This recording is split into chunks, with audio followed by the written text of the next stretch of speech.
How's it going? Oh, I'm on the programming scene.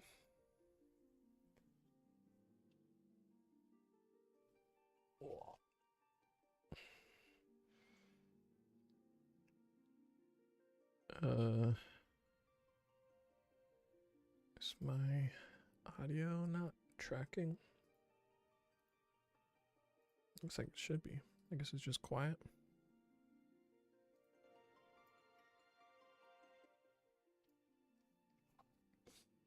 Whatever. Rewards enabled on Twitch. How exciting. I love rewards. What happened?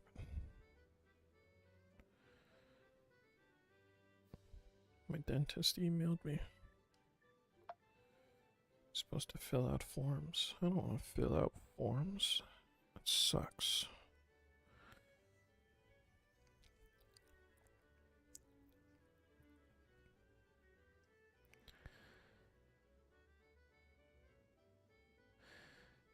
I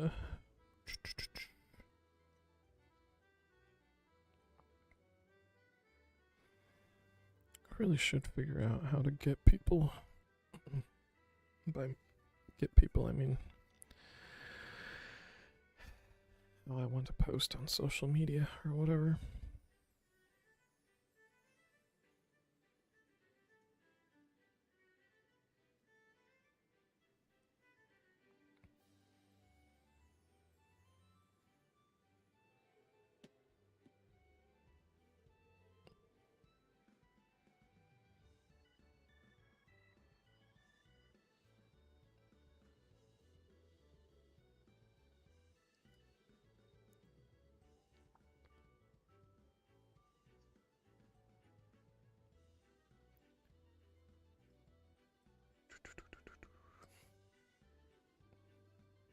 Okay.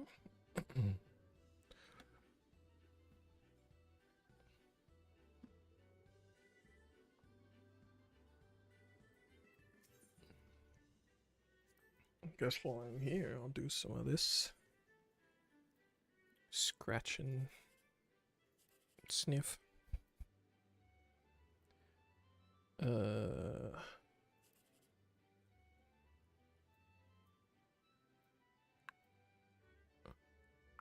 Huh.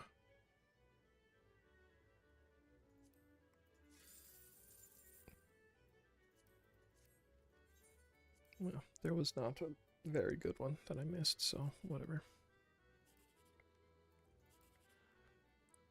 Oh.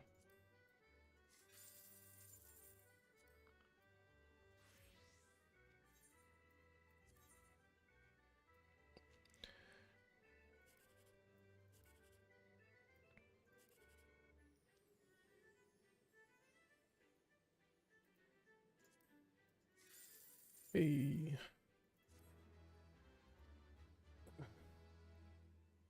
Neat. Alright. Miss Aliapo. You know what? I think my code should be mostly functional. So I might as well run it.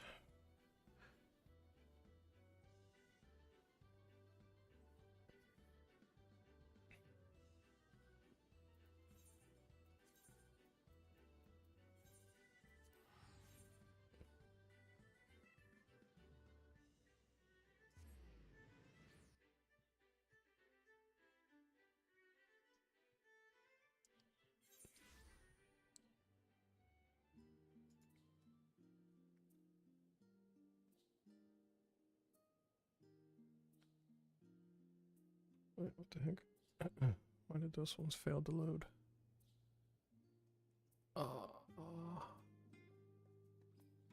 Shit. Alright. I'll fix that in a little bit.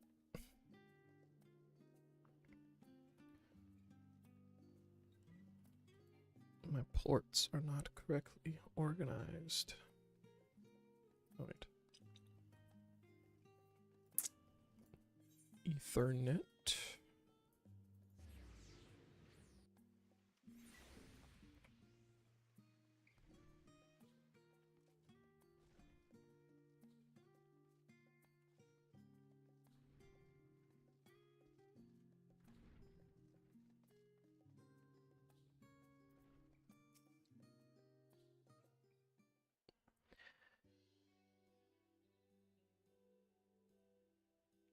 Are you lost?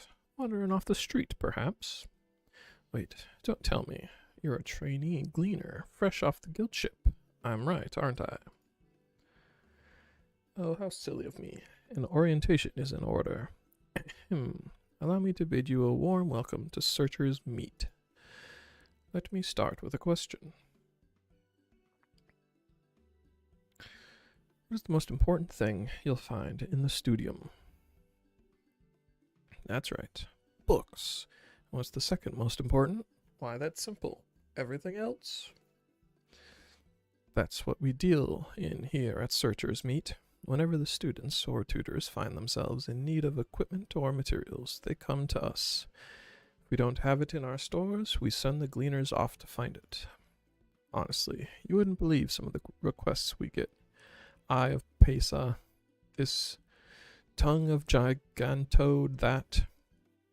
It's enough to make your hair stand on end, which is possibly what some of our students are trying to accomplish, this being a school of magic and all.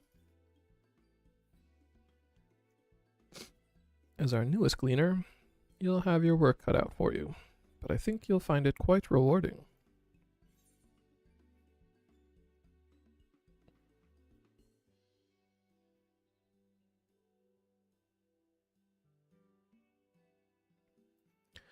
Tracked down many miscellaneous knickknacks in my time, but I'm no gleaner.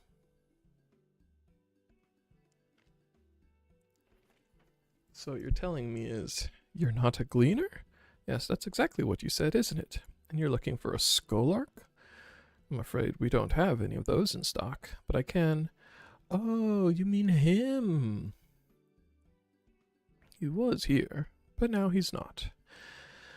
I did speak with him shortly before you arrived, though. He said he was on his way to Maker's Meet.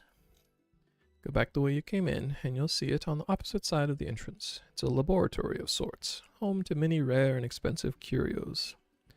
Not to mention alarmingly frequent accidents. If you lose your way, just follow the blood-curdling screams. Ha!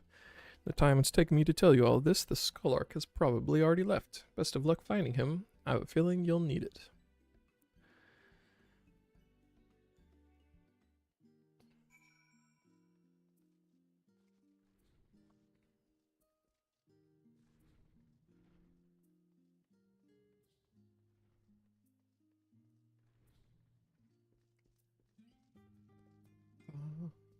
Bum, bum, bum, bum, bum.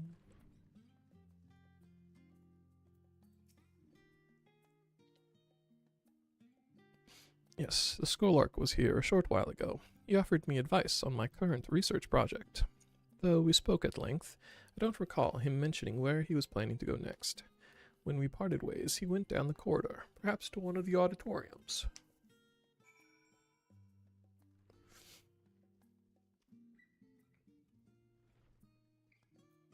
Hello, Cryo.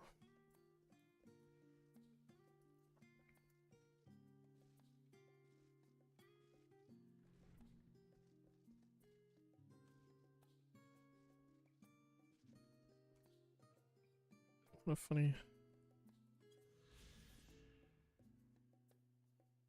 the vista of this classroom.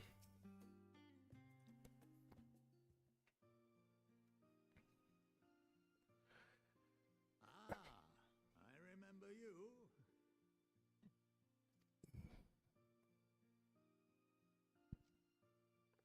I pray we have not caught you at an inopportune moment. We wanted to offer our thanks for your kind words in the forum.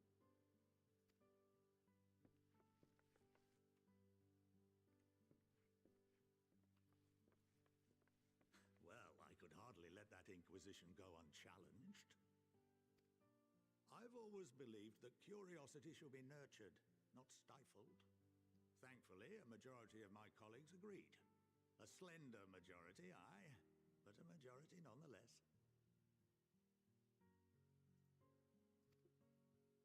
Had the vote not gone our way, we would be having a very different conversation, if any at all.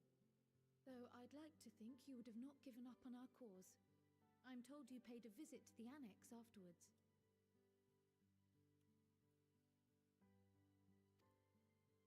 Yes, that's right. I was hoping to speak with the grandchildren of my dearly departed friends Galuf and Louisoix in a less dour setting. But it seems I just missed you.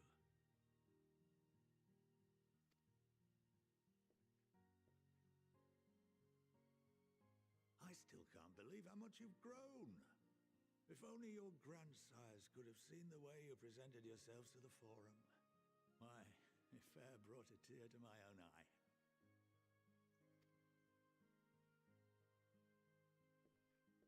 You must have the patience of a saint, putting up with this lot and their antics. Never mind Matoya's prize student.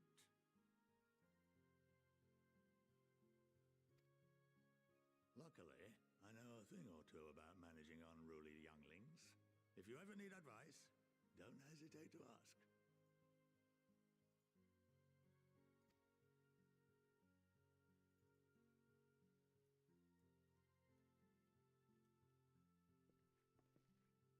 If I may, there is a rather more pressing matter we wish to discuss. What can you tell us of this duty that the Forum must fulfill?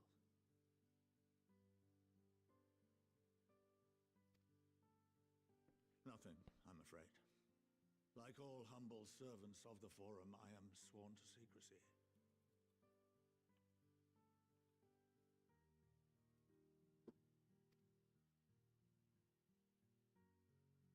Or rather, I couldn't tell you if I tried.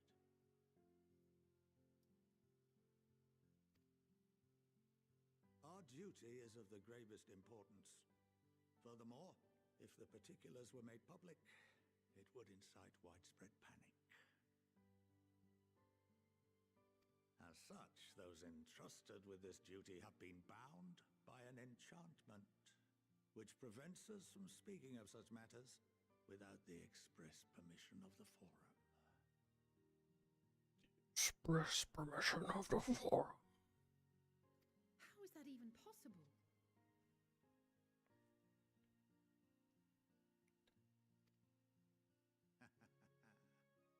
It's been some time since I last gave a lecture.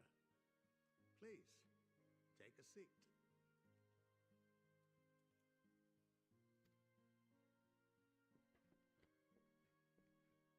Voice port.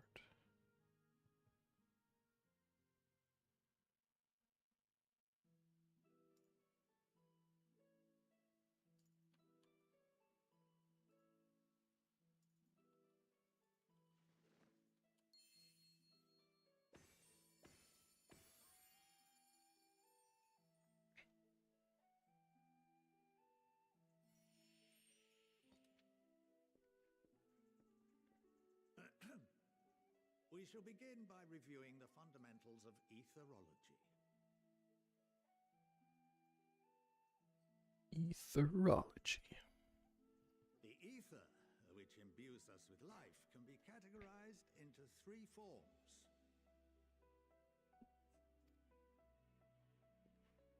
Two are of the incorporeal sort, the soul and the memory. Can anyone tell me the third?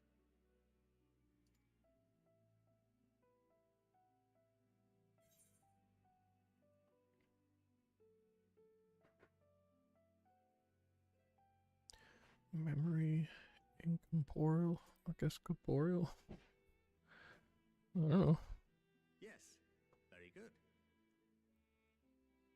I'm a scholar. This is the form with which the layman is most familiar. Consumed by even the simplest of daily activities, and replenished by the food and drink that sustain us, this form of ether is in constant flux.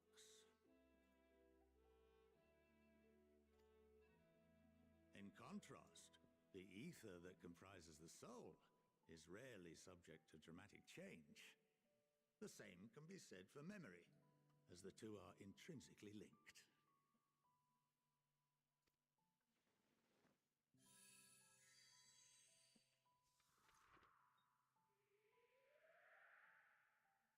Picture the soul as paper, and memories as words written upon it.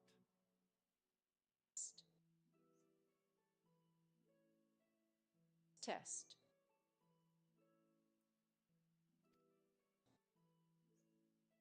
Oh, Now, what would happen if that paper was doused with ink? The same type of ether as comprises the memories.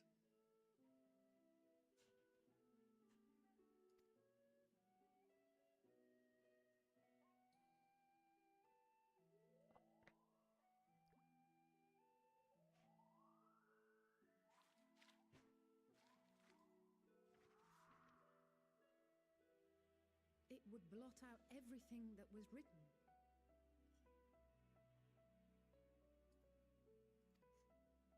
Precisely. We would be unable to recall the memories, and any activities that depend upon them would be hindered as well.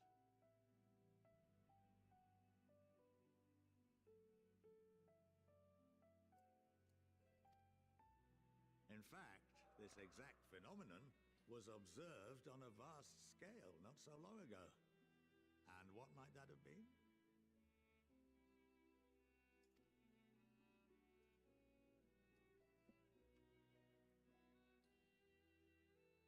The seventh Umbral Calamity.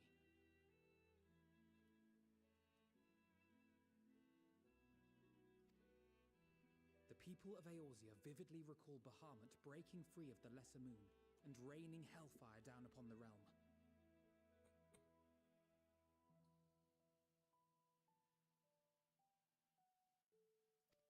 But no one could seem to remember the events that followed immediately afterwards.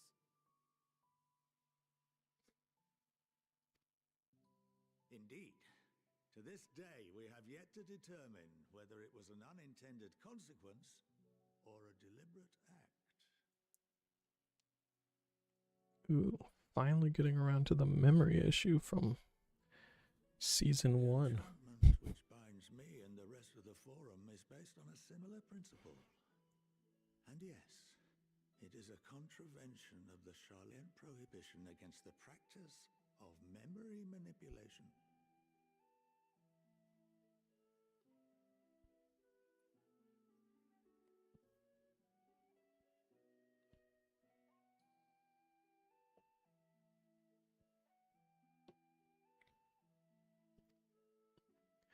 Only when a new member is inducted and told of our great duty are they subjected to the process. A necessary evil. You have my word that it would never be used to manipulate the populace. I should hope not. But can this enchantment be dispelled and your memories restored? If 9/10 of our members give their approval, then the process may be reversed. Then, and only then, would we be able to speak freely to others of our sacred duty. Barring that, we must wait until we return to the ethereal sea.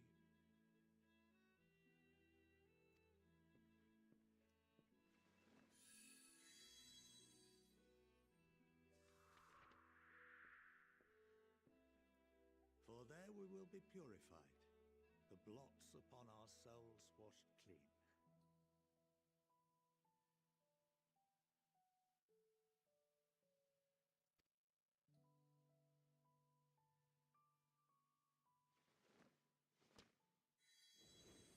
Oop. And our memories drift apart and dissolve, rather defeating the purpose, I suppose.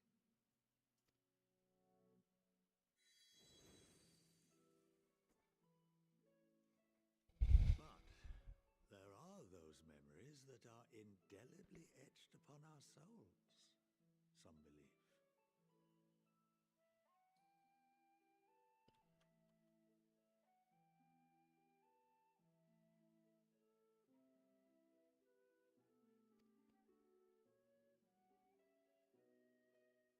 happens after that?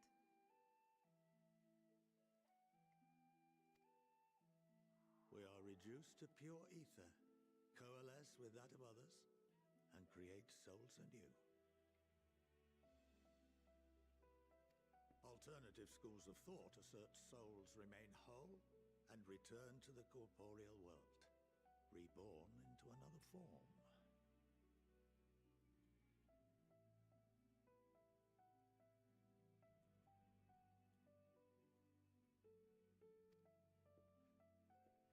Both theories have their proponents. Personally, I consider each equally probable.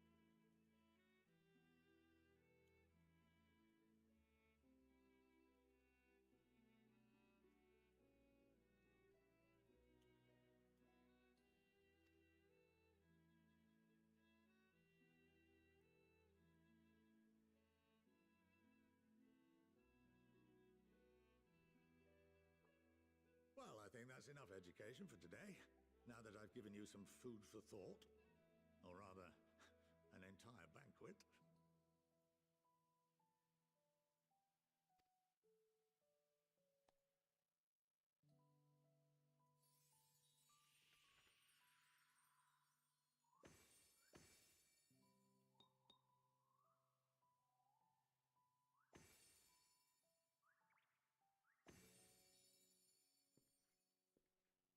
I would remind you that although I'm unable to assist you with certain matters, the resources at my disposal may still be of use to you.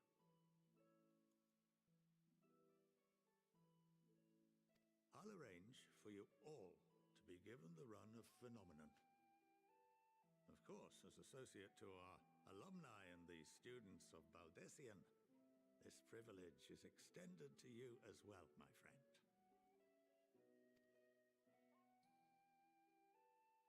Oh, Cool. and I suggest you speak with Ki Aliapo.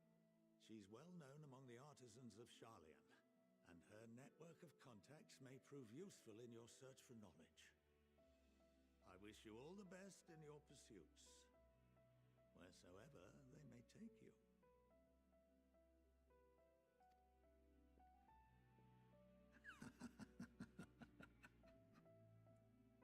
What the heck?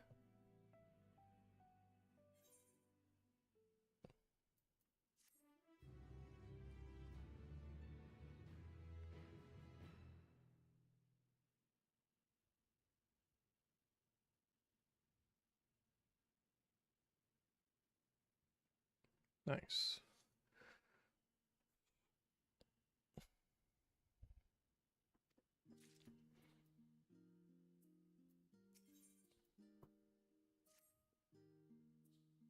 Well, that's given me much to mull over. I feel as though we're one step closer to understanding the forum's true motives and the mysteries of life itself for good measure.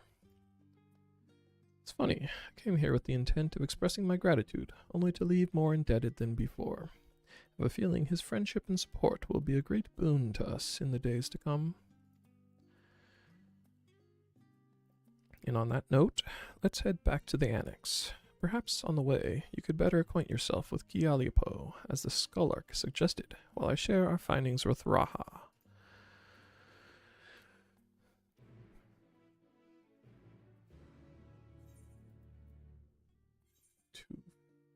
525. Still less than this. Okay.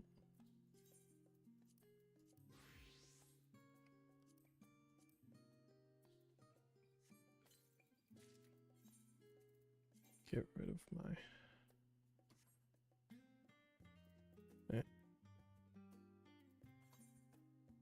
Oh, it's the same? I just got a duplicate? No.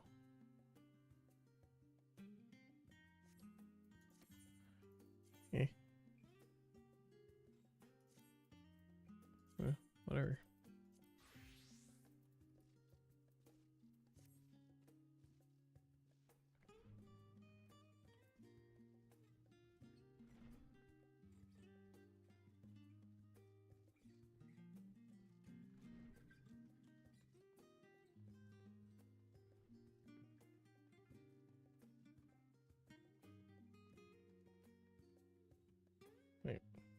What was that about Kia Aliapo?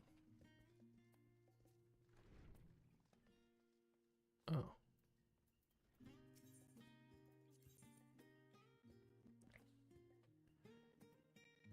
Okay. I decide to be a crafter. Noted. Noted.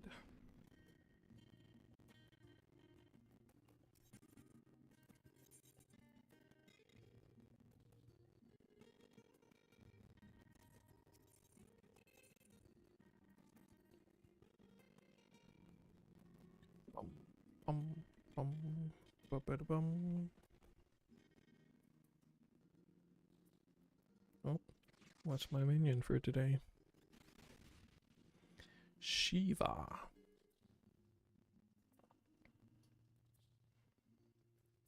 Dum bum ba dum. Ba ba dum bum ba bum bum.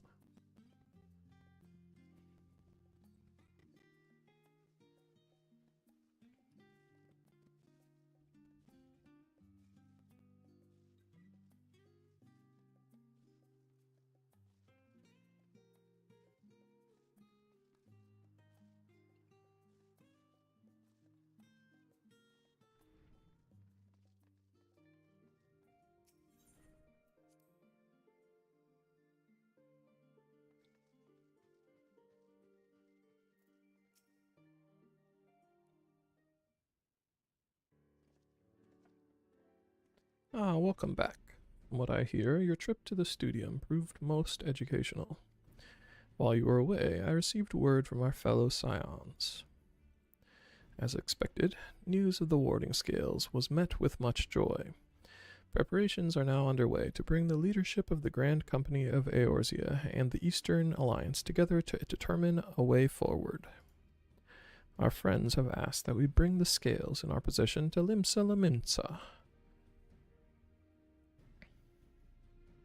So the time has come for us to go on the offensive. It's too early to say for certain, but that does seem to be the way the winds are blowing. I, for one, can think of no reason to oppose such a plan. But let us see what awaits us in Vilbrand. Let's start by getting the scales out of storage. Give me a hand, would you, Estinian?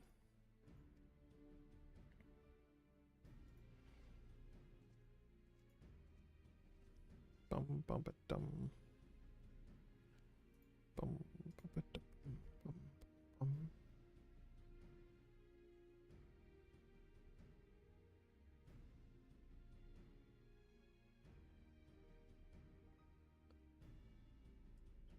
Phew, I didn't realize these crates were so heavy. I shouldn't complain, though. Ritra and the alchemists of the great work put their heart and soul into each and every one of these scales, so you must treat them with the utmost care. And are you not coming with us?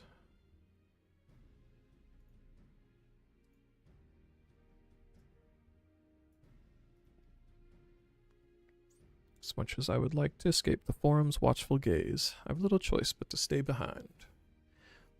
We're already on thin ice, and if I, in my capacity as our official representative, were found to be consorting with foreign powers, well, you can imagine how that would go.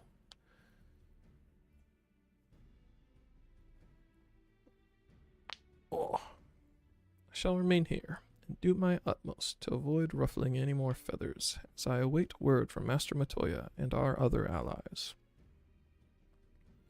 With luck, we'll soon have good news of our own to share.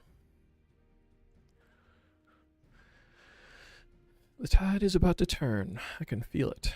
To Limsa Lominsa.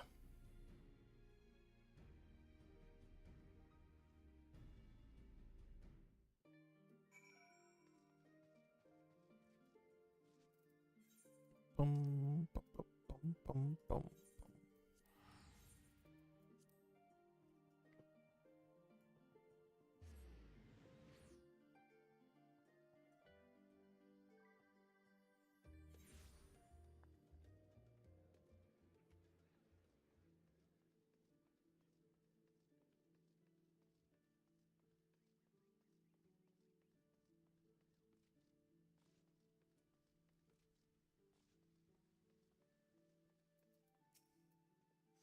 Ah, I was told to expect you.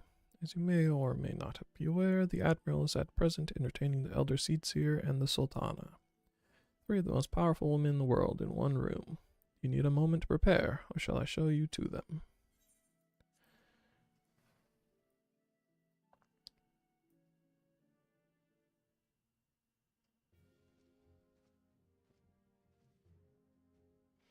My apologies for calling you away from Charlian at such short notice. On the contrary, we are honored and grateful, and pleasantly surprised to be joined by such esteemed company. It was only right that this discussion be conducted in person. We are locked in a war of attrition. Our forces struggle to contain the threat posed by the towers, and it is only a matter of time before we are overwhelmed. Victory will only be claimed through decisive action, and we have taken the initiative to set the wheels in motion. It is reassuring to learn we are all in accord. But might I ask what our plan entails? Your plan.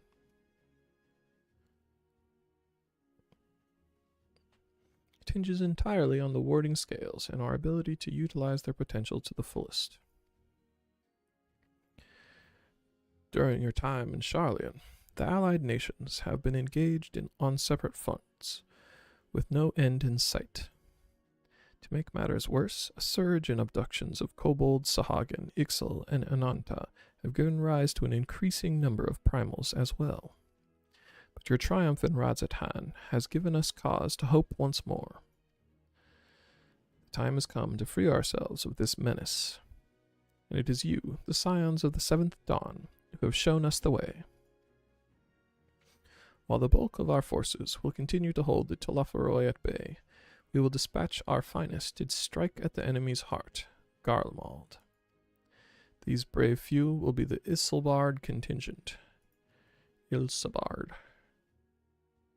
To think such progress has been made in so short a span.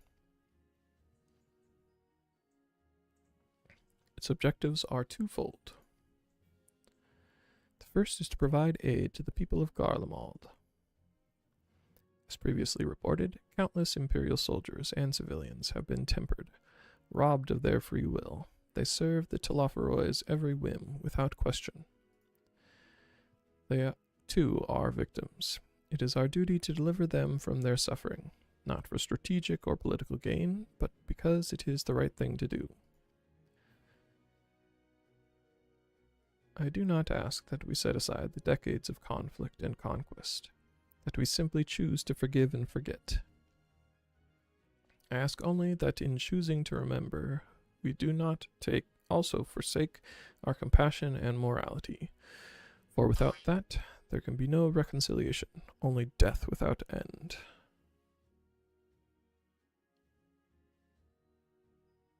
Aye, on that we can all agree. Our second objective is the colossal tower that Thancred and Urianger observed in the capital. Though its purpose remains unclear, there is reason to believe the smaller spires are merely a precursor of what's yet to come. Till the Tower of Zot was toppled, we'd failed to make any headway, though the same could be said of the Telophoroi. They're certainly in no rush to press further into our lands. I'd wager the spire's primary purpose is to divide and keep us occupied, while they work toward our annihilation. This would appear to be substantiated by Y'shtola's analysis of the tower's influence on ethereal currents. Based on her observations inside the Tower of Zot, the spires siphon ether from the land, consuming it to maintain their form. However, they draw forth far more than is required for this task alone. The excess of ether remains unaccounted for, but we can be sure it is not being harnessed for our benefit. It wouldn't surprise me in the least if it were being redirected to the larger spire in the capital. There's a logic in that. Regardless, once we have uncovered the truth, we'll bring our schemes crashing down. Their schemes crashing down, along with their infernal towers. It's all well and good. But what would you have us do? I assume it's more than handing over the scales and being on our way.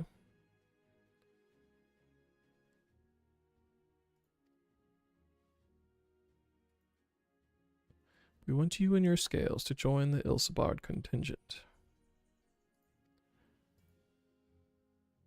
Consider it an official request from both the Grand Company of Eorzea and the Eastern Alliance. Do you accept? Perhaps you should be the one to answer that.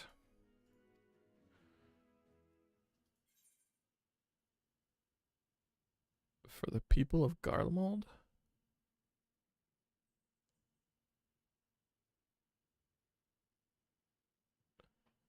Huh? For honor and glory, I guess. I don't really understand the sentiments of the other ones. Couldn't have put it better myself. Stola, Thancred, and Urianger have already pledged their support and are on their way to meet the rest of the contingent. They were positive you would come to the same decision as they did. Luckily for all involved, their prediction was correct. Once you have delivered the warning scales to Ala Mhigo, the contingent will embark on its journey to Ilsabard. Rauban and Lord Aymeric are overseeing preparations, so I suggest you make yourselves known upon arrival. Pack warm clothing, furs, and the like. Without it, the cold will do you in before the Telophoroi so much as draw steel. As for us, we'll keep the enemy busy while you're gone. They're not the only ones who can create a diversion.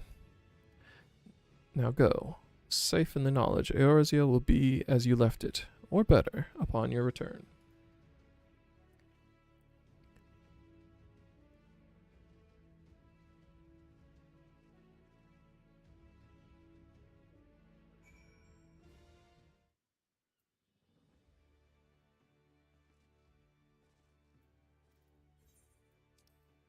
To Ala Mhigo.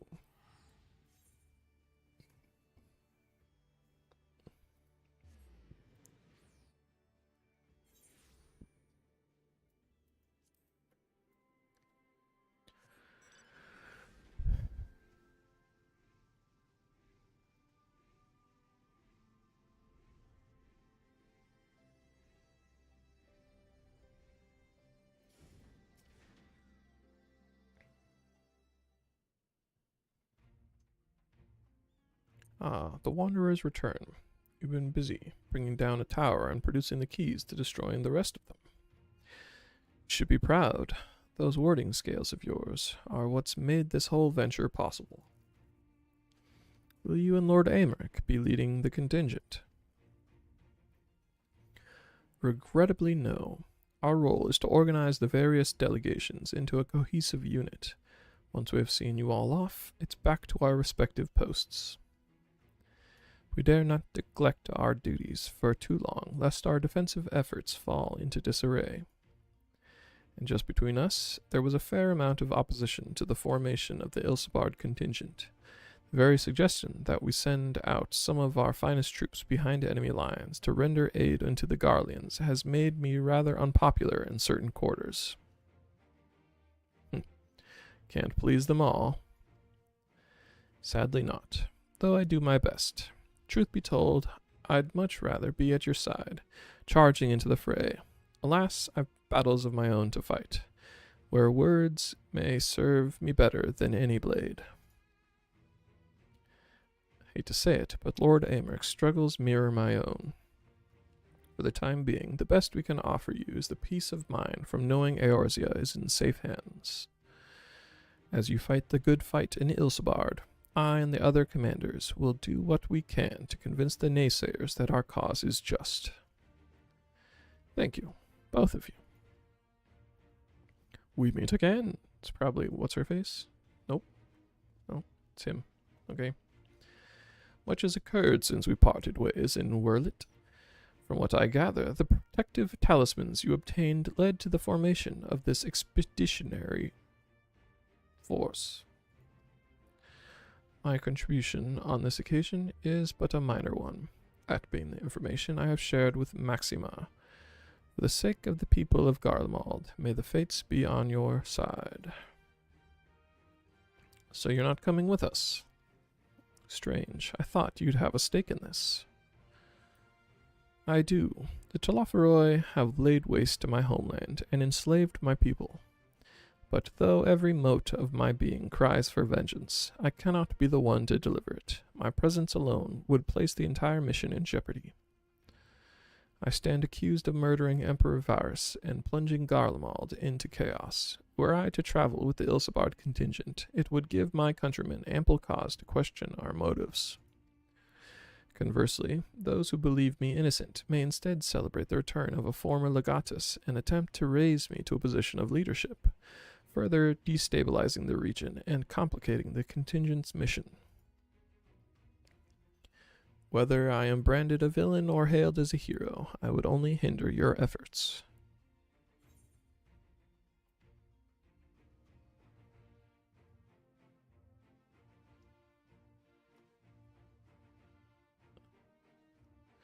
We will deliver your people from harm in your stead.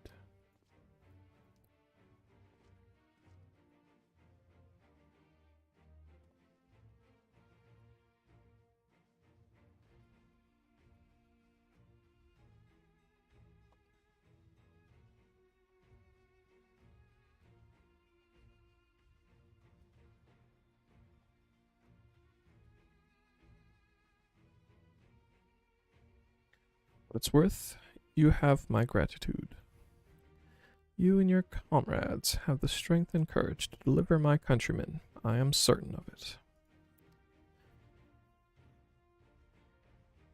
In light of Gaius's rather unique circumstances, I instead will assume the role of your guide. Though I may have defected for political reasons, my love for Garlemald endures. I would stop at nothing to protect her and her people. Well said. Might I ask you to escort our friends inside?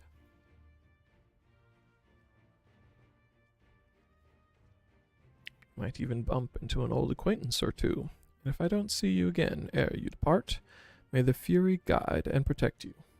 All of you.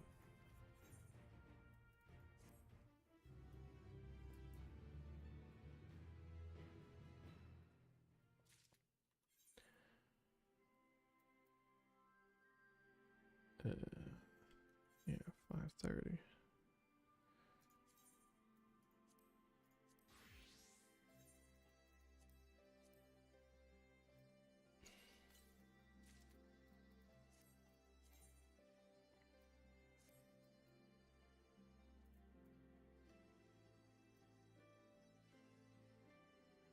Why does it not want to switch to that? Oh, because I'm too low level. That makes sense. Maxima would have you meet your new traveling companions. The other members of the Ilsabard contingent are gathered in the royal palace. I shall inform them of your arrival, so please make your way inside as soon as you are ready.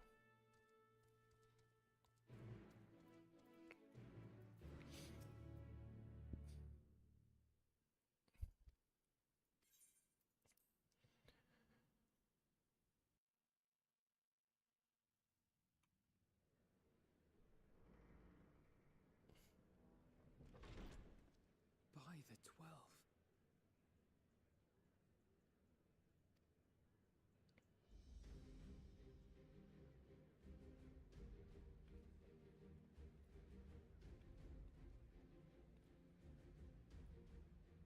Glad you could join us.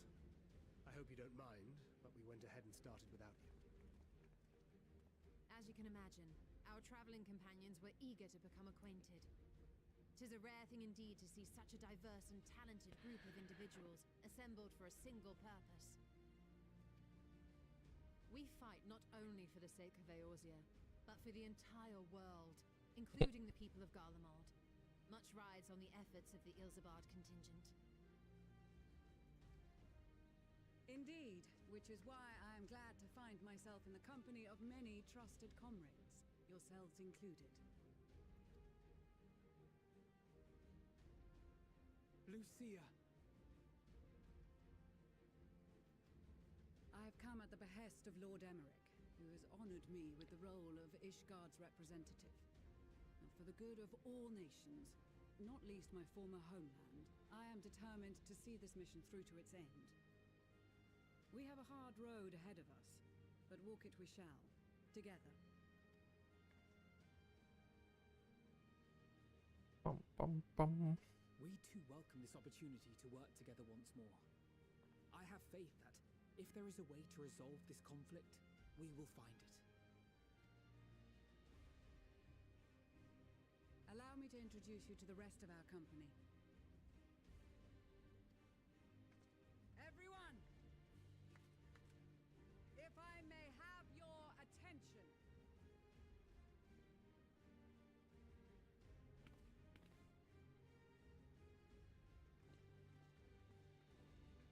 It's funny. All the seconds in command.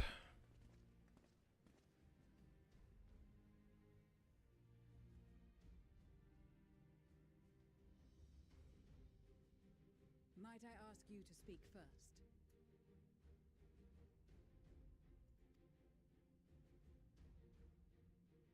If I must, I am Arun Senna, spokesman for the Gridanian delegation.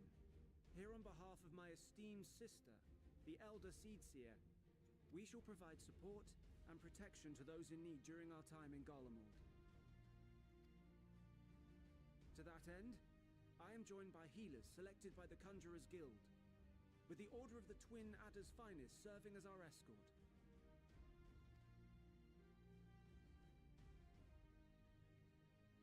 Suppose I'd better say my piece. Wait, I know you. The name's Sicard, in case you've forgotten.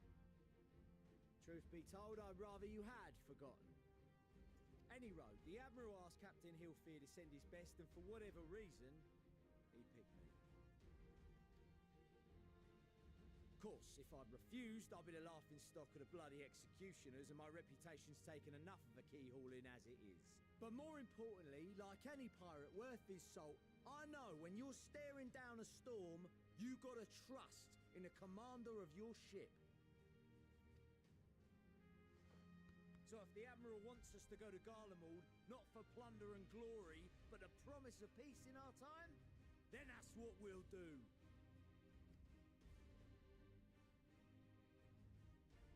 Since we all know how much the Empire loves its steel, we thought we'd bring along a few smiths to make the most of it.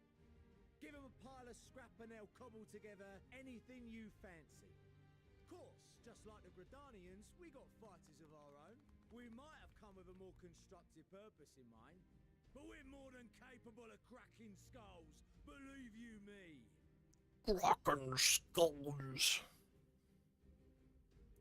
Well, you're certainly raring to go. But then again, so are we. The most dependable warriors of Uldar and Alamigo have assembled at the Sultana and General Aldin's behest.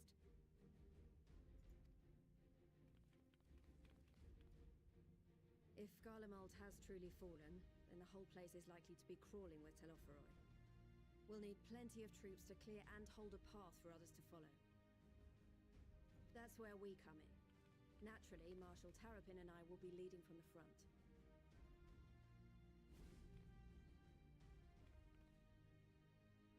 It's been some time since I last saw you in your element on the battlefield. From what I've heard, you've become pretty fearsome yourself. Master Matoya, the Avatar of Destruction.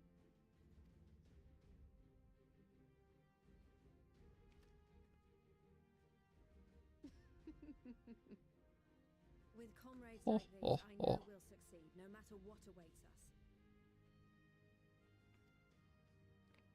And then we might finally get a chance to enjoy a good long rest. But until then, let's give it our all.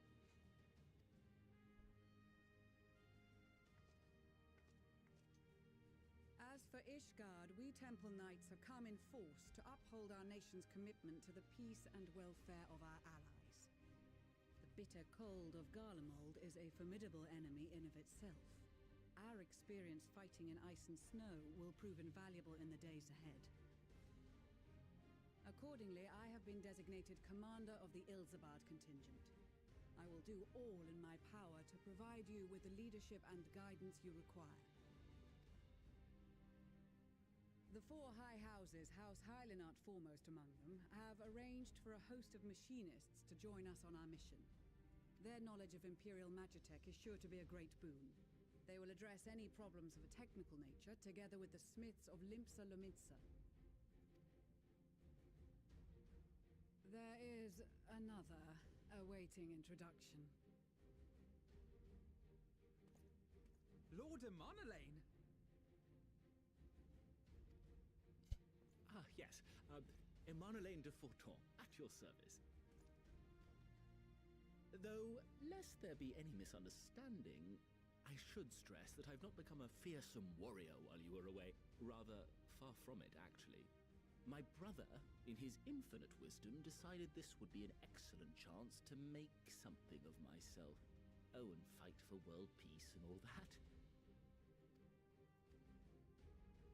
But, should the opportunity arise for a spot of ballroom dancing, I will be your twinkle-toed gentleman of light.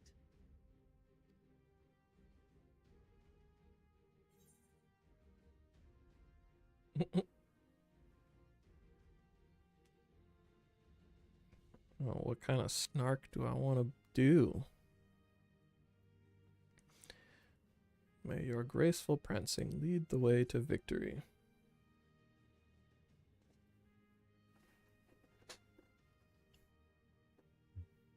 Huzzah! I cannot wait to regale Honoroa with my tales of derring-do. I believe that concludes introductions for the Grand Company of Eorzea. Our allies from the Eastern Alliance were due to arrive some time ago, but it would appear they have been delayed. Would that be the shinobi of Doma? Actually, they've been tasked with relaying messages back and forth between the various Eastern nations. According to Lord Hien, however, an equally capable company of warriors has been sent in their stead. Out of my way, you preening fool!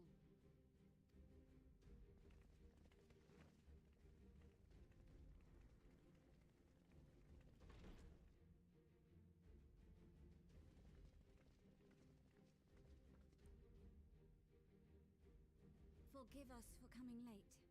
We are the delegates of the Eastern Alliance. Cyrena, and you've brought company. For battle and blood we come, as a step is sorely lacking in both.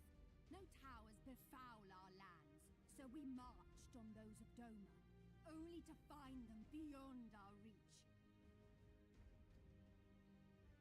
But now our thirst for slaughter will be slaked. No quarter to the enemy! Sadu Hatun, no. We go to make peace with the Iron Men, not war. Warriors of the Steppe, we've heard many tales of your bravery. We welcome you as allies. And these other ones you have brought are... Members of the Dalmascan resistance group, Lente's Tears.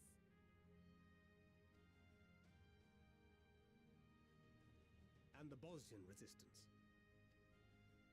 Between them, they have a wealth of experience in espionage, and are particularly adept at infiltrating Imperial facilities. Which is fortuitous, since Garlemald's domain is so vast that I could never hope to handle reconnaissance duties all by myself. I would never presume to question your motives. Nevertheless, I must reiterate that our goal is to aid the victims of the Telophoroi, the common folk of Garlemald. And they are victims, make no mistake. Though I understand that many may struggle to see them as such. You're more right than you know. For every one of us that answered the call, there were a dozen that refused. Not only in Alamigo, but everywhere we went. And who could blame them? The Empire's always been the enemy. But after seeing what we've seen, fighting and working against and with Garleans, there's no denying the simple truth. They're just people. No different from you or I. They've got their share of liars and murderers, but so do we. So do we all. Fordola, who once swore herself to Garlemald, has proven herself a trusted ally time and time again. Every Eorzean here knows Cid Garland, the Imperial defector who shared with us countless technological wonders.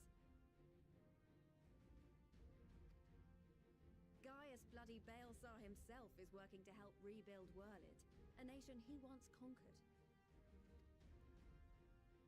So you can believe me when I say that every fighter here understands and accepts that the Imperials are not monsters and are deserving of help. Or at least that they were able to put aside their feelings for the greater good. It won't be easy, but we're all determined to make this world a better place.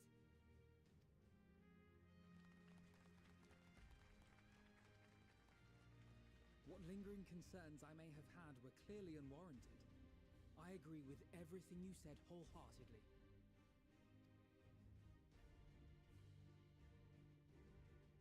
Then we are in accord. Now, let us review our strategy. To reach the Garlean capital in northern Ilsabard, we must cross the central mountain range. Fortunately, Garlond Ironworks can provide aerial transport, sparing us this most treacherous part of our journey. However, attempting to fly any closer to Garlemald would attract the attention of the Telophoroi. As they appear to have seized control of the majority of the Imperial military, we must assume that includes its fleet. In addition, Garlemald possesses devices that can interfere with airship navigational systems, further discouraging an airborne approach. Given the circumstances, the closest we dare deploy our contingent is an area between the range and the capital, the Magna Glacies. From there, we must travel the rest of the way on foot. We will also need to bring the airships with us to ensure we can withdraw with haste. Although much of the terrain will be blanketed in snow, we should be able to make use of local roads and shipping facilities. The vast ice field will afford us an unobstructed view of the surrounding area. On the other hand, it will also allow others to easily spot us, so it is imperative that we only make camp in positions where we can easily defend ourselves. And the airships, which must be kept safe at all costs. We cannot account for every possibility, so we must be prepared to think on our feet. We will be tested. Sorely tested, I expect. But for our homes and for our people, and a people not our own but in need, we will succeed. Spare no effort in your preparations. Once we depart, there is no turning back.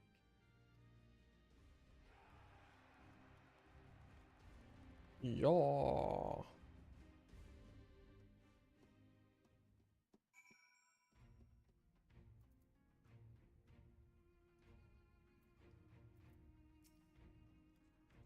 Besides the delegates assembled here, the Amalja and several other tribes offered to send troops of their own.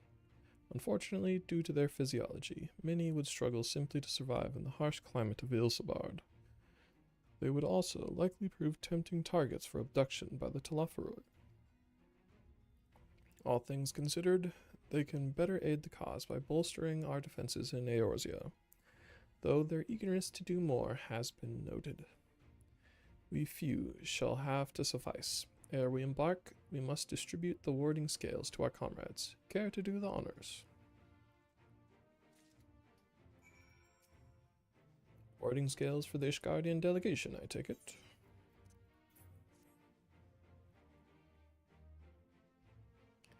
Many thanks. These talismans may prove to be the deciding factor in the battles to come.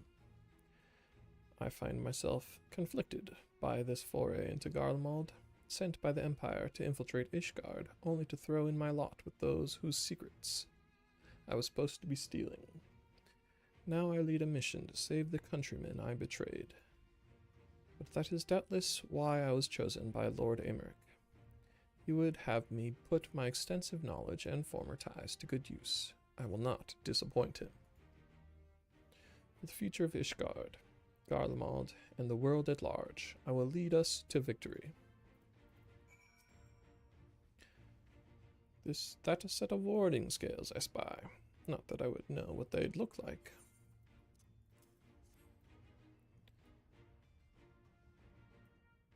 Wow, look at these. Even a layman like me can tell they're bursting with ether. All the better to fend off the tempering waves? Is that the right term? Anyway, these'll give us one less thing to worry about, which just leaves the other mountain of whatever else is waiting for us in Garlemald. Only one way to find out, eh? And nervous or not, I'd march through all 7 hells if it gave me a chance to put Xenos back in the grave where he belongs. I hear you've got something for us.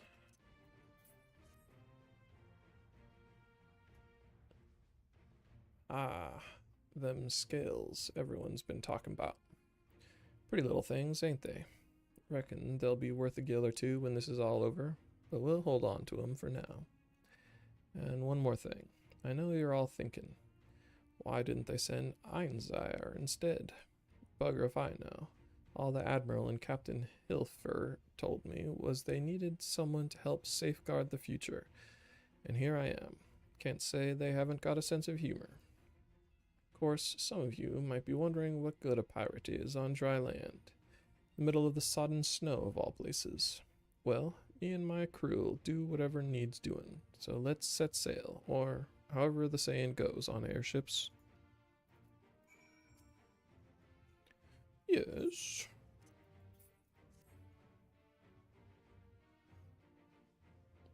So, these are the famed warding scales. Enough for me and my men, I see. Under normal circumstances, I would not be allowed to travel outside of the Twelveswood. The Elder Seedseer, however, has granted me special permission. She has bid me lend my magics to the people of Garlemald, while learning all I can of their ways. In so doing, I will come closer to understanding myself and my place in the world. Or so she says. I say it is past time our allies benefited from the power at a Seedseer's disposal. Some bemoan that we hide our light under a bushel, and I intend to address that criticism. We heard it would be cold in Garlemald, so we came prepared. Okay.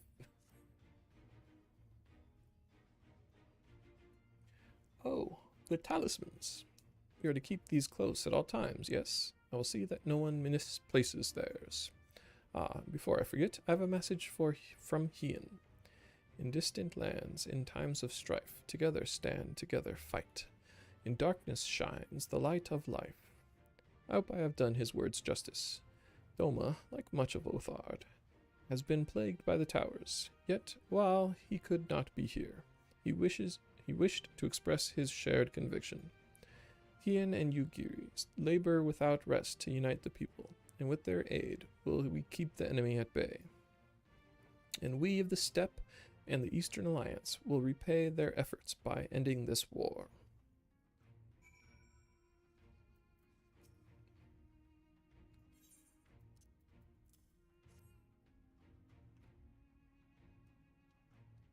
Thank you for this, and for going to such incredible lengths for the sake of my people. Though I have little to offer in return, I would impart some advice, if I may. You have been told by many to wear the cold of Ilsbard, and I cannot stress enough that this is no token warning. I will be distributing specially made warming tinctures, courtesy of the Alchemist Guild, but understand that they are no substitute for proper protection. I leave the provisioning of said protection to your discretion. Now, let us proceed to the Alamegan Quarter. While you make your final preparations, I will have the pilots ready the airships. Bum bum bum bum bum bum bum bum bum.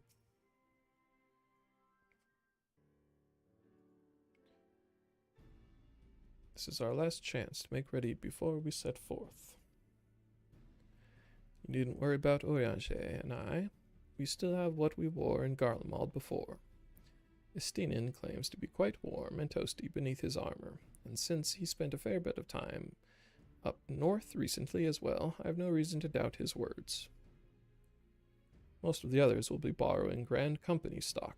The rest of you could do likewise, I suppose, provided you're not overly concerned with style. Not to put too fine a point on it, but I wouldn't be seen dead in one of those ridiculous overcoats. If only I had time to find something to my liking. Hark, is that the cry of scions in need of a tailor, I hear? Hark.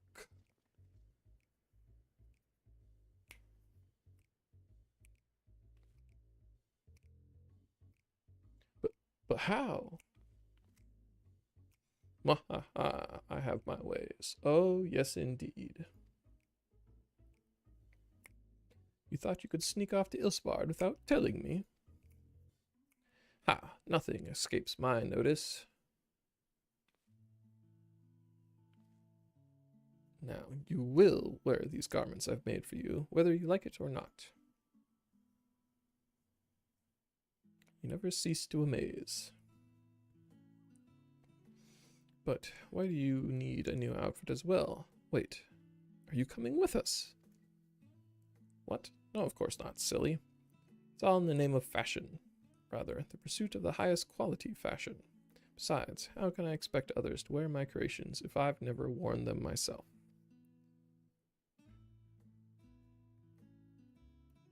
I did have one other thing to share. Ermgus and Bloomweeda have finally returned from assignments in faraway lands. They'll be staying at the Rising Stones for a while to keep an eye on events throughout Eorzea. Since they'll be running things back at headquarters, I was wondering if I could lend a hand in Sharlayan. Oh, why not? You can keep Kryl company in the Baldesion Annex. Yes, we'd love to have you there, and I heard Armgus and Bloomweeda did a fine job carrying on in our stead while we were lying comatose. With them in charge of the Rising Stones, we've nothing to worry about. My thoughts exactly.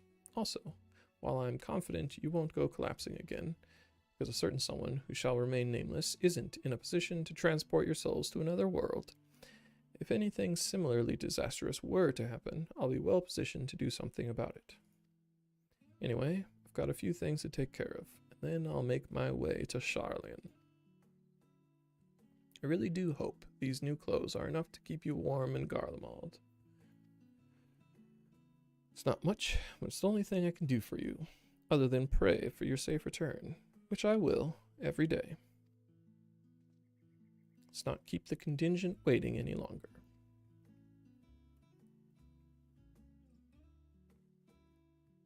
Here are your winter woolies, handcrafted by yours truly.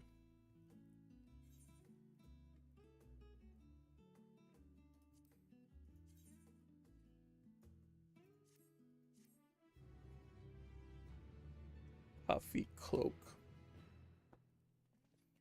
I do love me a nice puffy cloak.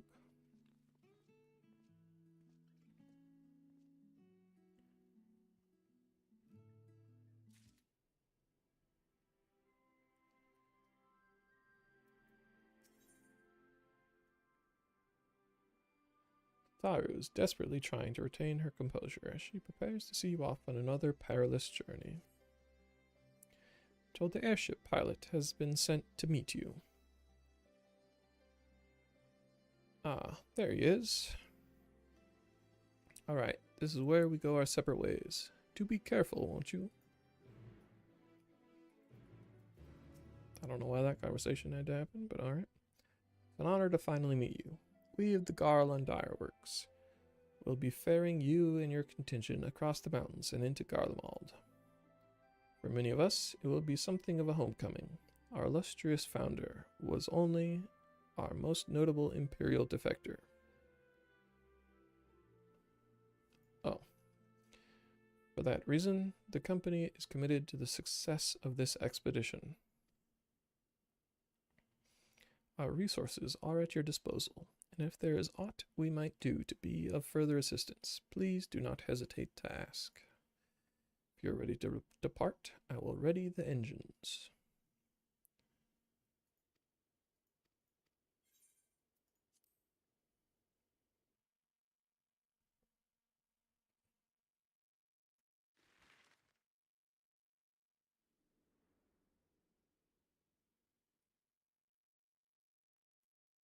So quiet.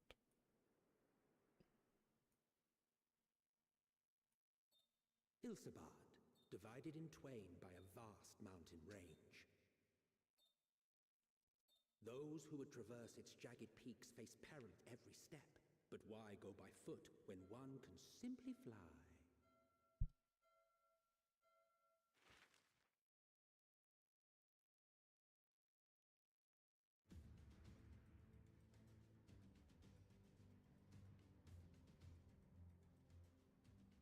On the outskirts of the Imperial capital, in the frozen wastes of the Magna Glacius,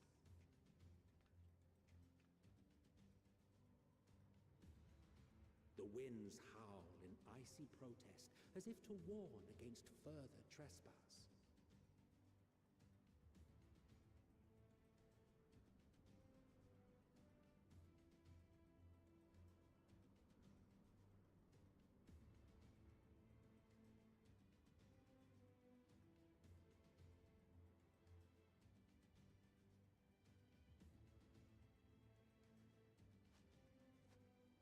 We've received word from Thancred's reconnaissance party. They've sighted a detachment of heavily armed Imperials. Survivors of the Civil War, perhaps? Perhaps, but there is more to it than that. Maxima reports that they're led by Vergilia, legatus of the 3rd Legion, which comprises the bulk of their number.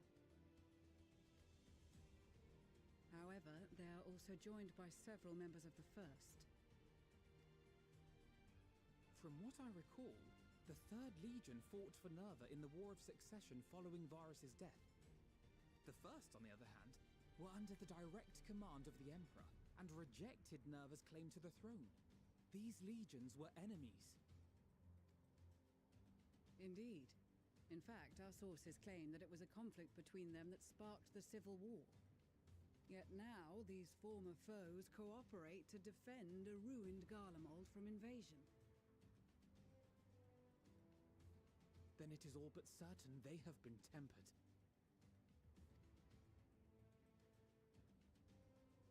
So, what's the plan? If me and my crew is out reaving, we charge straight in, no messing about. But that ain't what we're here for. Quite right. Soldiers or no, they are people of Garlemald. The very ones we have come to aid. Direct confrontation is unavoidable. Nevertheless, we must make every effort to limit casualties on both sides. Rather than kill them, I would remove them from the field. How so? Savage beatings, disarmament, and imprisonment? Not impossible, but easier said than done in the heat of battle.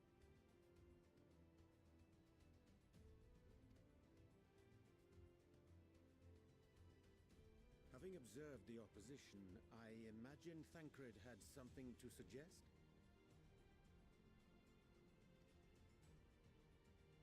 He did. He and the other scouts have already infiltrated a supply depot some distance beyond the Imperial detachment's current position.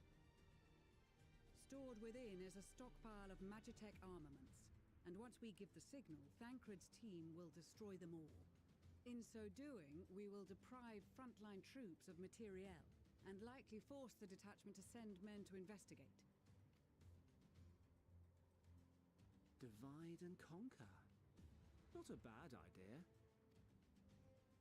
Once the scouts have finished their preparations, we will split into 2 groups. The first will form the vanguard, while the other brings up the rear with our supplies.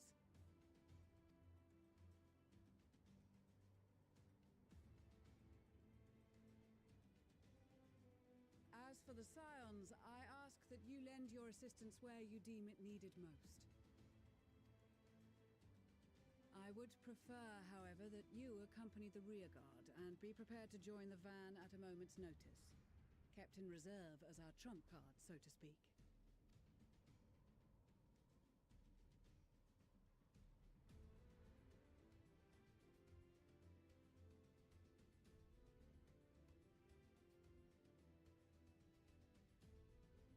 Meanwhile, at the Imperial Supply Depot,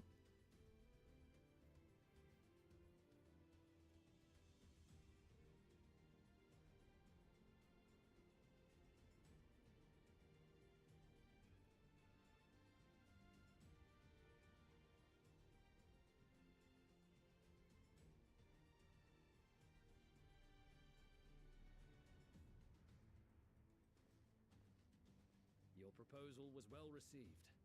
More specifically, they asked that we destroy the Imperial's toys in as spectacular a fashion as possible.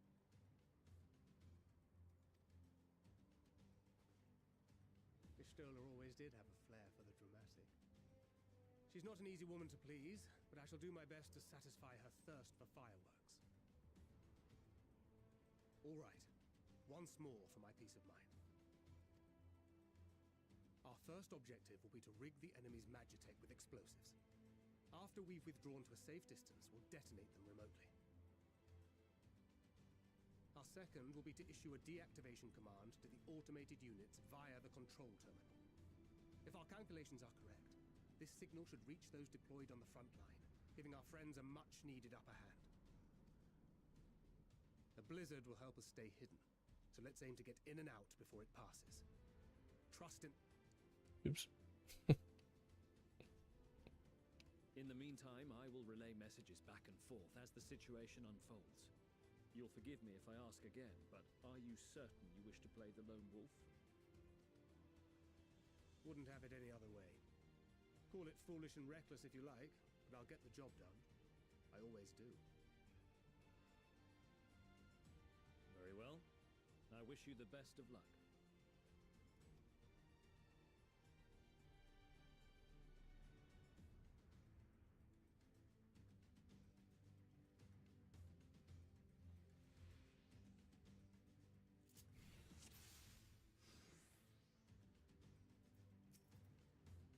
Assuming there's nothing else you wish to confirm, you must commence the mission as soon as you are ready.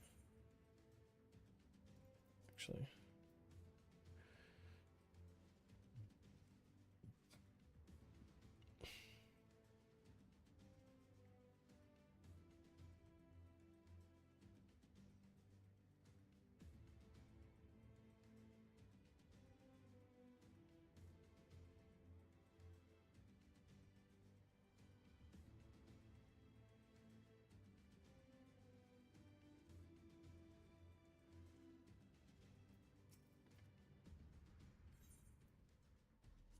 Let's do it. Keep your wits about you. It's time. We only have one shot at this, so let's make it count. Oops. The hell?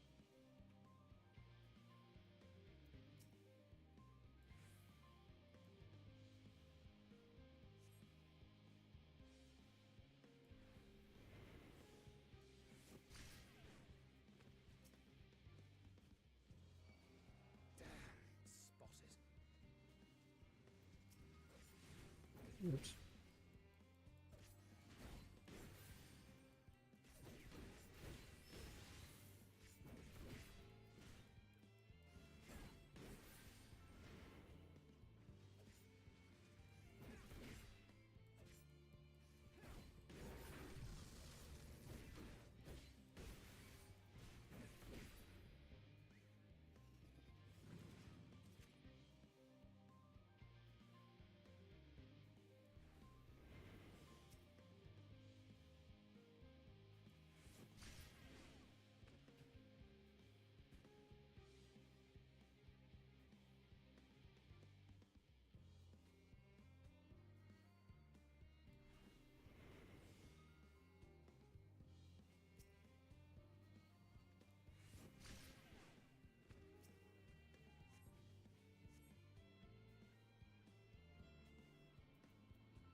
That thing's supposed to be a dog.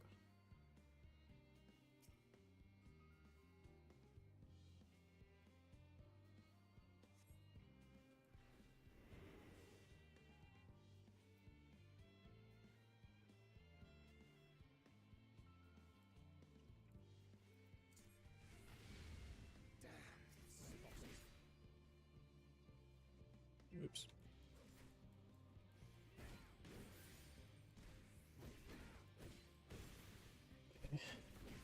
not a dog, apparently.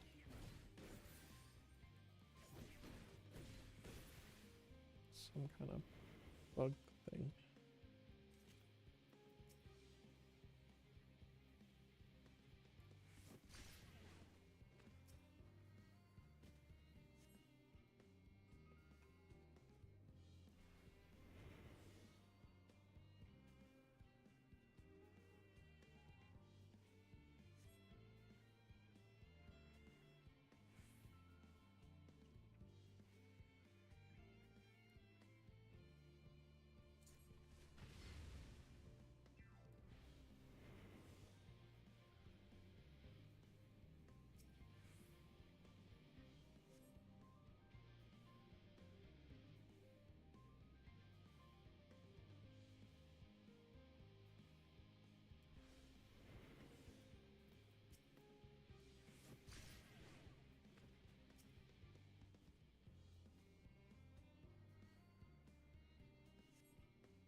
Hide and send word.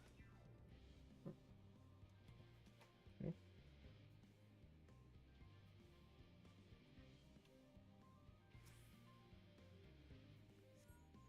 This is Thancred. The explosives are in place. Very good. All is proceeding as planned. Head to the control tower. It should be to the northwest. Understood. Have the others wait at the rendezvous point. Bum ba dum bum bum bum.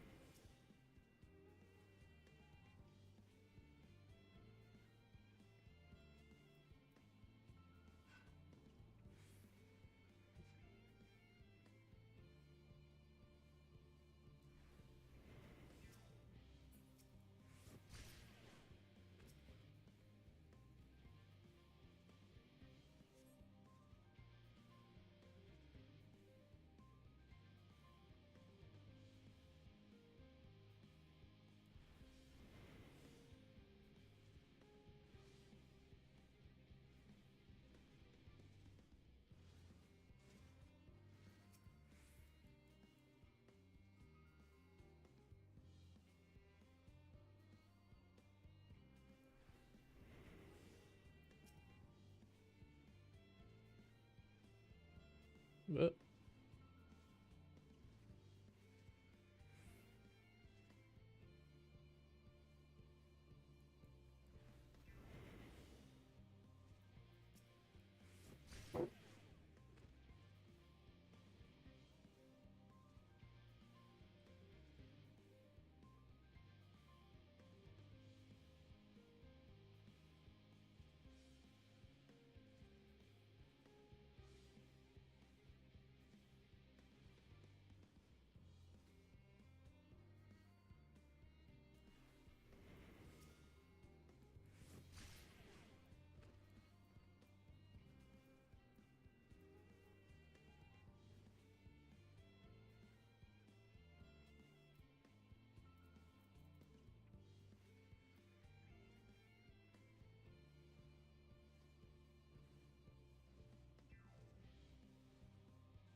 So sneaky.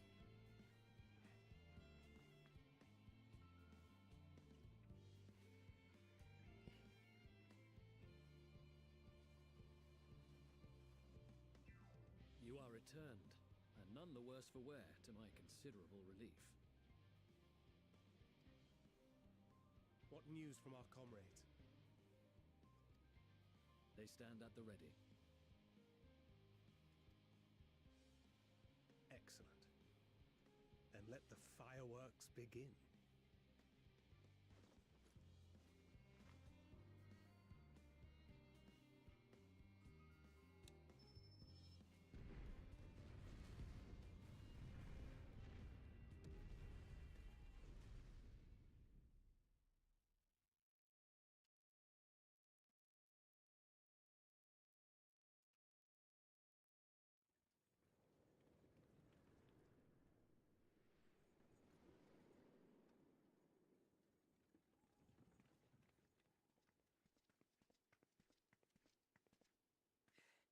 The blizzard's beginning to clear. The Vanguard should be engaging the Imperials any moment now, if they haven't already. Ishtola and the others are with them, so I'm sure they'll be all right, but...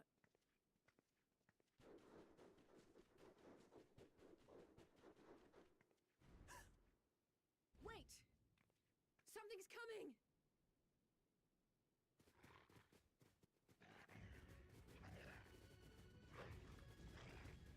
Oi, oi! Looks like we ain't the only ones who sent out scouts. Keep them away from the carriages! We lose those, and we're as good as dead!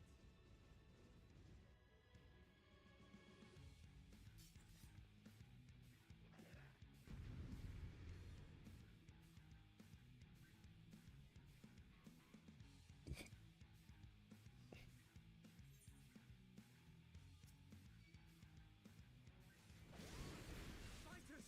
Protect the others! Oops.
broadside it.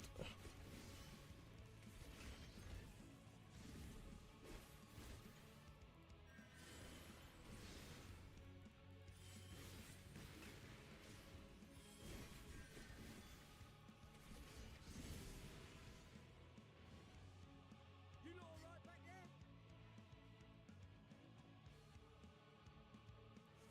We're fine. I'm ready for more. Hear that? Get to the front and turn the tide.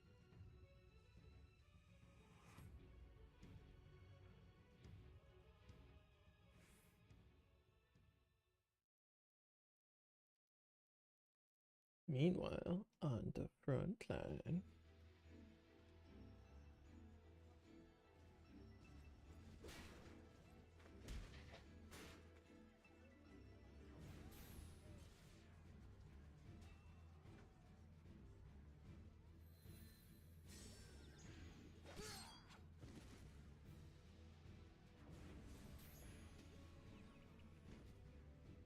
Removed from the field was not a euphemism for enthusiastically murder.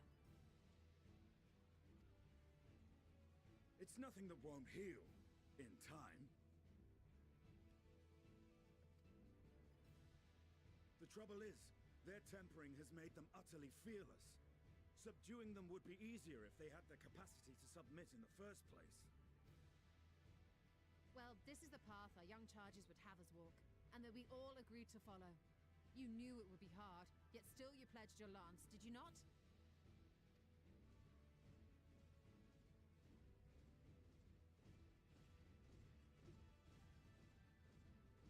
That I did.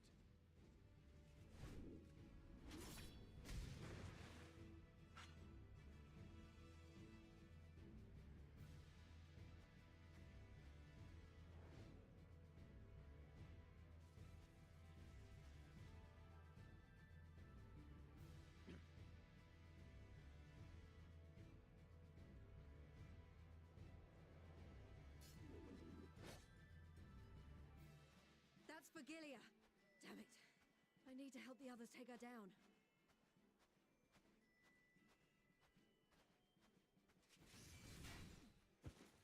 There's no end to them!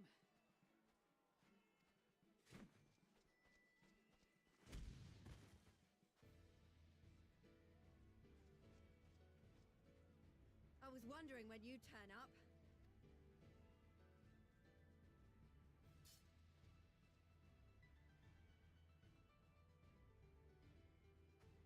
There's no stopping us now. Come on, let's show them what we're made of.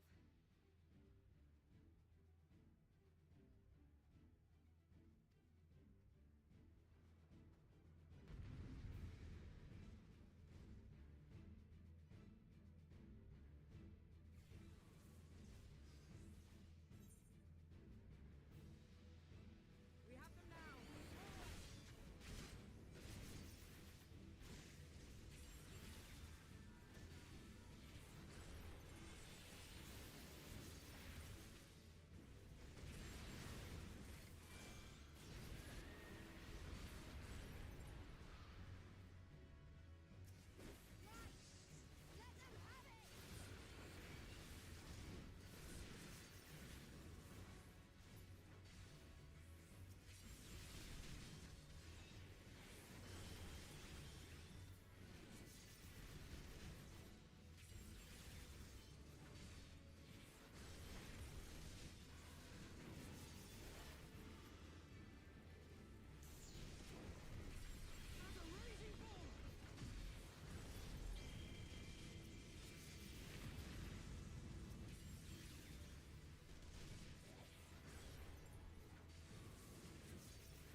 a lot of dudes.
Every time she's in a fight, that's how that ends.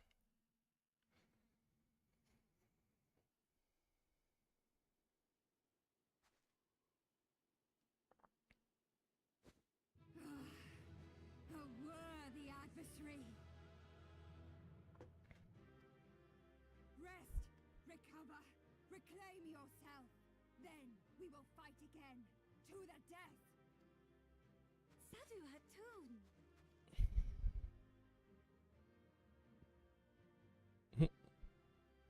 That was the last of them.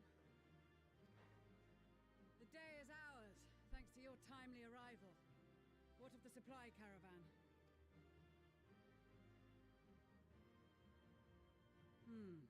Outmaneuvered, but not outmatched. Good. Let us take the Imperials into custody and rejoin our comrades. And soon we shall arrive at the capital.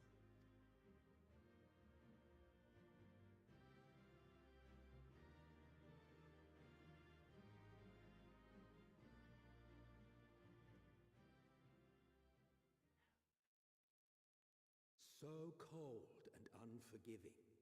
Thus spoke Emperor Solus as he gazed upon his barren domain.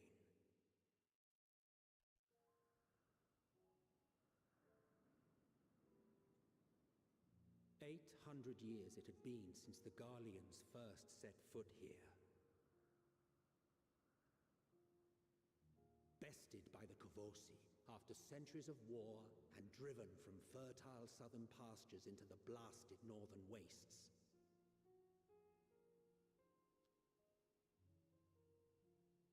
In that garden of desolation, they clung to one another for warmth, freezing, hungry, desperate, hated.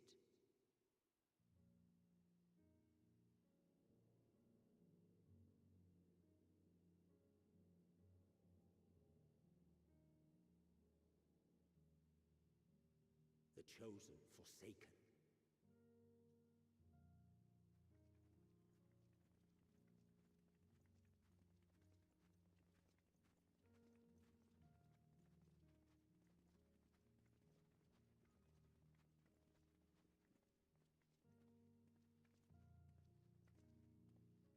In the year 1513 of the 6th Astral Era, a young legatus named Solus single-handedly sparked the Magitech Revolution.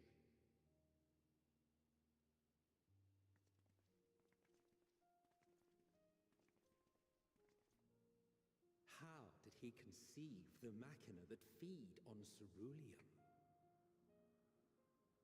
Once a common, soft-spoken soldier, how had he so quickly ascended through the ranks? Like so many others, those who knew the truth are gone. Taking in the capital with his eyes for the first time, I recall thinking to myself, far colder on the earth than in the heavens. Yes, far colder indeed, bitterly so.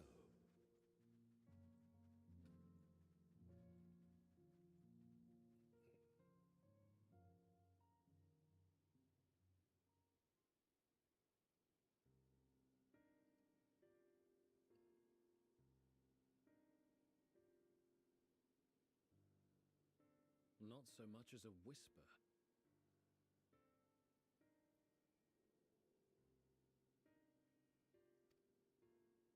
The roads leading beyond the city walls would have been used less in recent years. Nevertheless, this was one of the most important gateways into the capital. A buzz day and night with activity, aye. Merchants passing through the checkpoint, many of them stopping at the local hostelries. Surely they cannot all have been tempered. We can consider the question after we have made camp. If we spend any longer outside, we may well freeze to death where we stand. The tempered Imperials, too.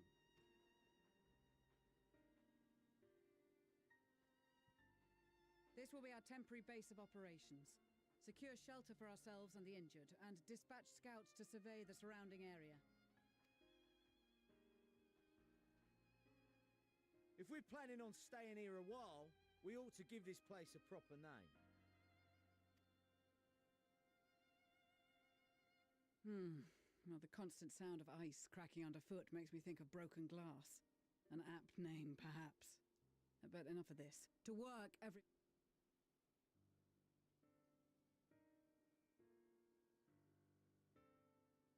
Broken glass? You'd think a place would have a name, but...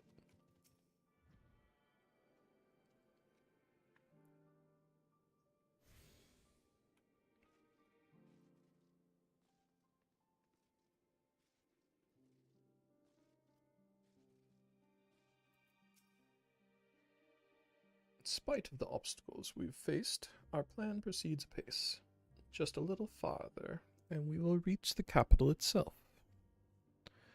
Still, we mustn't get ahead of ourselves. As soon as the camp has been made fit for purpose, we are to discuss a course of action with Lucia. Would you mind asking Y'shtola and G'raha to join us in that building to the northeast of the camp? Alice and I will wait you there.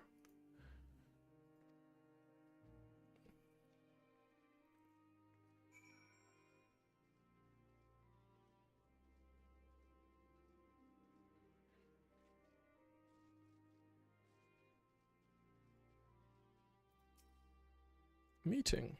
Yes, I'll make my way over once my head is cleared. In truth, I've been feeling out of sorts since we arrived. The air is thick with a palpable aura of malevolence. 'Tis the monstrous tower on the horizon, jagged, hideous, unholy. Even at this distance, its presence is overwhelming. Much like the sensation I felt in the Tower of Zot, only far more terrifying.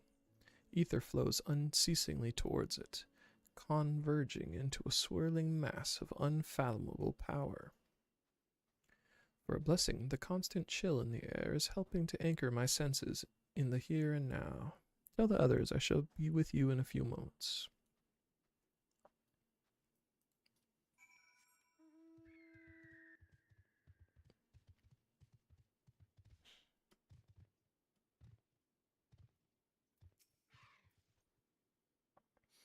You'll be pleased to know most of the Tempered have been quartered inside the nearby buildings and are receiving treatment as we speak.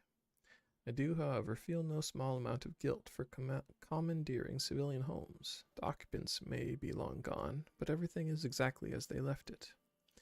Considering the length of time that has clearly passed since, one would expect to find them ransacked. Strangely, there are no signs of anything having been stolen. It's possible that people fled at the first sign of trouble, though it seems to me they left far too many useful possessions behind. Although there is no conclusive evidence, I strongly suspect they were Tempered. Sorry, I was merely thinking aloud. You mentioned a meeting. I will make my way there.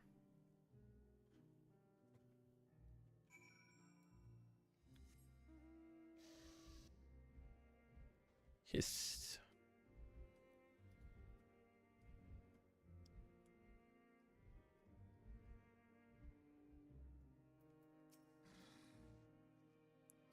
Thank you for informing the others of our meeting. When everyone is here, we will begin.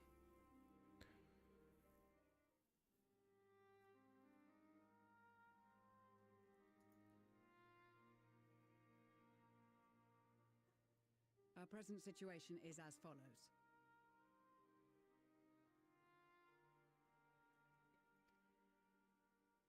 Efforts to aid the people of Garlemald have begun in earnest. Moreover, having entered into the capital, the Imperial Palace is within our reach. But before we proceed further, we must learn what has befallen this city, for therein lies the key to understanding and combating the Telophoroy's designs. I have a suggestion, if I may. Several of the Imperial soldiers we captured on the Magna Glaciers are members of the Populares and acquaintances of mine. Once we have cured them of their tempering, they should be able to give a reliable account of the events leading to the capital's downfall. A promising idea. I will assist the healers. Of course, I will require a proxy of my own, assuming you can spare one. Would you like a hand? No, I am sure we will manage. Better that you take my place in the field.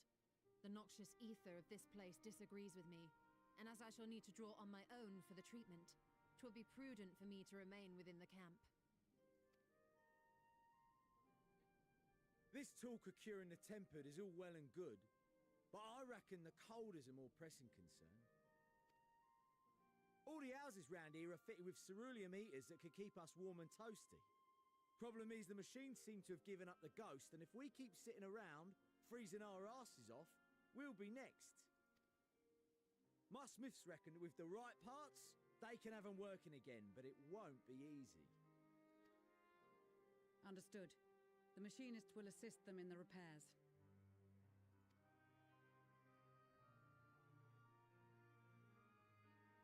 The rest of us should either stand watch or survey the area. We've made our presence known to the Telophoroi. They will be searching for us, if they have not already ascertained our position. That we have seen no sign of them since the battle suggests they have yet to do so. However, I suspect they may be biding their time.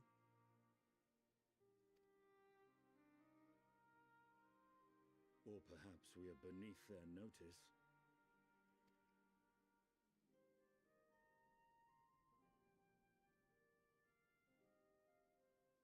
In any event, we'll find no answers standing around here. Urianger, Estinian and myself have visited Garlemald recently, so we'll lead the reconnaissance efforts. Perhaps bolstered by a few Bosnian and Dalmascian scouts from my previous excursion for good measure.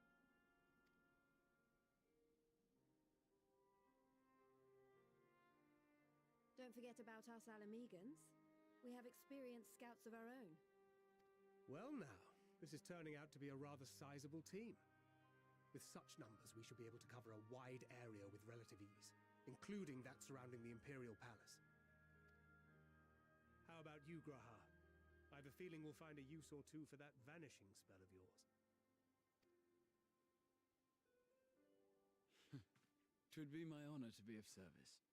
though I doubt that you of all people need rely on my tricks. That leaves us with guard duty.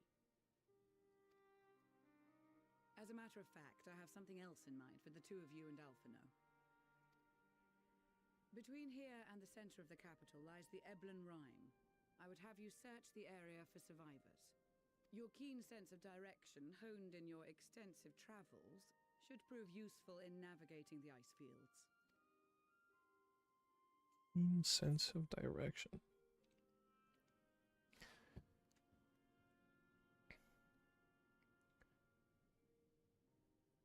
If there are any survivors, we will surely find them.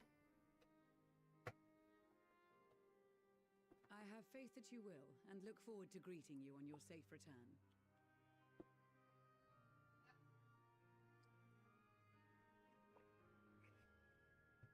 There's a sunbeam making my arm all You all warm. have your duties. Can Let I us capture make it on haste. camera? May the Fury bless and keep No. you. I can show the reflection.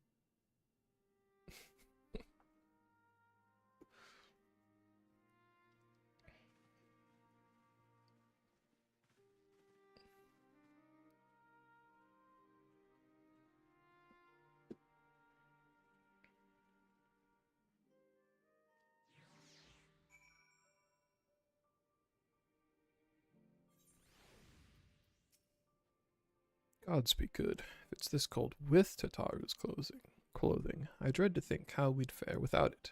I must remember to thank her when next we meet. Makes me realize, too, that while the people of Garlemald have spent their whole lives in conditions like these, even they'd be hard-pressed to survive away from the warmth of their homes. If there are any survivors, we won't find them.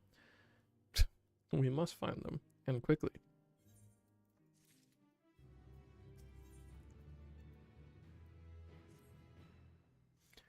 What ho, chums? Been given something to do, have you? As it happens, I too have been ordered to make myself useful. Sounds like rather a tall order. Ahem. Since you ask, we're to scour the Eblan Rime for survivors. What? Wander around ice fields on the off chance you'll find someone? You'd take forever to finish the job without the benefit of my expertise. Or more specifically, my telescope. Come, friends, I know just the spot to begin our search. I'll probably regret this, but we may as well humor him.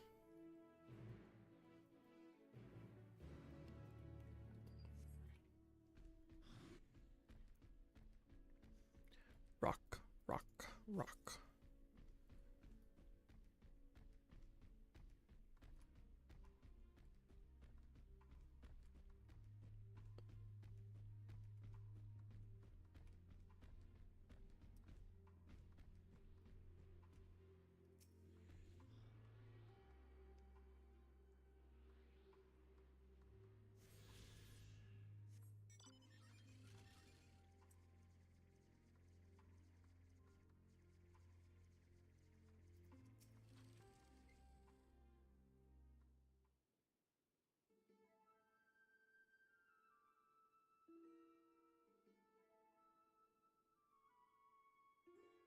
I spy with my little telescope a massive sheep thing?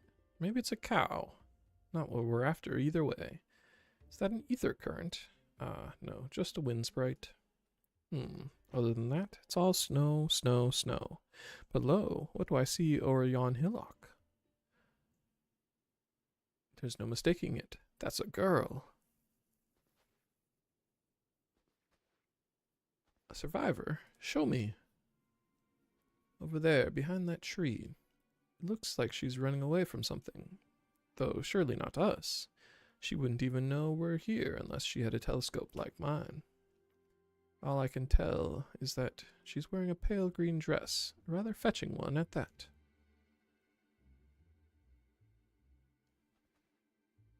She'll be long gone by the time we get anywhere near, but we should be able to follow her footprints. I'll let Lucia know where you're headed. Oh, and take these warming tinctures with you. poor girl must be chilled to the bone, if not on the verge of freezing to death. That's actually very thoughtful, thank you. But won't you need some for yourself? No, no, I'll be fine. As a man of chivalry, my honor demands I do no less. And lest we forget, the very reason we are here is to protect those in need. Now go, and Godspeed.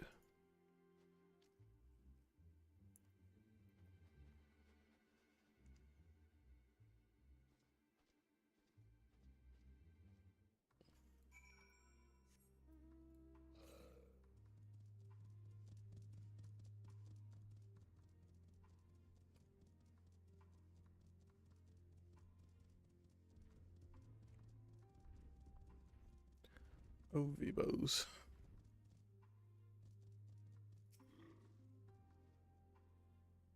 Wind sprite. Trail of fresh footprints lead to the east. What the hell is that thing?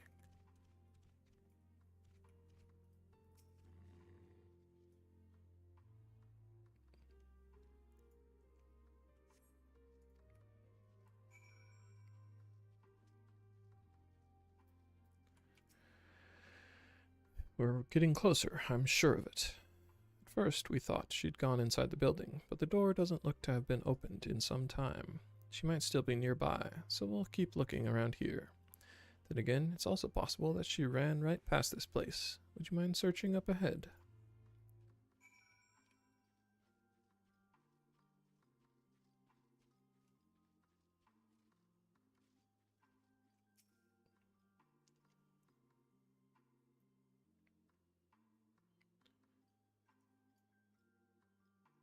I'm assuming that's a player, but it's a cool looking phoenix thing.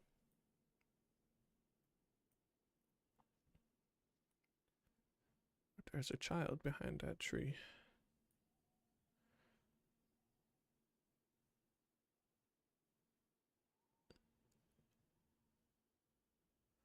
The girl in the green dress anxiously surveys her surroundings. Were you to call out to her from this distance, it might attract wild beasts to your location. It would be safer to get closer first, but you must do so without drawing her attention.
Kaboo.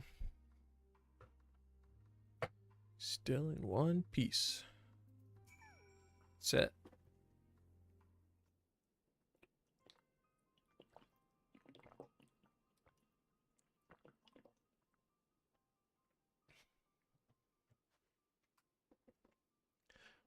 Who are you? Stay back. This house is packed with explosives. Take another step and I'll blow this place sky high. Please, we just want to talk.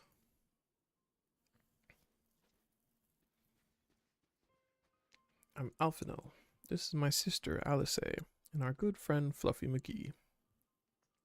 We have no intention of hurting or taking anything from you or anyone else. I give you my word.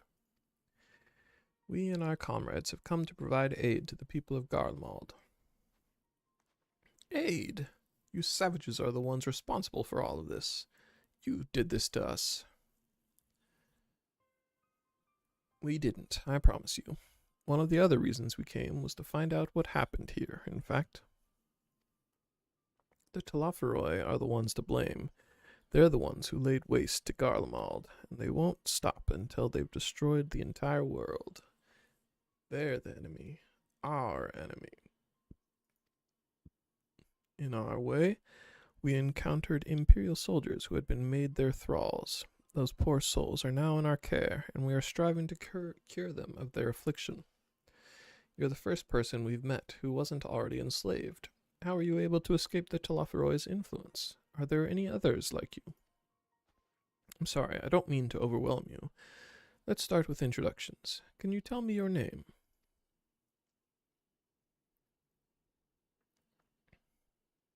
My name's Licinia.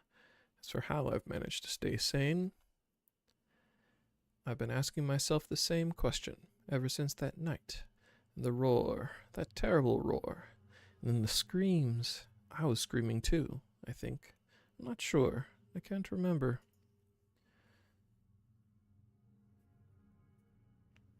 Then came the silence. Everything was still. It was like waking up from a nightmare. I thought that maybe the fighting had stopped, so I stepped outside.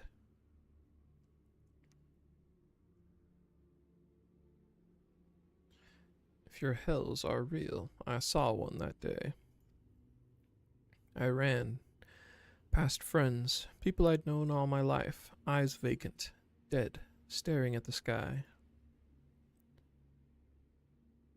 Others were mad and violent. I saw them struggle with soldiers, but didn't stay to watch. I fled as far as my legs would take me.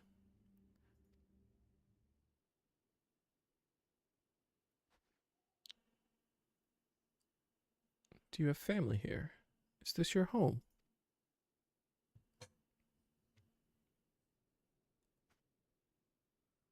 No, this is Victor's Spoils, a mansion for retired soldiers. Or it was, but now me and a few others are, borrowing it. As for the explosive, I was making that up. I just wanted to keep everyone else safe, and I didn't know if you were... The truth is, our supplies are running low. You said you're here to help. Can you? Of course, whatever assistance we can provide, we will. Thank you. I'd better tell the others first, though. Wait here.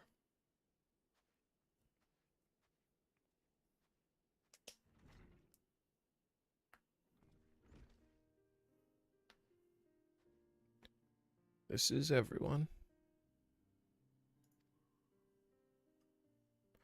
Licinia says you can be trusted, but these are desperate times. We'd be fools to let foreign troops into our home. Having said that, were you to provide us with means of heating the place, as a sign of goodwill, perhaps we could take you at your word. If that is too much to ask, then leave us be. Time to put my firewood gathering skills to use. Could you provide the spark with a little magic, Alice?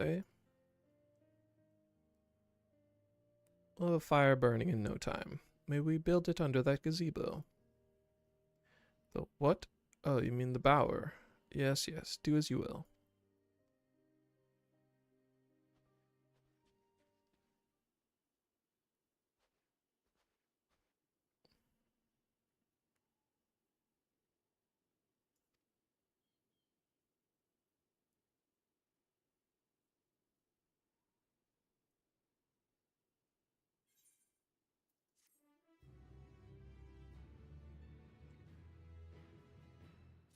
Bum bum bum bum bum bum.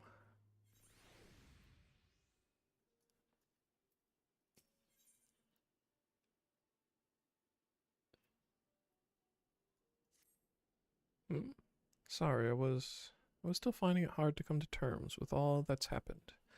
Now that you're here, though, I'm hoping things might change for the better. You know, I've worked up quite a sweat from all that running about, so I'll leave space around the fire for the others. As you can tell, they're in a far worse state than me.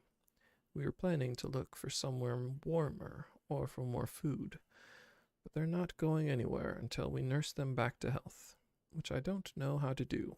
Is there anything you can do to help them?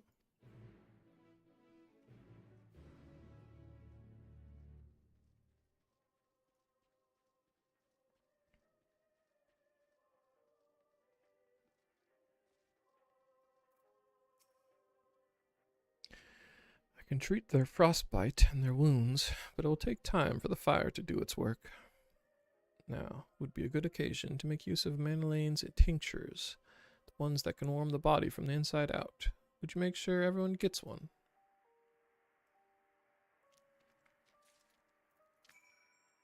The numbness is beginning to subside, though I suspect once the fire dies, it will return with a vengeance.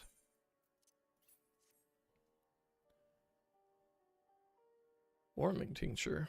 I've never heard of such a thing. No harm in trying. But tell me, have you heard aught of the city? Though calling it that seems absurd after what's happened. It's nothing but ruins now. Few buildings still standing offer no more than a meager protection from wind and snow.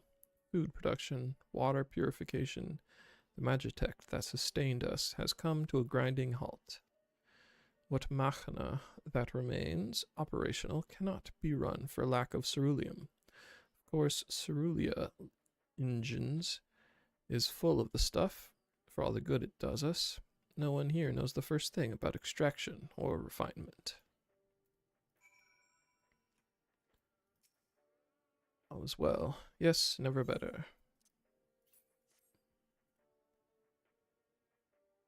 What sweet libation is this? Is it poison by any chance? Ha ha ha, 'twas a joke, a joke! Ah ha ha, ah ha. If I laugh, 'tis that I may not weep. So said the poet, and alas, my tears would freeze on my cheek ere they fell. We are the blessed damned, to bear witness to the fall of the great empire, while our brethren lie dead, or live on as puppets of flesh. First came the war, then came the roar. When morning came, Garlemald was no more. In a cacophony of gunfire, explosions and screams was our beloved capital razed to the ground. From the rubble rose the disheveled remnants, their lavish finery caked in ash as they shuffled mindlessly towards the palace, each bearing a fragment of stone or metal, an offering, perhaps, to the architect of our destruction.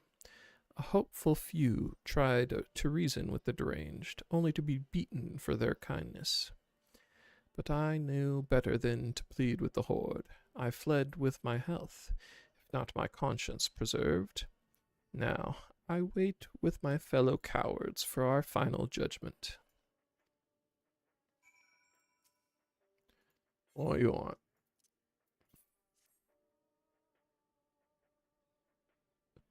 A tincture. May as well drink it, I suppose.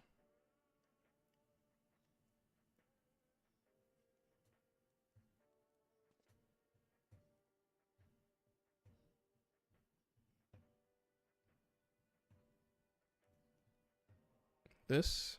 It's a radio. You don't have them where you come from, I take it. We use them to listen to messages sent by others, even over great distances. There are different types, but this model is by far the most popular, made with quality components crafted with the finest ore, sourced from Locus Amonis.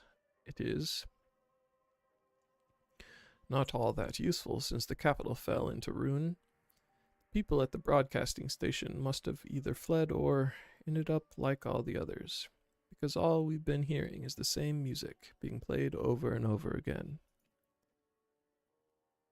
Home Beyond the Horizon, an ode to the brave men and women sent to reclaim our ancestral homeland of Locus Amonis. We may have founded an empire in these frozen wastes, but we always hoped to take back what was once ours. 'Tis a solemn reminder that though we must suffer great hardship, better days will surely come. Despite everything, I believe that Emperor Varus yet lives, and that he speaks to us through our radios. It was a cunning strategy, faking his murder. He must have foreseen this catastrophe and chosen to conceal himself, that he may one day make his triumphant return. Yes, I'm sure of it. Emperor Varus would not be defeated so easily.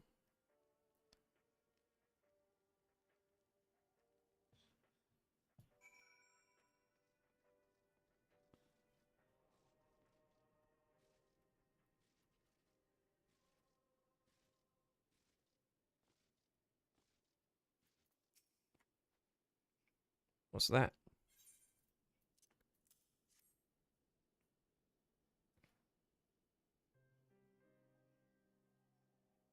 So this is what you gave the others. Thank you. I'll save it for later. Actually, I have a few things to ask you. Are you part of the group staying in Laterum? Saw Legatus Vergilia's troops heading toward the Magna Glacies a few days ago. Are they the ones you encountered?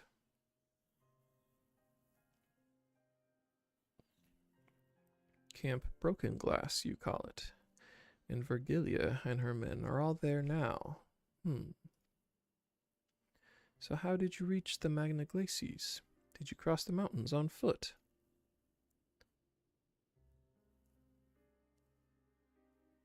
Airships. Then there might be a way to...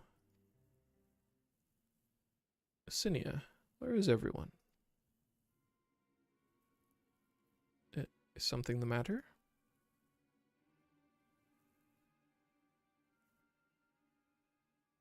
A voice from inside, you say? You must be imagining things. Everyone's out here. Perhaps a baby Almasty has found its way into the house. It wouldn't be the first time. Without the soldiers to scare them off, wild animals have been roaming closer to the settlements. Some have been known to attack people, too. I've just had an idea. If you and yours are strong enough to defeat a Legatus, then surely a wild beast shouldn't pose a threat. If you have a mind to continue helping us, perhaps you could head to the other side of the lake. There's a small group of tappers living there, people whose job was to extract ceruleum. They still do, from what we can tell. I've already tried asking if they would share their fuel with us, but they're not willing to give it away. They want food in exchange. Lots of food. That's something we don't have and can't get on our own. Top of that, to even reach their den, we'd have to make our way past all those creatures. Would you be willing to go in our place? We only need enough ceruleum to last until the others are strong enough to travel to your camp. The offer still stands, that is. Oh, and I don't expect you to give up your own supplies, but there might be another way to pay the tappers.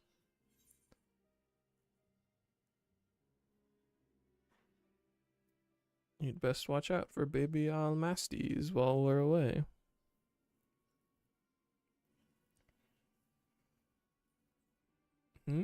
Ah, yes, of course. If I see any, I'll be sure to shoo them away. To reach Tapper's Den, you'll have to cross the lake. The ice is thick enough to support a person's weight, but if you'd rather not take the risk, you'll need to take the long way around. Finding the entrance can be a bit tricky, too, so it's easier to just look for someone standing guard outside. However you decide to head there, please be careful.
Who goes there?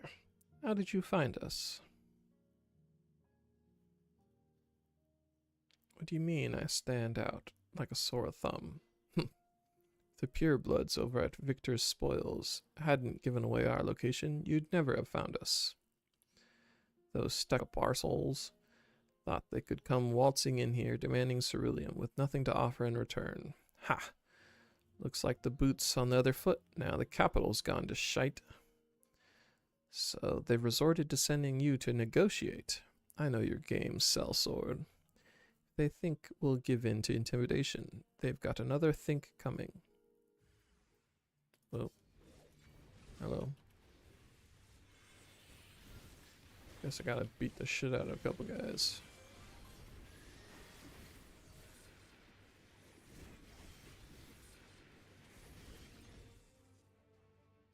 Am I dead yet?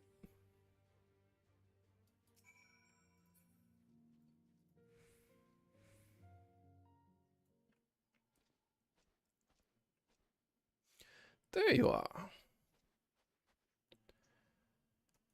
Just after you left, Licinia asked me to go and catch up with you, in case you needed a hand. Someone must have let slip that I have a little experience in transporting barrels of ceruleum. Does she? I don't remember that being a thing, but whatever. So this is Tapper's Den. Well then, after you.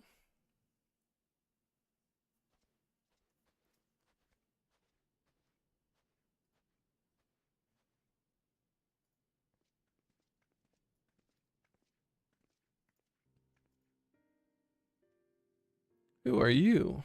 What happened to the guards? Kick their asses. The Orzians and rebels here to save the people of Garlemald. It doesn't make any goddamn sense. Why in the hells would you pass up this chance to put those Imperial bastards to the sword? Let me guess. None of you are Garlean. You were brought here from other lands. Giribania, Yanksha, Bosja, Dalmasca, to name but a few. Some dragged here against our will, others fed bollocks about a better life, all put to work extracting ceruleum. All given the esteemed title of An, placing us firmly on the bottom rung of the ladder. Sup, laugh? The old hierarchy means nothing in the new Garlemald. Says we, but the only thing that's escaped more or less unscathed is Cerulia engines, still sustaining us, even with our paymasters out of the picture. We hear you're experts in drawing up ceruleum from the bottom of the lake, but how can you do that if it's frozen over? Ha! Wouldn't you like to know? Trade secrets, I'm afraid. At any rate, it's not as if ceruleum is used for much these days. What with the city in ruins? We take enough to power our heaters and save the surplus for later. And though it helps stave off the cold, it does sod all about our hunger unless we can trade it away. Speaking of which, be sure to tell your contingent we've got ceruleum by the barrelful. If they're interested, we'll exchange it for whatever provisions they're willing to spare. We can certainly ask, but if you're all free to go now, why carry on living here? Free to go? Go where? Even if we managed to get back to our homelands, there'd be nothing left for us, thanks to the Empire. And the knowledge and skills we acquired working here would be practically useless outside of Garlemald. So we're staying for the time being. Long as there's a need for ceruleum, we'll find a way to get by. Even if Garlemald as we know it is gone for good.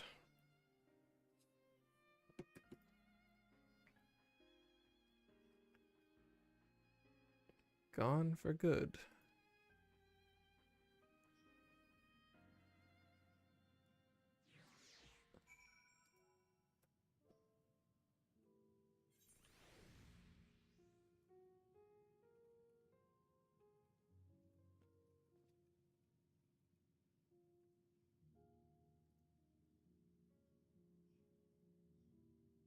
like this now. Oh god. And say things like this now. I gotta figure out why that happens when I send two of the same message at the same time.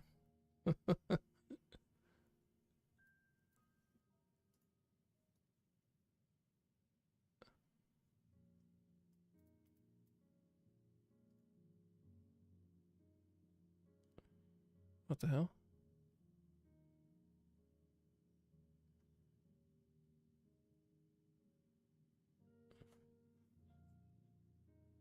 Wait, why did it crash that time?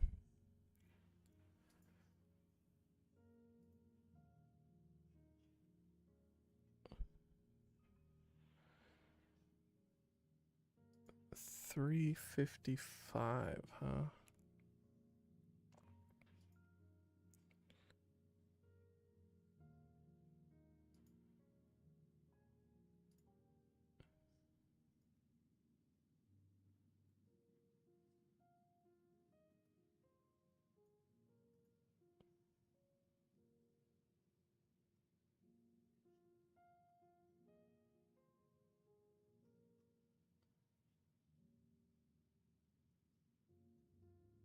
Wow, really been making some progress.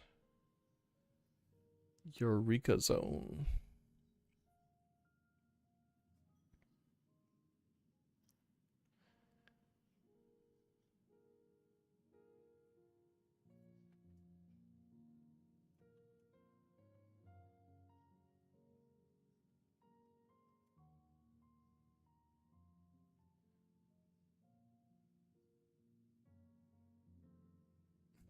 Sure, sure. Makes sense.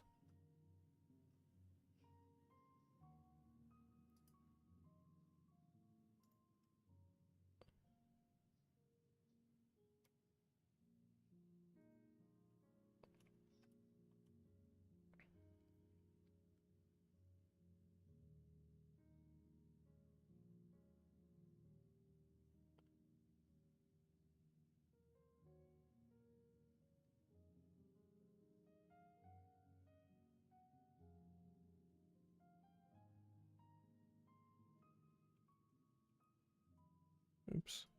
Wait.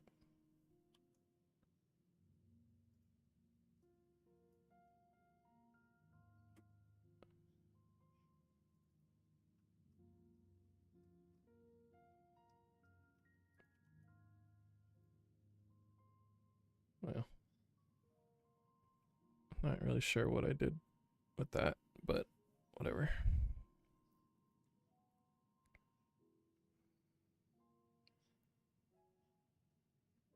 Try it again. I'm also not sure why it crashed when you did it, but did a weird repeating thing when I did it. Obviously, I have not finished working on this.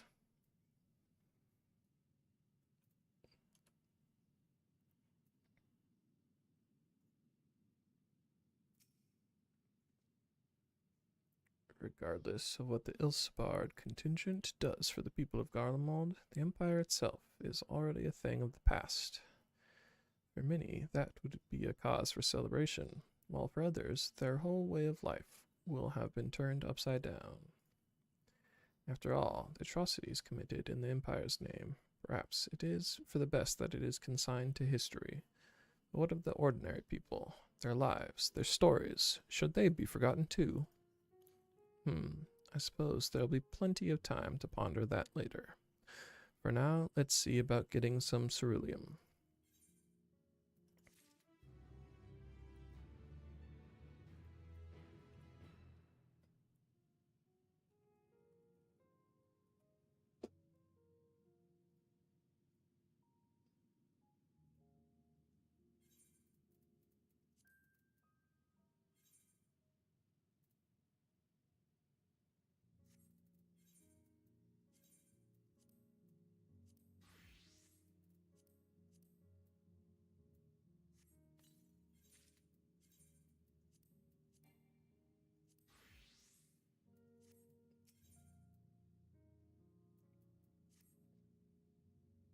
So, you've come seeking ceruleum, have you?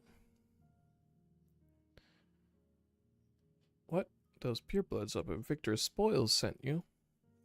To turn to their enemies for help. They must be more desperate than I'd thought. Then again, Licinia's got her little sister to think about. Sister? But we only saw Licinia and 3 men. It's possible she died from whatever was ailing her. If she needed treatment, I doubt there'd be any way to get it around here. I may have refused Licinia at first, thinking she'd come back with something to exchange, but I can spare them a bottle's worth of ceruleum. Consider it a reward for introducing me to the rest of your contingent. Be sure to send them our way, you hear?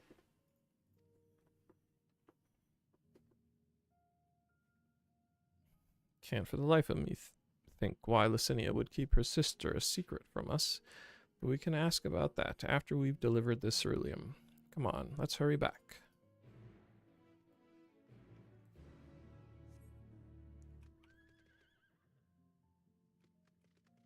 Do all of these people share this one bed?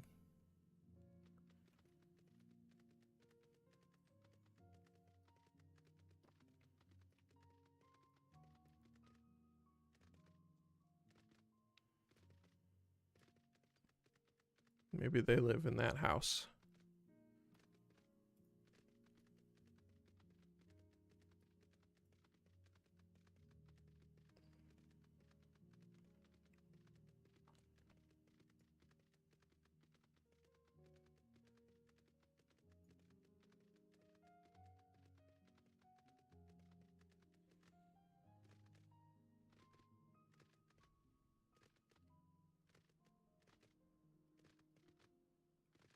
Nice, nice. Really working on that Halloween costume.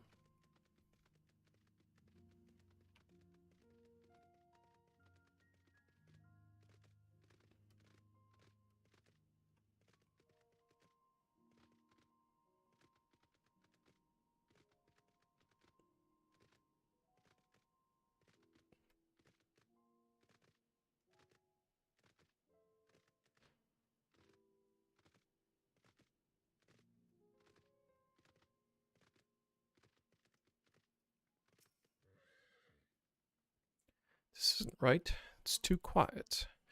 I would have thought Alphino would still be treating them by the fire, but they're nowhere to be seen. I'll look inside the house while you search outside. They can't have gone far.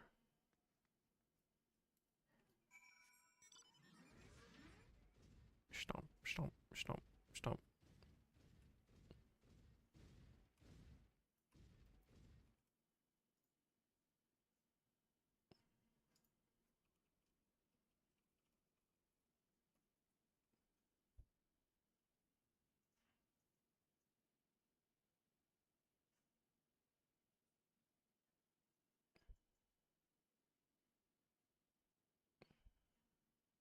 Damn it.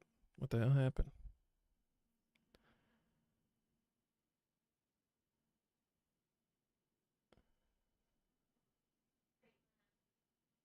What?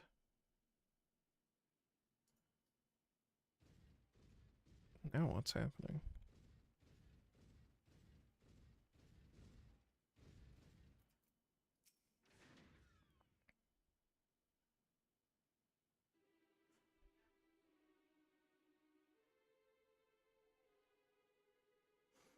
They asked me to help carry supplies, but when I followed them back here, they attacked me, caught me off guard, forced me to defend myself. Fear they fared rather worse than me. Can't fool us. We know what you're about.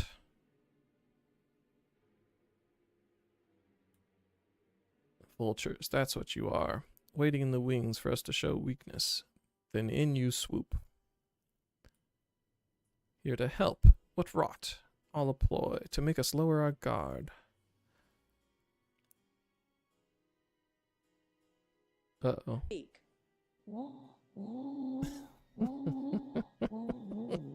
That's what it was doing. It just got confused and made 2 minutes of horrible mumbling. Let's just end that early. Let you in. Put ourselves at your mercy. Put us in chains. Steal our lands. Get your revenge.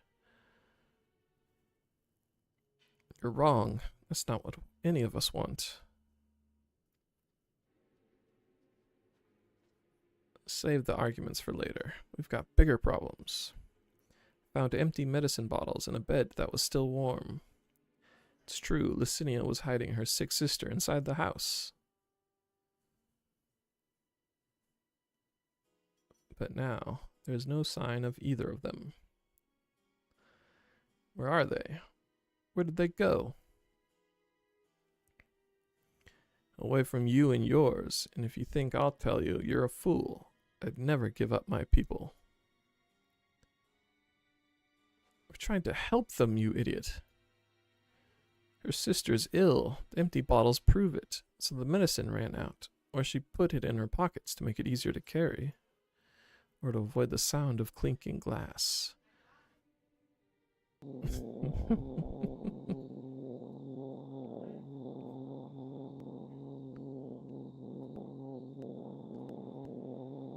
One minute and 58 seconds of that. There are beasts everywhere. How could you let them go alone? To protect them from you.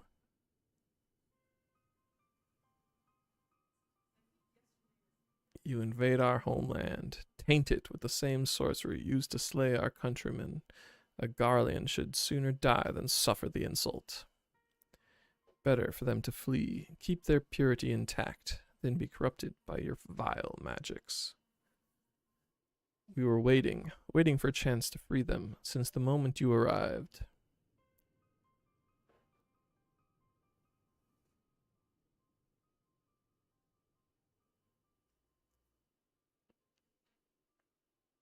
This is getting us nowhere. Cannot say how Licinia and her sister will react when we find them, but find them we must. Go on without me, both of you. I first need to tend to my injuries, and theirs. I will join you in the search after.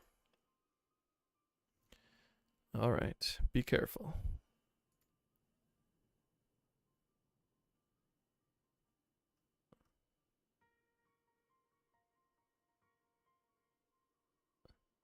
Do our best to find them quickly.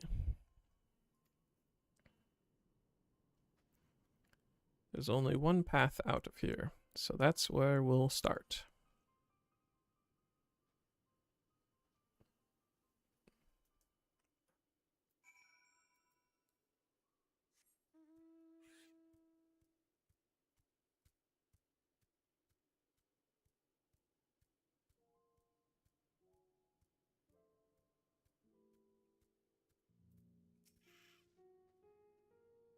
Two sets of fresh footprints. Young woman, judging by the size.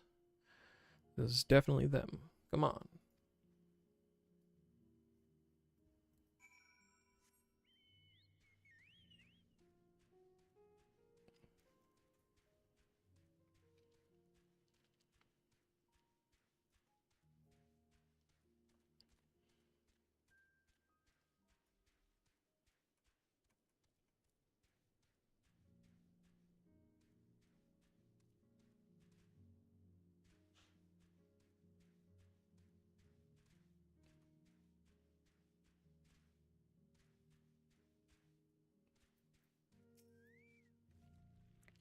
Trail stops at the frozen lake. Perhaps they chose this route so as not to leave footprints.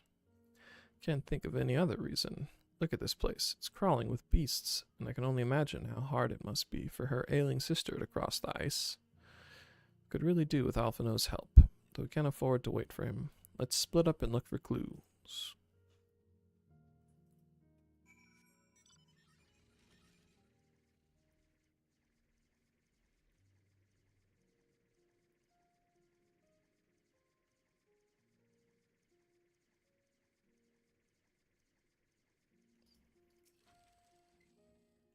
The empty bottle smells faintly of alcohol. The thin coating of dirt indicates it had been here for some time and is unlikely to have any connection to Licinia or her sister.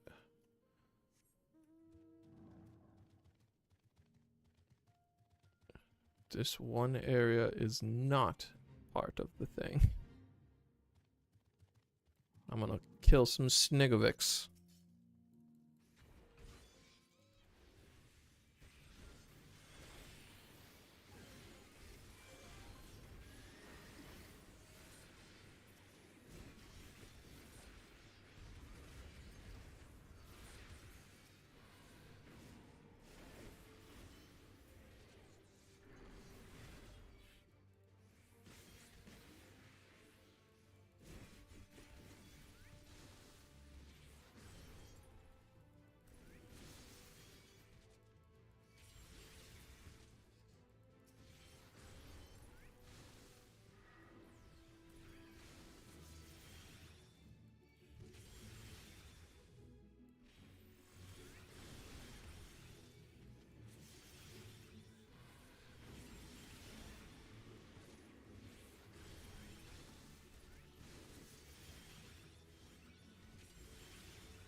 Snagavex are kicking my ass.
Damn it.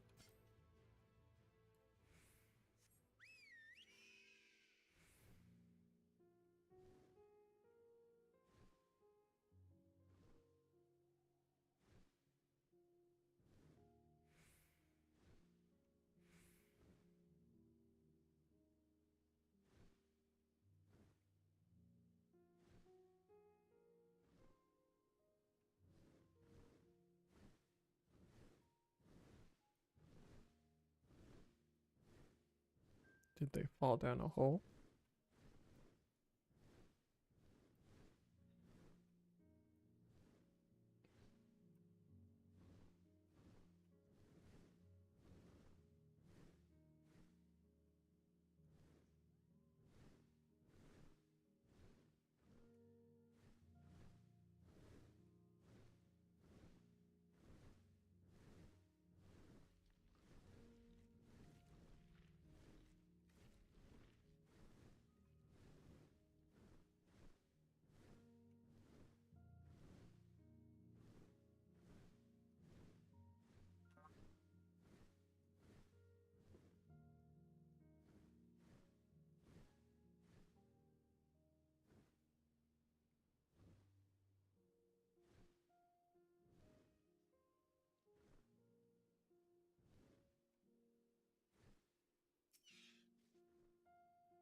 Wet paper, half buried in the snow, appears to be a flyer for a theater group, though the run of shows advertises has long since ended. Okay.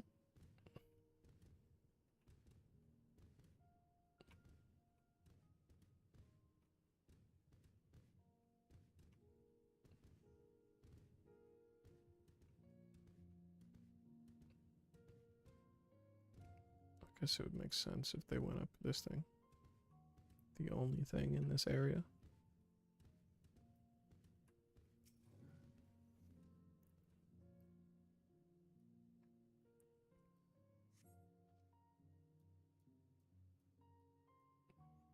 The blood staining the snow appears to be fresh.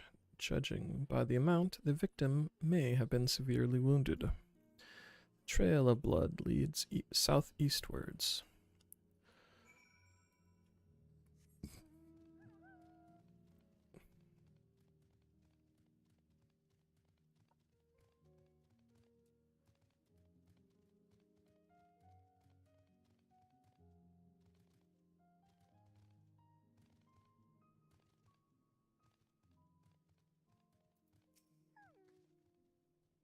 These girls got fucked up. Now they did.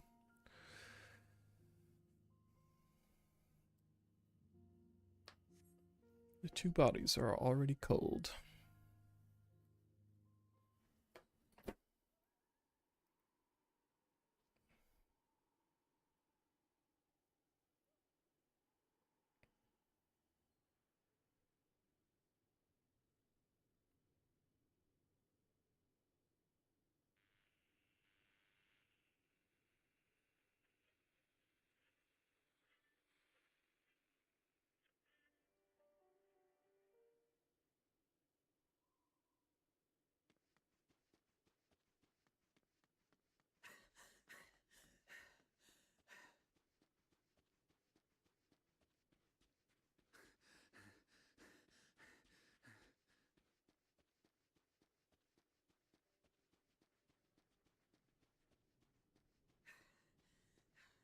Blood trail.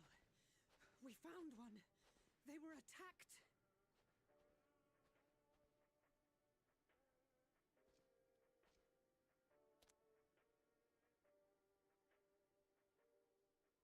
No.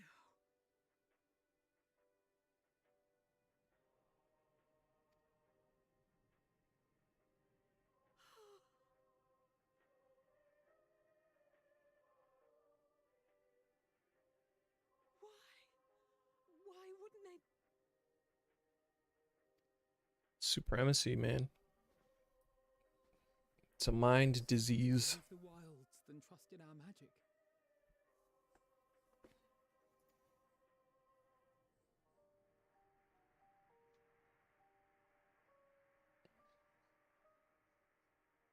We should have. I should have.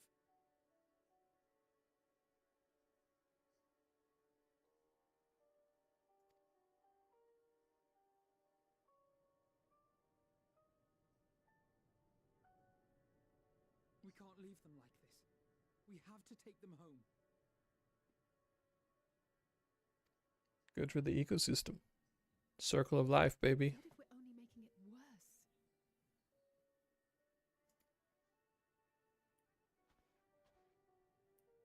Maybe we don't belong here, but neither do they. Not out here in the wind and the cold.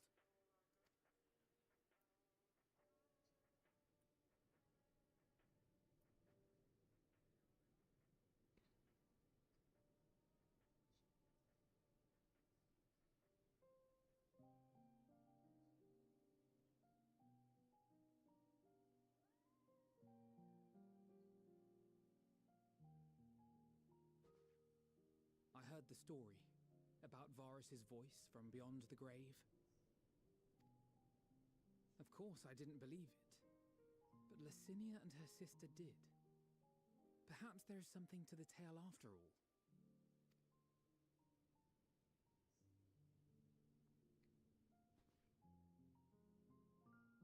I want to understand, so I'm going to borrow this for a while, if that's all right. You had every reason not to trust us. We came as trespassers, invaders. But I pray that in time, we will be more than that to you. That we will find a way to help your loved ones. And see that no more children are left to freeze alone in the snow.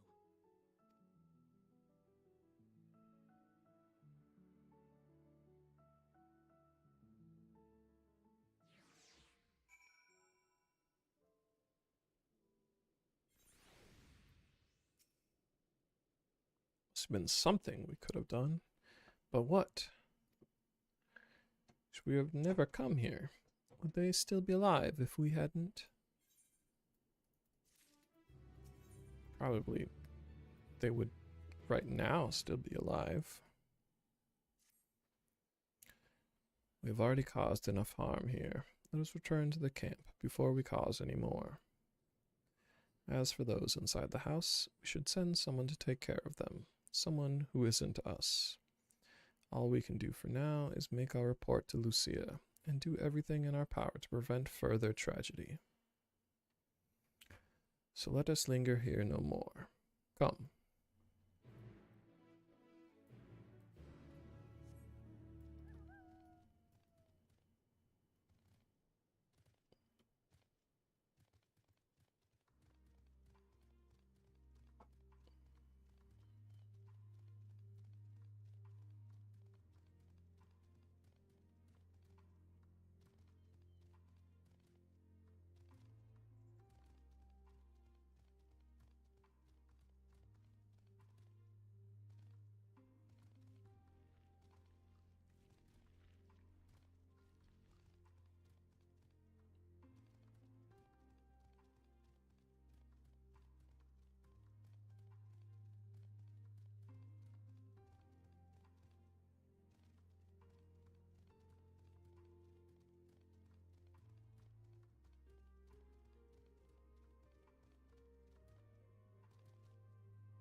Say and Alphino tell me they have finished their preliminary search for survivors, but refrain from saying much more than that.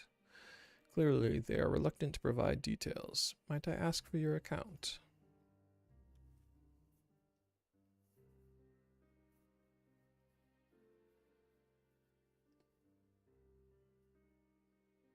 Thank you for your report. We shall inform the troops of these developments and instruct them to proceed with the utmost caution should they encounter any survivors. Allow me to go and speak with the ones at the victor's spoils. They may be more willing to listen to a fellow Garlean and accept our offer of assistance. I pray you are right. And though I am loath to burden you any further, should there be an appropriate occasion to speak of Licinia and her sister, please do so.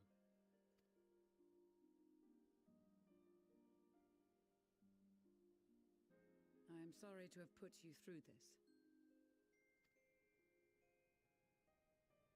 My distress is nothing compared to their suffering. So tell me, what else have we learned?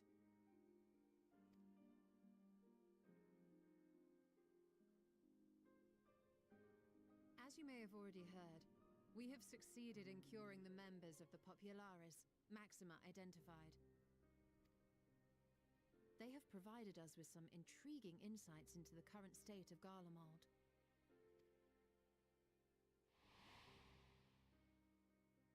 The assassination of Emperor Varus was the catalyst for the civil war. Nerva declared his claim to the throne, and his opponents refused to recognize it.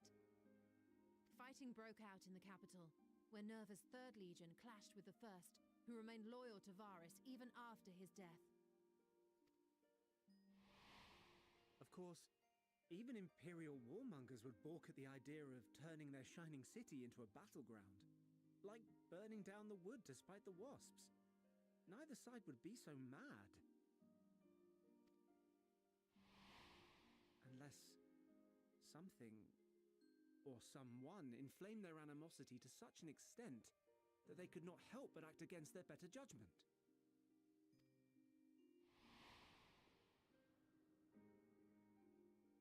It brings to mind events at the Gimlet Dark, does it not? The Emperor's sudden withdrawal from the front lines, specifically. Nerva and his father, Titus, Varus's then political rival, took advantage of rumors that Crown Prince Zenos had been possessed by a demon.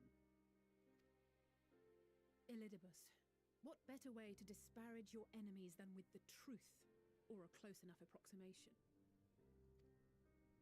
Indeed. But before their accusations could be substantiated, many of Titus's followers were silenced. While some were merely stripped of their status, others died under curious circumstances, one after another, suddenly and suspiciously. Again, Elidibus. Like as not, he had a hand in it. No evidence was found to implicate Varus, certainly. Nevertheless, Titus, Nerva, and the Third Legion would have judged it a brazen attempt by the Emperor to rid himself of his political enemies. And then, in the midst of this growing turmoil, Varus Sosgalvis is murdered. And Garlemald's own prodigal son, Gaius van Belsar, is named the murderer. Shortly thereafter, Nerva claims the right of succession, and in response, the First Legion claims the assassination was part of a coup d'etat orchestrated by Titus and Nerva.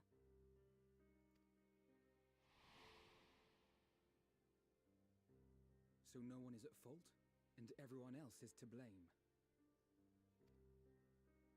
I should add that both parties received substantial financial backing, presumably to provide them with the means and encouragement to pursue a swift victory.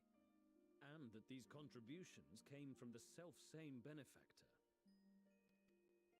I'd heard House Brutus had been filling the Third Legion's coffers, but the First as well. It would seem so. Though the Populares determined that the First Legion received funds from a variety of organizations, all had connections to House Brutus. So Daniel was playing both sides against each other the entire time. information I gained from my friends does not end there. One night, shortly after fighting broke out, the capital was shaken by an immense tremor. From that point onward, I have no memories, no recollection of any events, including our clash on the Magna Glaciers. But when asked about the Imperial Palace and its bizarre transformation, they somehow recall Emperor Varus giving them orders in their dreams. May the Tower of Babel stand as testament to the glory of Garlemald. This sounds awfully familiar.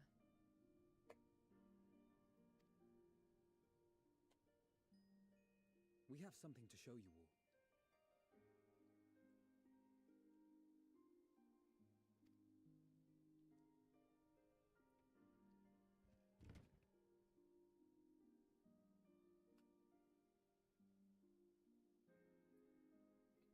Varus spoke to them through this radio. Perhaps it was a recording, but if not, that would be inexplicable.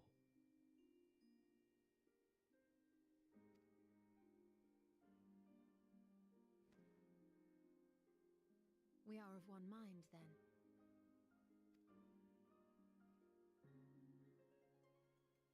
The ether that permeates the ore used in this device is almost identical to that of the talismans. I see it. While it is likely more by coincidence than design, these devices might also ward against a primal's influence. A picture is beginning to form. If the tremor felt throughout Garlemald was a wave of ether emitted by a primal,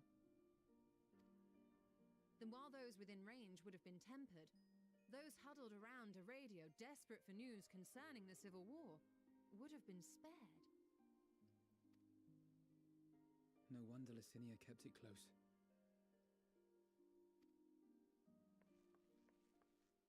My friends, I must speak with you. A young man was caught trying to steal our supplies. He is a soldier of the Iron Men, we think, but one who has not been made thrall.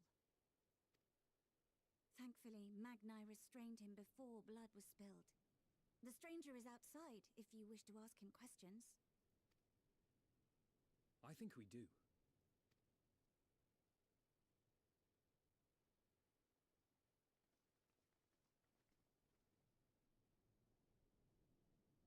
Who do we have here?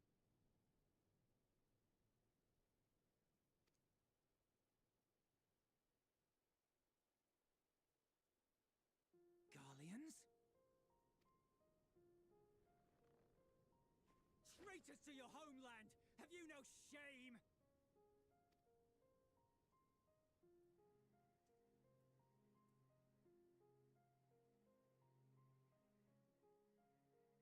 I am Lucia Junius, a Temple Knight of Ishgard. And you are? Jullus Pier Norbanus. And that's all you invaders will get from me. We are not here to invade Garlemald. Far from it. Like you, our allies in Eorzea and the Far East fight in defense of their lives and their loved ones even as we speak. But it is the people of Garlemald who have suffered most. This we know. And that is why we have come to offer you our aid, that we may unite against our common foe.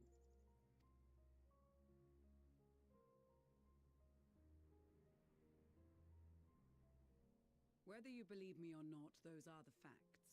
Now, answer me this.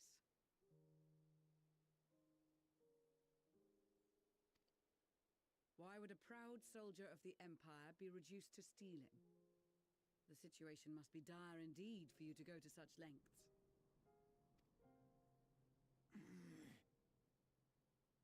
If it is supplies you seek, we would gladly share ours, or turn a blind eye while you leave with your spoils. I will not negotiate. My commander will determine how to deal with you and yours. If you wish to treat with him, I will take you, but no more than 3.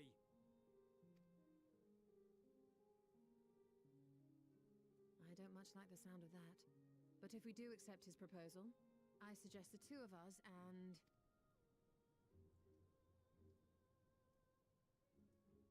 Please allow me and Alize to act as envoys. May I ask why? We have seen with our own eyes the hardships the Garleans face, how their futures and lives hang in the balance. It's not the warmest invitation, but it's an opportunity to prove our intentions true.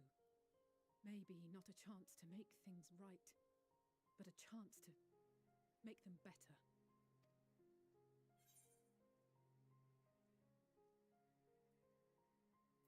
What would your mother say if I let you two go by yourselves? Oh, oh, oh. I can see that persuading you otherwise is a lost cause, but you will proceed with the utmost care.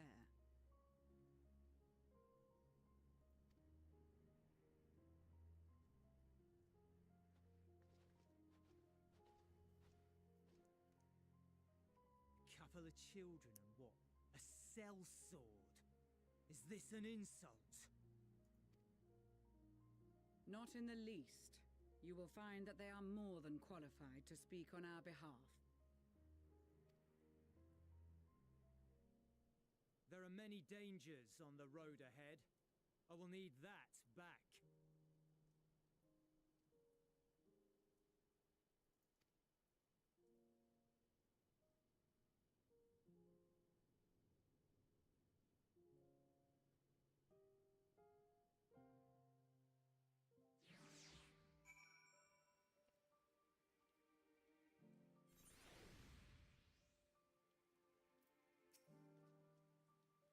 You'll be received as invited guests, and so I urge you to observe proper social etiquette and conduct yourselves accordingly.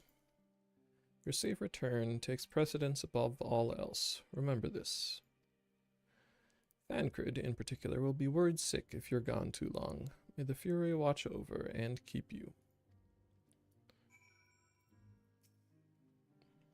Are you and the children ready? I'll explain the route once we are outside your camp. If anyone attempts to follow us, we will judge it as an act of hostility. We will not hesitate to take appropriate measures. I would expect nothing less. You have our full cooperation.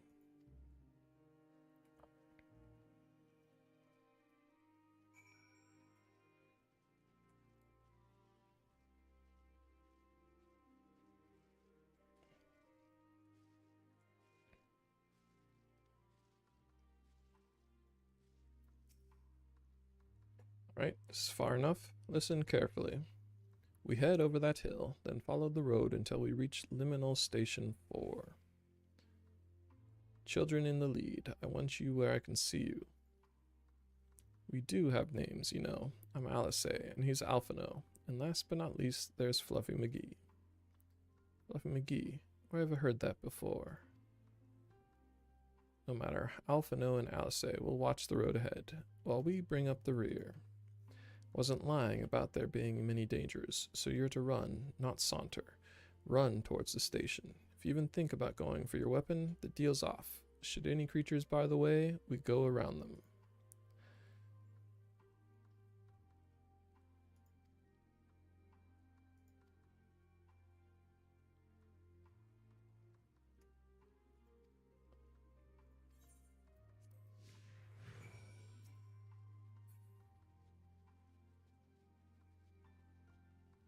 Over that hill, right?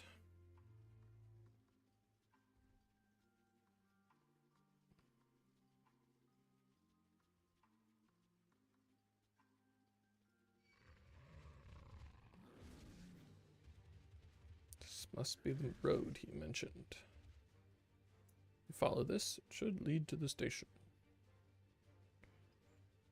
Not the easiest surface to run on.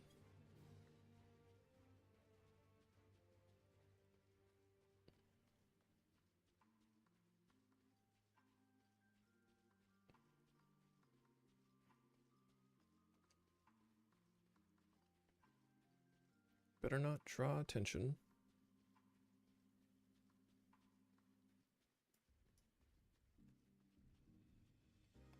That's the station, I presume.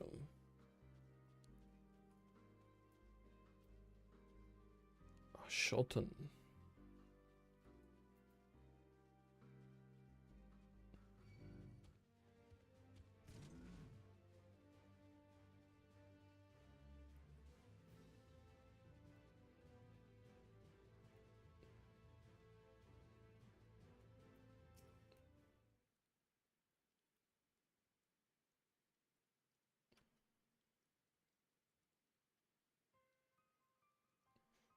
This is it. The first stop, that is.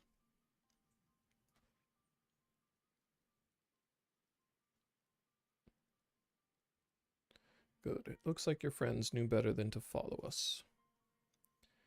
Are these your headquarters? No, we're stopping here so I can check for pursuers. Since it appears you've kept to your side of the bargain, we can carry on.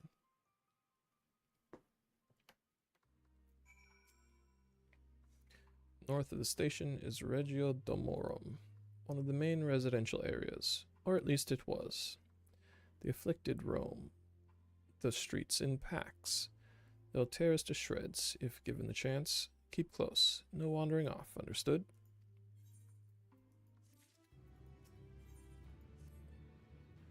From here we'll be heading northeast, keeping to the left of the railway. While the route itself is straightforward, getting past the hordes unseen is anything but. Keep your weapons at the ready. They would attack their own countrymen. Aye, they spare their own, but slaughter the rest without hesitation. Though we'll try to avoid detection. The chances of sneaking by completely unnoticed are slim at best. I will lead the way, but in the event we are seen, you're to fight them off. Those two will follow us, provided they can refrain from drawing their weapons. While I doubt they would be foolish enough to stab their guide in the back, I'll not take that chance. With that said, let us proceed. Wait, he wants me to fight and they not to fight? It's random, but okay.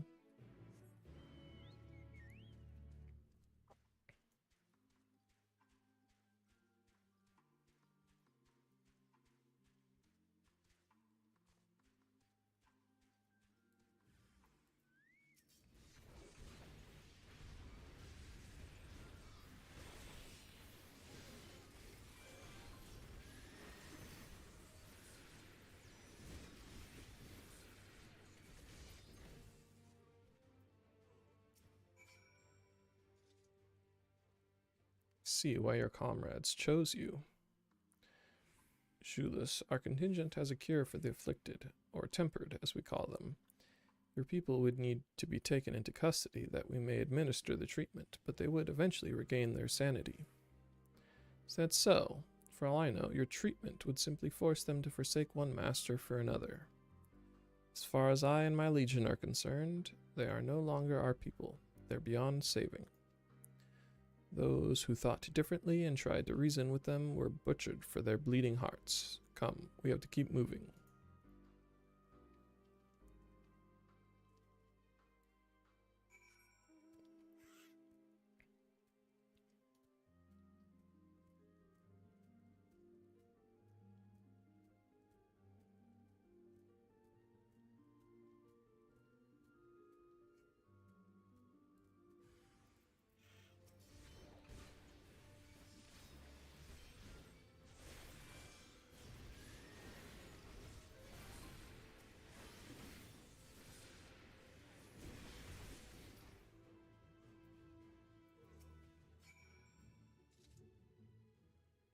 Looks like we're not being followed. We will continue onward.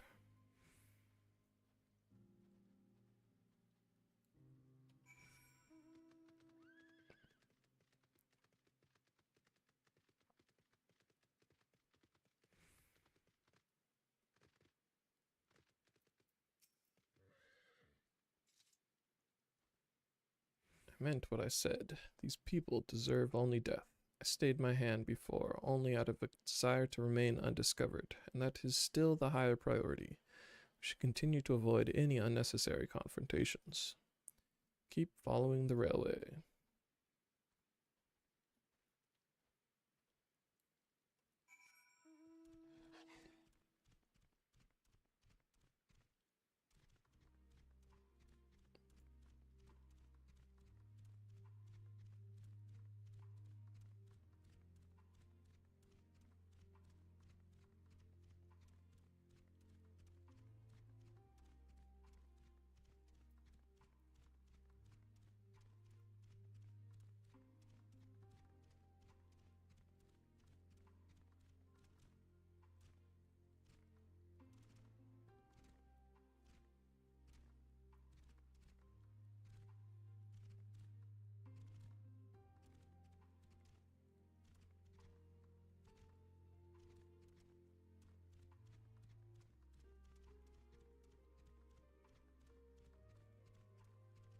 Sit underground. Oops.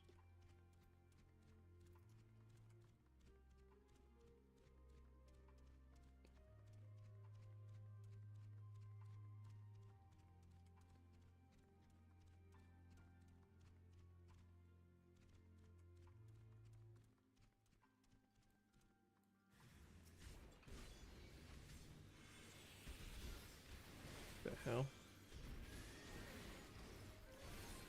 It's The Last of Us.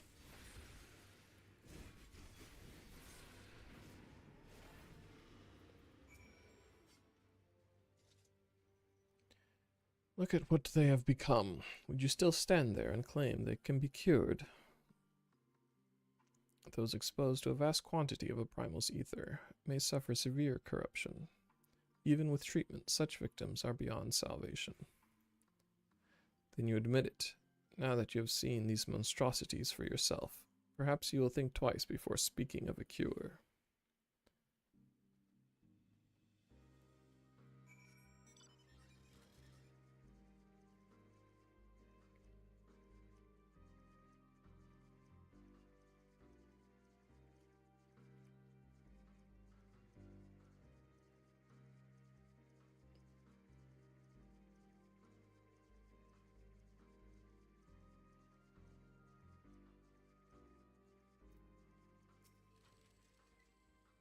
We're almost there. You've kept your side of the agreement, so I will keep mine. This way.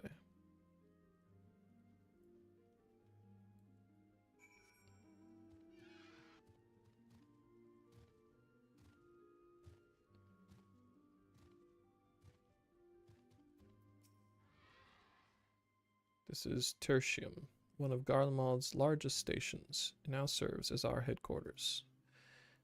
I've already sent the twins ahead. I will be with you soon, so wait for me at the bottom of the stairs. It's a trap.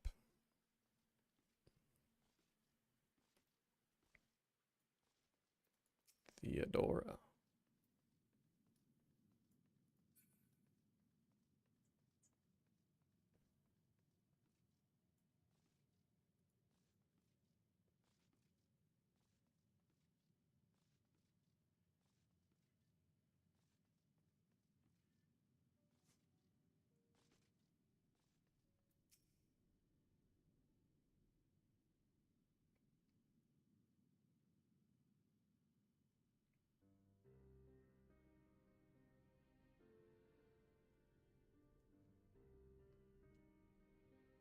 It's plain to see why they chose this as their base of operations. They could have done a lot worse. Even so, I imagine it's not the easiest place to live. Indeed, and if Julius was willing to make the perilous journey to Camp Broken Glass in search of food, their own supplies must be all but exhausted. It may be shielded from the wind and snow, but it's still bitterly cold. Much like Victor's spoils, it must be a constant struggle to keep their people warm. Lower your voices. We may be here as my guests. The others will not take kindly to your presence.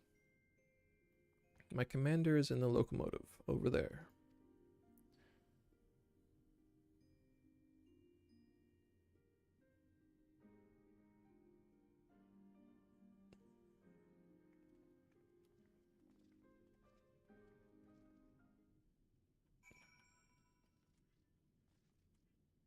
Why do they even have these crystals if they are incapable of magic?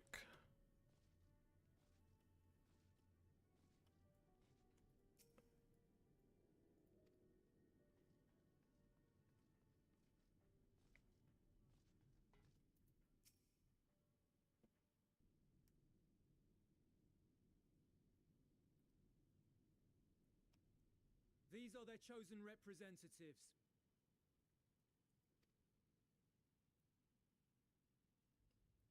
Very well. Let us hear what they have to say. Yes, sir.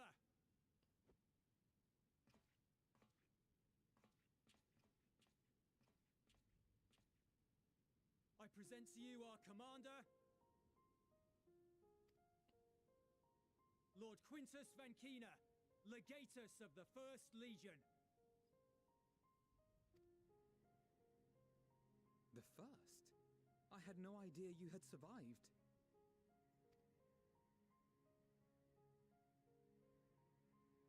We lost our emperor, our city, more than half our troops. For my wounds, I may never take the field again.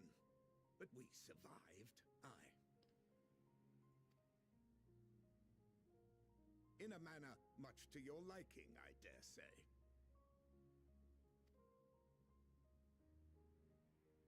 We have no intention of adding to your misfortunes, nor do we bear you any ill will. Spare me. Though you children may speak in earnest, overtures of peace ever ring hollow in my ears. So long as man stands to profit from his neighbor's suffering, war is inevitable. Driven from our ancestral homeland into this blasted waste. Yet still you yearned to rob us of our paltry scraps. 'Twas only with Magitech that you learned to keep your distance. Though we knew it was only a matter of time before you regrouped and returned. Conquest and empire were our only defenses. Emperors Solus and Varus understood this, and through their campaigns saw us grow and prosper. Much blood has been spilled in Garlemald's name, aye. But if it is a choice between yours and mine, then it is hardly a choice at all.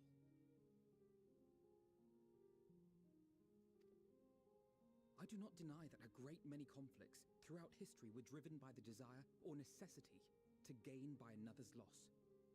That is not why we are here. Nor have we come to petition your aid in the war with the Telophoroi, grave though that threat may be. Our purpose is simply this. We wish to help you. Let us help you. If there is aught that can be done to ease your plight, we would be glad to do it. Perhaps you would.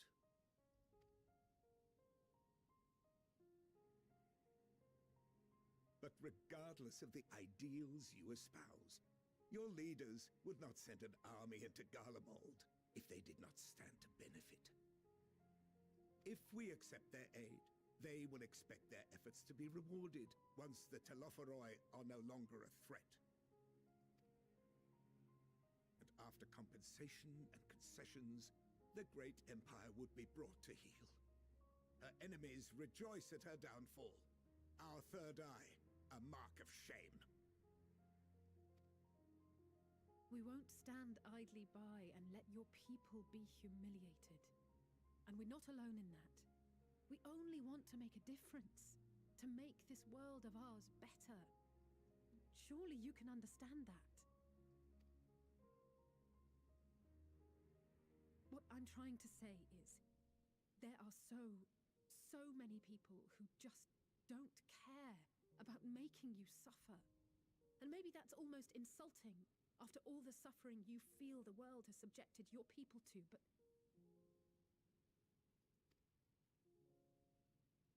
believe it or not, that's the truth. And now we're here, and all we're asking is for you to tell us what you want, what you hope for. So much blood has been shed, so much lost. All because of this endless war. Who wouldn't want to end it? Can we not work together to face our problems as one?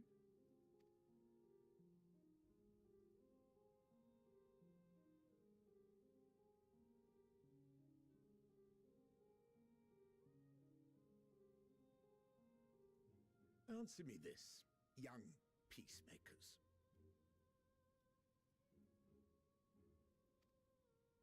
If a world without conflict is your desire, why reject the unity and prosperity of Garlemald? Is it because we do not share your faith? That we do not share your heritage? That our ideals and virtues differ? that we cherish and hold in the highest that which you do not. I think it's mostly because your bureaucracy sucks and you're very corrupt as an organization. Disparity is the root of discord, and peace built on compromise is flawed and fleeting. Happiness for one and all is a dream, and the reality is that to the victor go the spoils. That is why we Garleans will never submit nor surrender. For freedom and for pride, we will remain true to ourselves until the bitter end. That is my hope.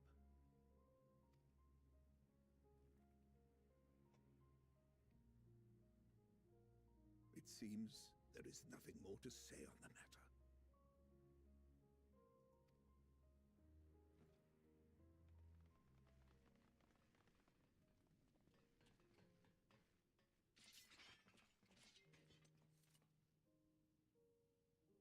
You will remain here while I decide what is to be done with you. Do not be alarmed. No harm will come to you if you cooperate.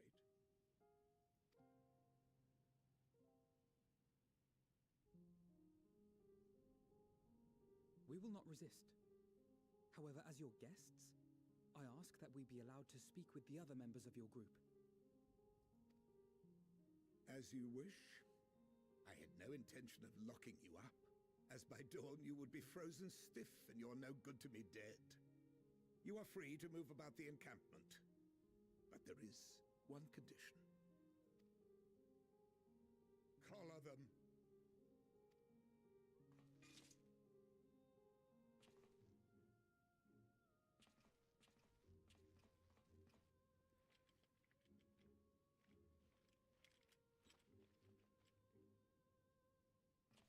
What are these?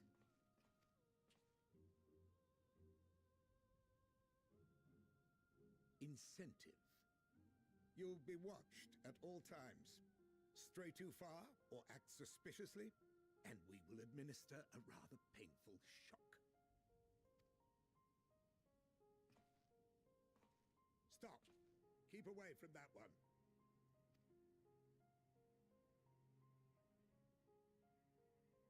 The champion of Eorzea is not so easily cowed.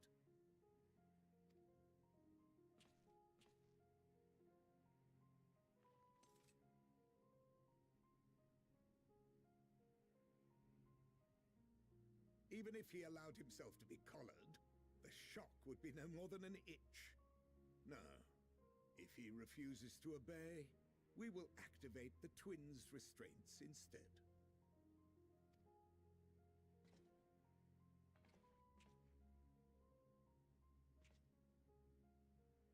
You needn't worry about us.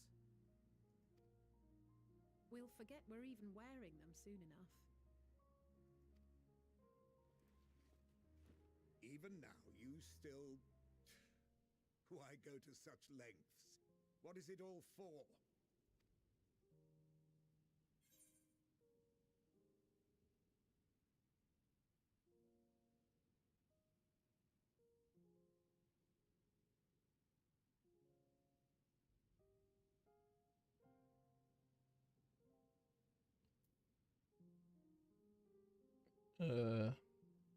On the coldest, blackest of nights, meager though it may be, we must share the warmth of our fire.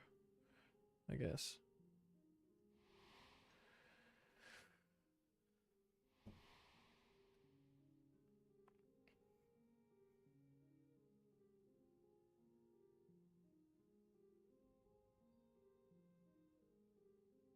You are a curious one. A far cry from the merciless barbarian others paint you to be.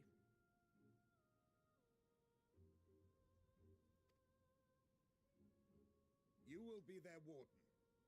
Take them away. Yes, sir.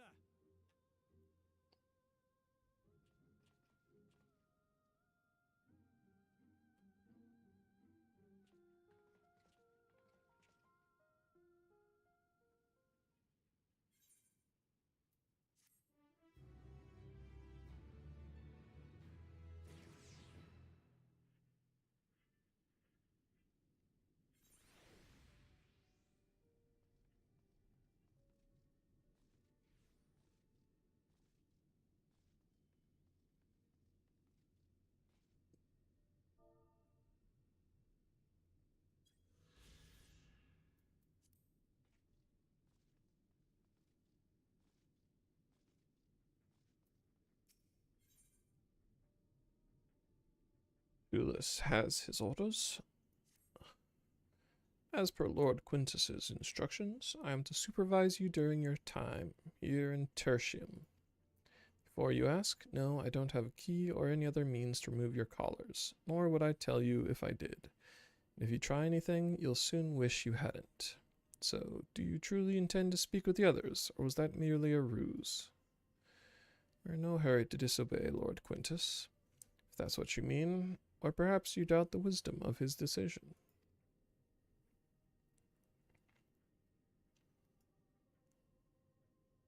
Do as you will, but remember, I'll be watching. If I catch wind of you doing anything untoward, trying to trick our people into turning their coats and the like, those shock collars will be the least of your worries. Understood? Though we're somewhat compromised, to put it lightly, let's not waste this opportunity. I suggest splitting up and learning what we can of their situation, and above all else, don't use magics of any sort.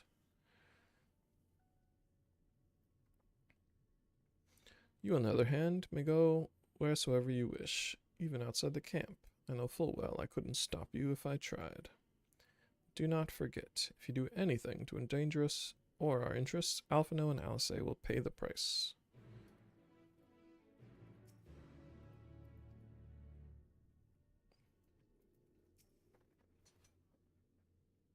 Julius, didn't you? Well, whatever business brought you here, you'd best keep your hands off that aetherite. It's deactivated, but I'd rather you didn't mess about with it. There are others throughout the city, built by Garleans, for Garleans. Could teleport all over in the blink of an eye, provided there was a terminal nearby. These days, however, we use the aetherite's power to keep this place lit, though that comes at the cost of its normal function.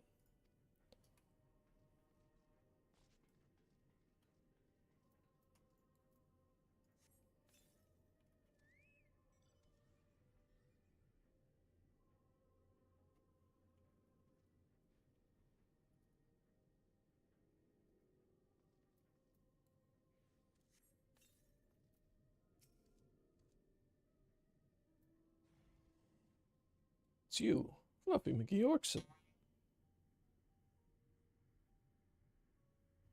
I served under Lord Gaius in the 14th Legion. I was there on the night the Praetorium fell.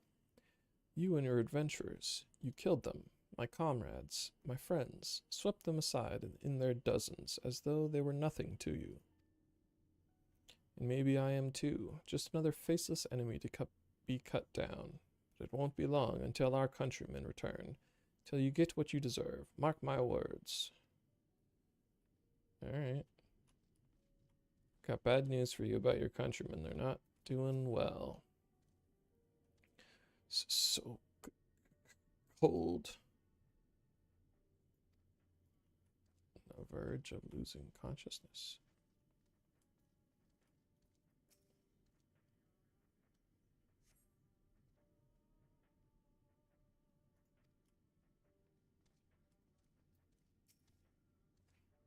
I know who you are, so-called champion of Eorzea. Come to gloat, have you?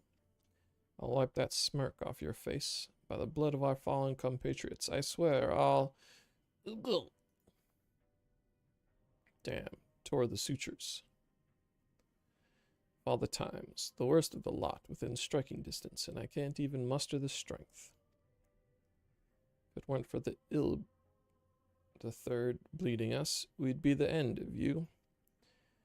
Virgilia's treachery nearly cost Lord Quintus his life, but we made our escape, took shelter in a mansion, tended to the wounded as we prepared to strike back, and then night fell, and we gathered around the radio. Then the roar, the terrible roar. The capital was in chaos, but we were spared. You can call this a mercy.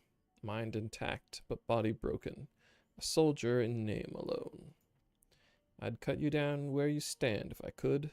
Murderer. Don't think that would go very well for you.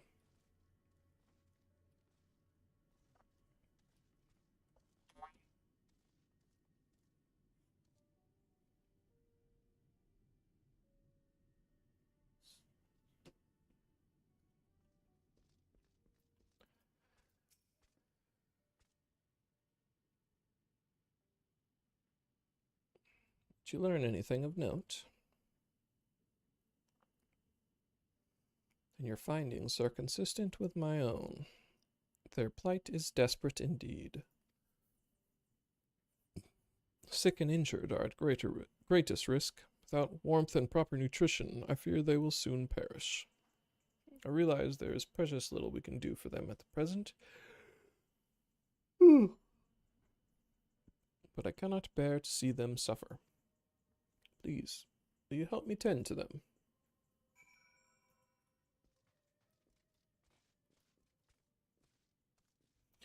Flavius Flav.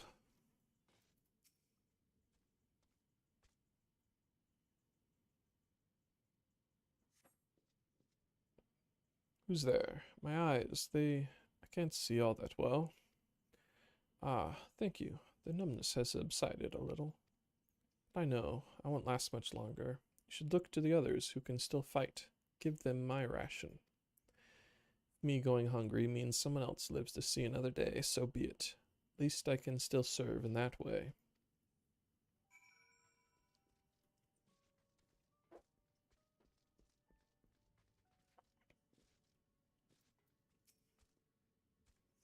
So those you met fare no better.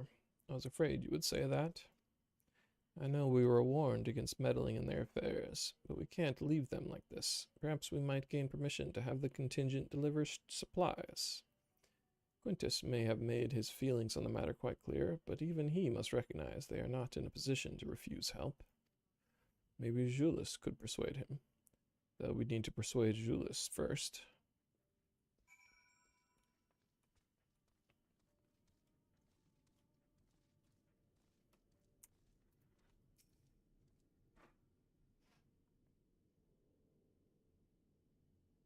Well, seen enough.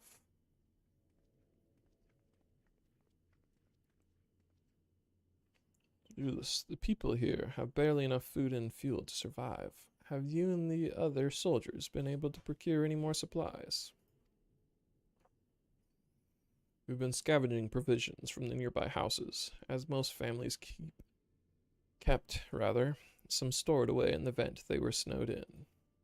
Still, going out and getting it is dangerous work, and we've a lot of mouths to feed. Fuel is the greater concern, though. We had some ceruleum set aside until it was stolen. We haven't identified the culprit.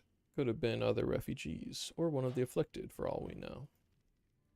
Either way, we're down to the last dregs. Without the heating they need, those in poor health are only going to get worse instead of better. If it's ceruleum you need, our contingent has secured a ready supply. We can have some sent over. We will not accept your charity. We can hold on a little longer. The situation is sure to change. Aye, everything will change.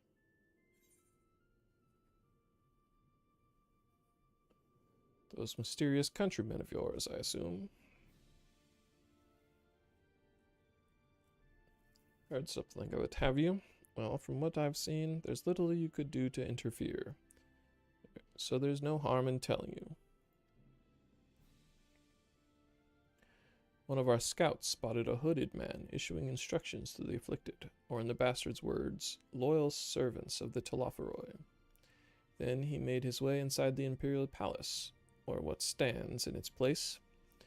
We'd identified the seat of the enemy's power, we realized. Lord Quintus dispatched a messenger to the 10th Legion saying as much, and instructing them to join forces with the provincial legions to prepare for a combined assault on the Telophoroi.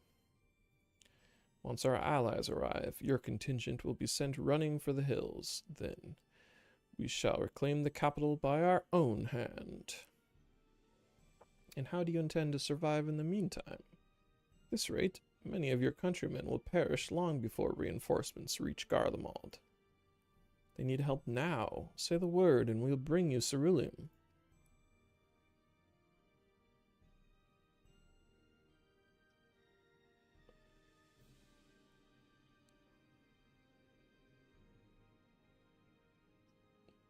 I will speak with Lord Quintus.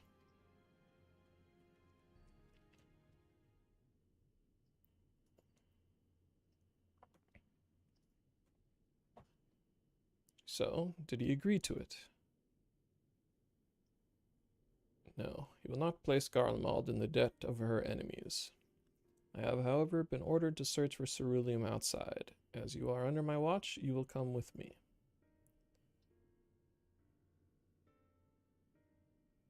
Very well. After all, many hands make light work.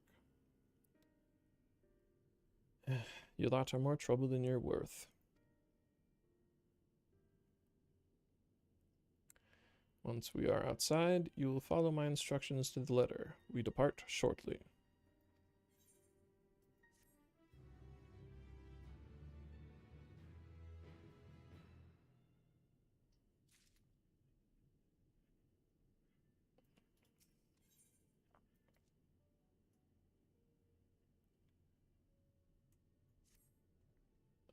We'll begin our search for ceruleum in Regio Urbanissima,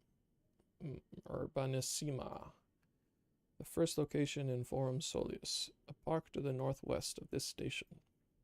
You are to remain close at all times and act only as ordered. Follow me.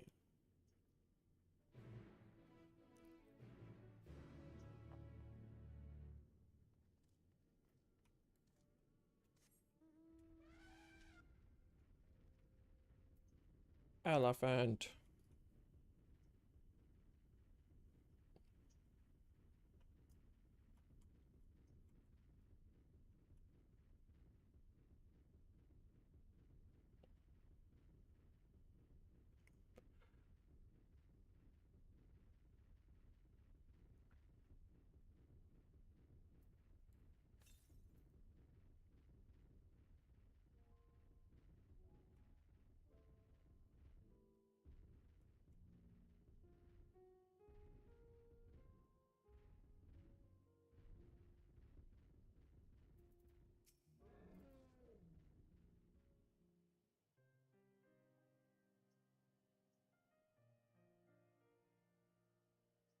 So this is the park.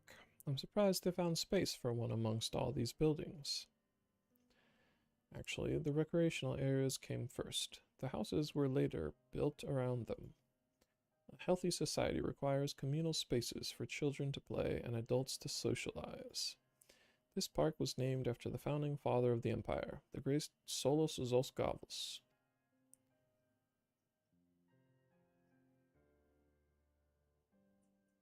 Did we come to extract ceruleum from the wrecked Magitech armor? No, we've already drained it dry. Same goes for the rest of the machina in the vicinity. But as our ceruleum has been stolen, we must scour the city for every last drop. And while I don't expect to find anything here, I've decided to try one more time, in case something has been overlooked. I see. Then with your permission, we will commence the search.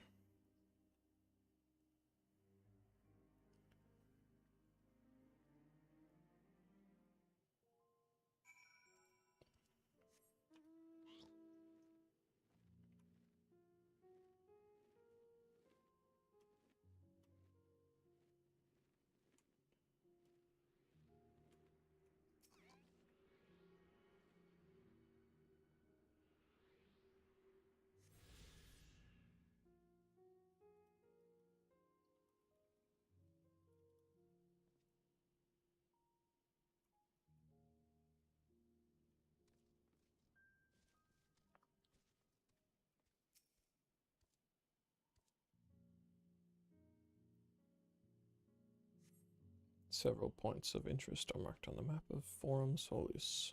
Pond, children's play areas. To your knowledge, however, none would require the use of ceruleum.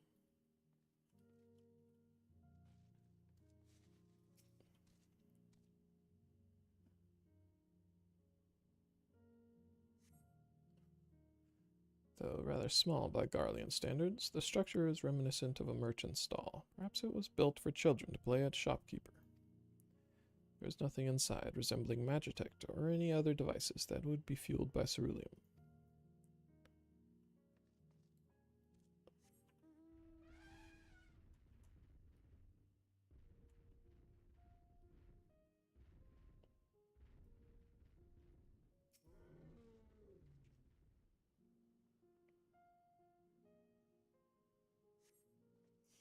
Cursory inspection of the wrecked Magitech armor confirms that the fuel canisters have long since been drained of ceruleum, as Julius said.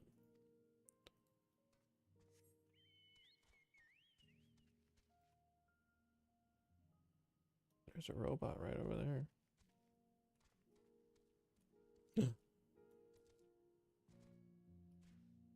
The slide.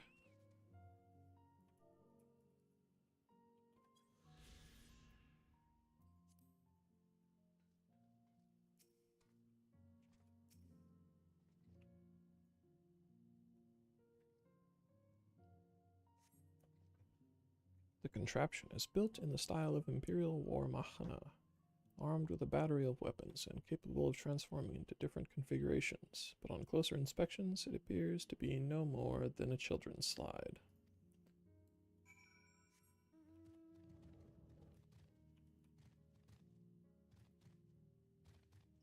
Splash.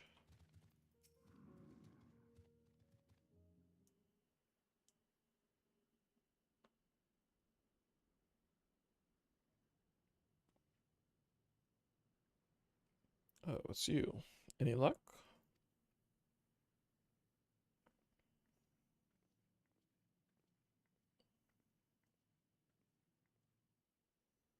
There's no sign of any ceruleum.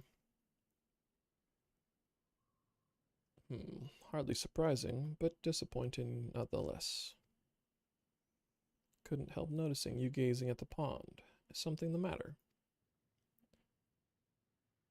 What? Yes, I mean, no, It's just I used to bring my brother and sister here to play. The pond was heated to stop it from freezing over, so like all the other children, they just had to wade in and splash about. Would have stayed there if I didn't drag them out. We'd be sopping wet when all was said and done, every time. And every time when we'd get home, Mother would scold us, saying we'd catch our death walking around like that. The pond was heated. With a ceruleum-powered heater, by chance. Suppose it must have been, come to think of it. Remember seeing engineers changing out a tank beneath a hatch. But that was a long time ago, when the water still flowed clear and wasn't this brackish muck. Can't see a thing, and I can't remember where the hatch might be. The machinery most likely broken. The amount of filth in there is probably the only reason it hasn't frozen over. I'd wager it's still unbearably cold, though.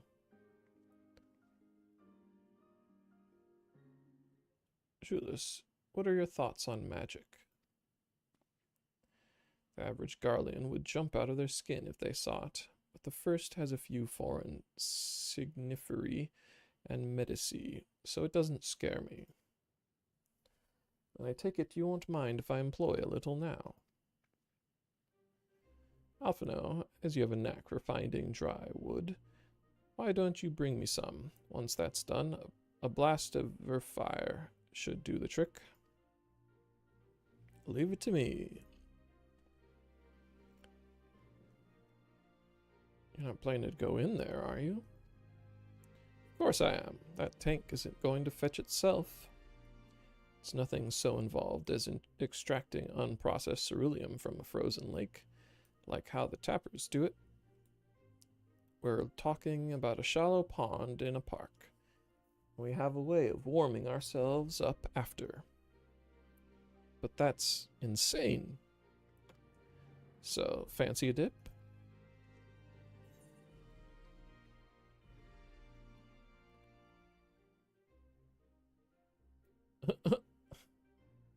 Last thing we need is you catching a cold.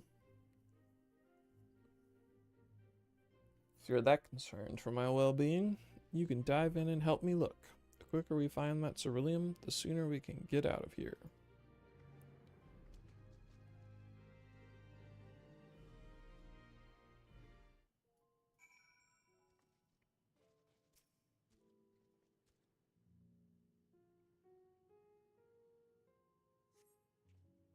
To the murky water, but come up empty-handed. To add injury to insult, the icy wind on your damp clothing chills you to the bone.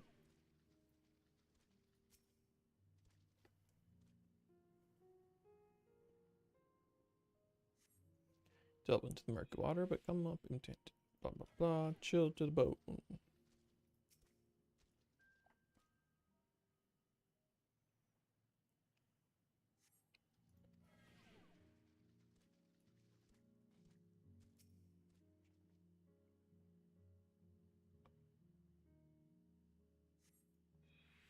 Beneath the water, your fingers catch on what you think might be a handle.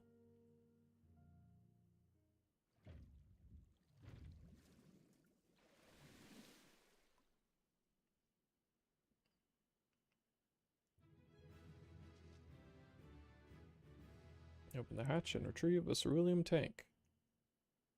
Can't you tell?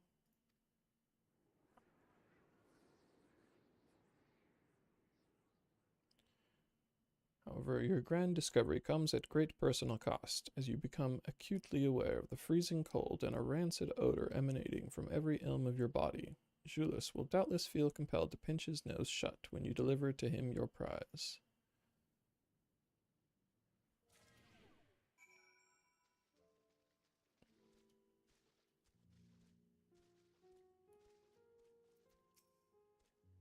Did you find anything? Sniff, sniff. I hope you did.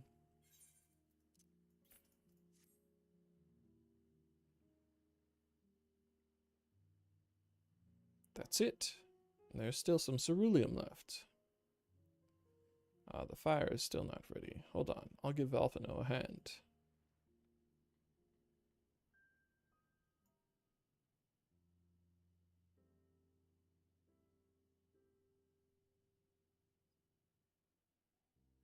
Call me an Uldan, because by fire I am reborn, and my clothes are mostly dry now, too. So, man. Little Smokey the Bear action. Appreciate you recovering the ceruleum, but I wish you'd taken the time to discuss the plan with me beforehand. Doing alright, doing alright. Kinda got to the point where I can do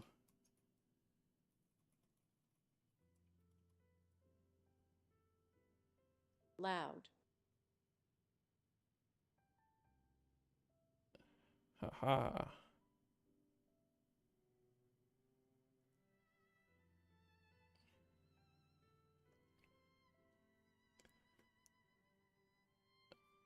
Appreciate you recovering the ceruleum, but I wish you'd taken the time to discuss the plan with me beforehand.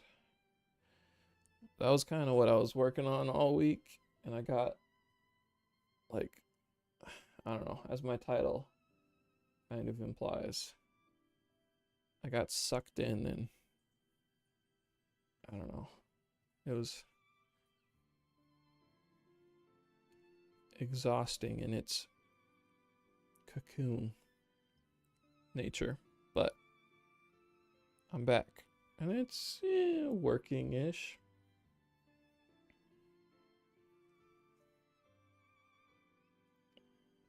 Despite the way you've been treated, in Lord Quintus's eyes, you're still envoys deserving of protection. If you were to die on my watch, he would be most displeased.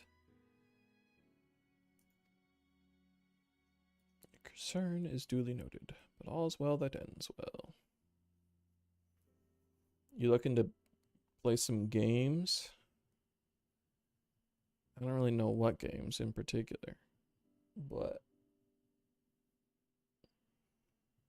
I've been doing this for like 4 hours. I kind of want to...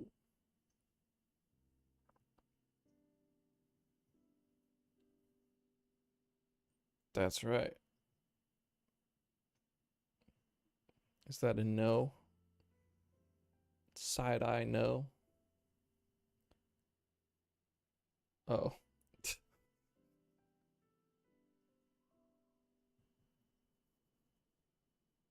Alright. Concern is duly noted, but all is well that ends well. Nachos. Nachos sounds good right now. Julius, you mentioned coming here with your younger siblings. Did you grow up in Garlemald? I did, not far from here. Sure. My father was an accomplished researcher in his youth, and for his contributions to the Empire, awarded an estate.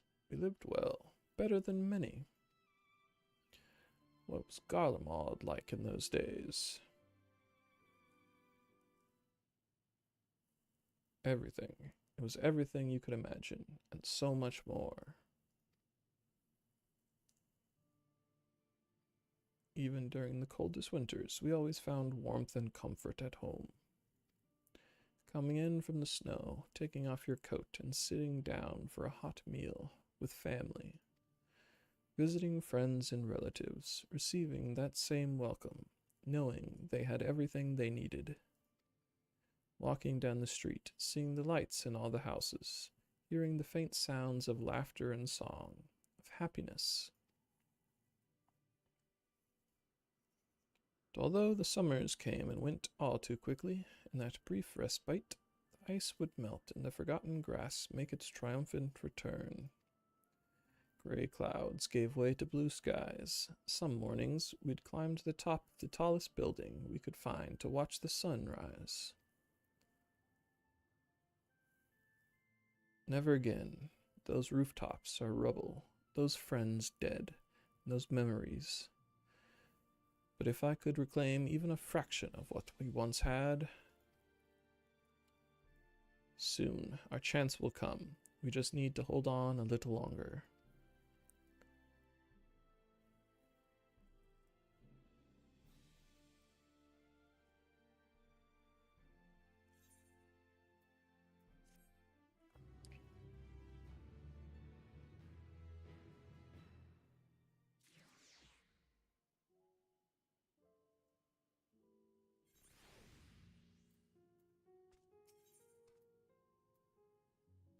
Fire's burned out.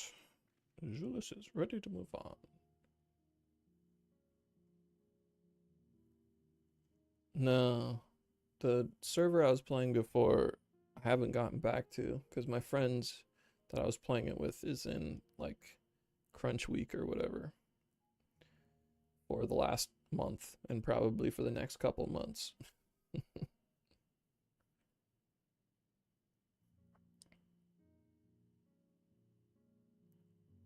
Yeah.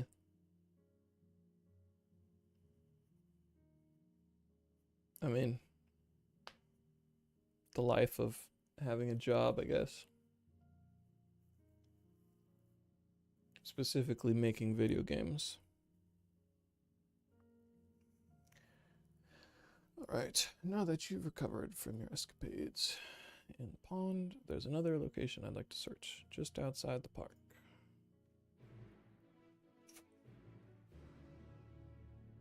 What is HD2? I was trying to put words to HD and I couldn't think of any.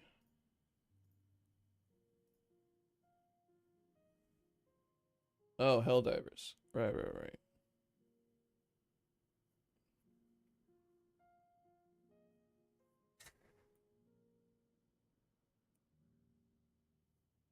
Sure, yeah, I'll play some Palworld with you.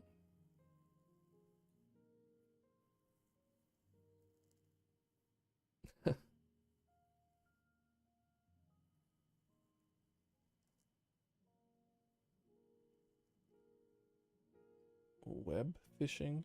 Is that a Steam thing or a internet thing with a name like Web?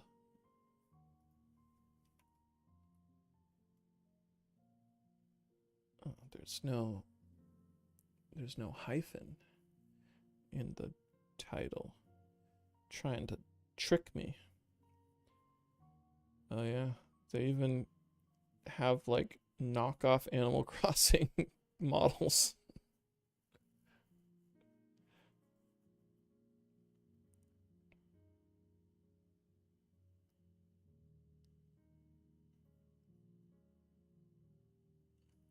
Multiplayer online casual fishing game where you relax, hang out, make friends, and catch fish.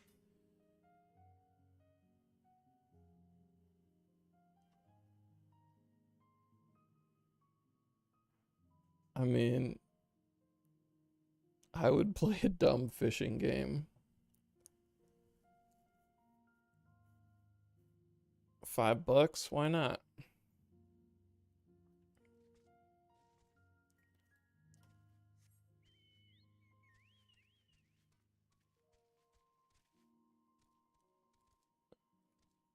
Sure, sure.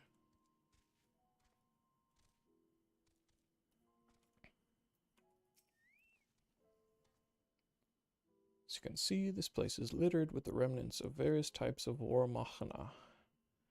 While my comrades and I have already recovered the tanks from the less damaged units, those that took a more severe beating are harder to scavenge. We decided to save those for another time, that time being now. Rather than prize them apart piece by piece, it would be quicker to remove the outer casing using compact explosives. With luck, we'll gain access to the tanks without rupturing them. Though the force generated by these devices is relatively weak, I would advise you to stand well clear to avoid being hit by any shrapnel.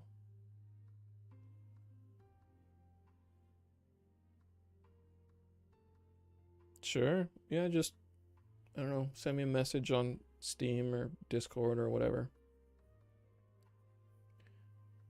Yeah, that sounds right.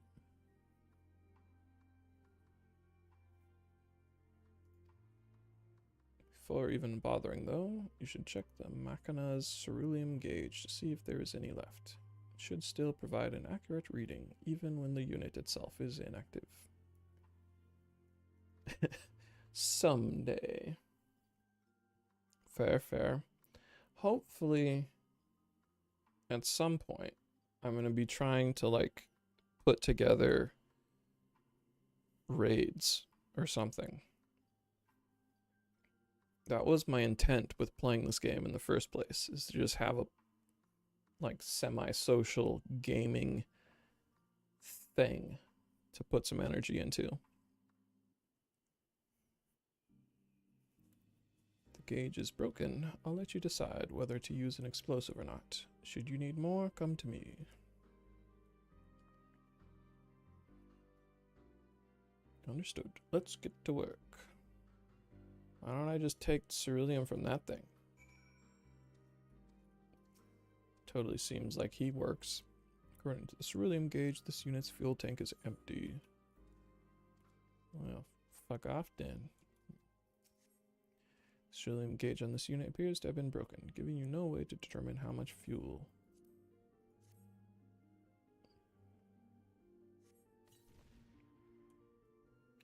Successfully removing the war machina's outer casing and retrieving the ceruleum tank, you find it to be completely empty. Rip off.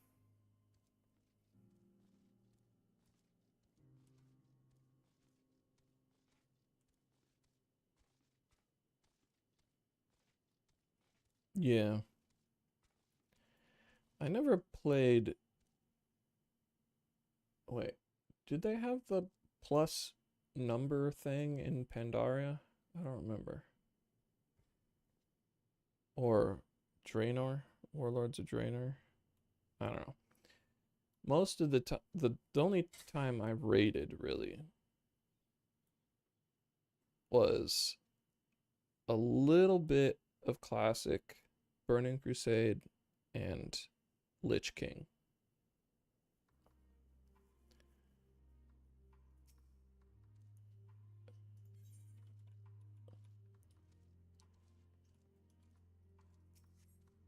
With him. Ceruleum gauge on this unit appears to have been broken, giving you no way to determine how much fuel its tank may hold. Fuck it. Bust it open. Still half full, or half empty, depending on one's perspective. Either way, Julius will surely be pleased by your discovery.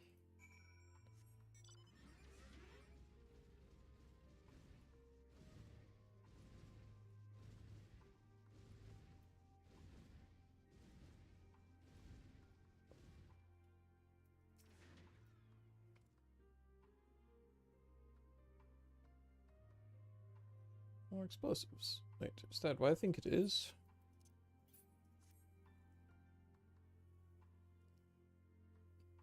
You've done it again. Truly, luck is on your side. This should be able to refuel quite a few of our heaters.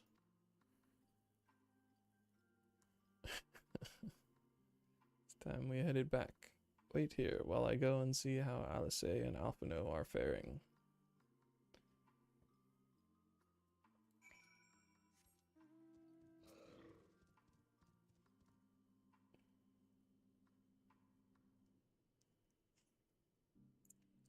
Yeah. I did not do much of that content.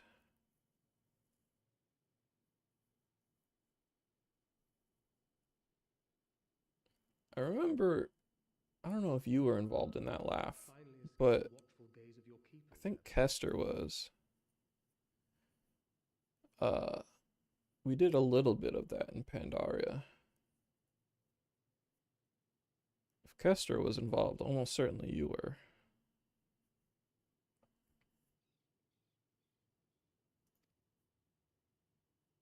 Don't react. You'll only draw attention to yourself. Just carry on as you are and listen. After you left with the Garlean lad, Lucia bade a few of us scouts follow you at a discreet distance.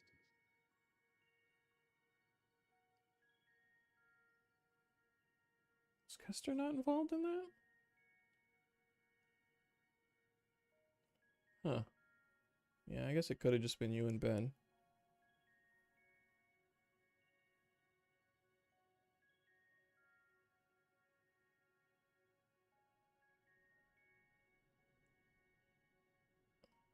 Yeah.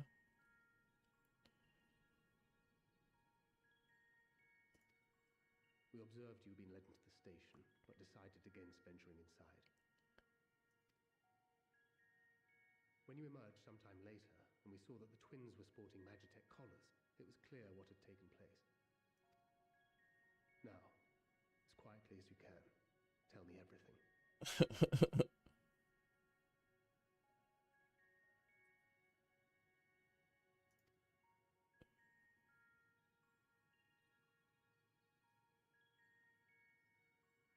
The Legatus himself, eh? Now there's a surprise. This is also the first I've heard of a plan to join forces with the 10th and storm the Tower of Babel. An interesting development, and perhaps the opportunity we've been waiting for. Our comrades back at the camp also received some rather promising news, but it's still too early to get our hopes up. For now, keeping yourselves out of harm's way comes before all else. Whatever demands the Garleans make, indulge them. Yeah, Pandaria was where there was a funny enhancement healer build I played around with, and I got a bunch of pugs pissed off at me. That was good times.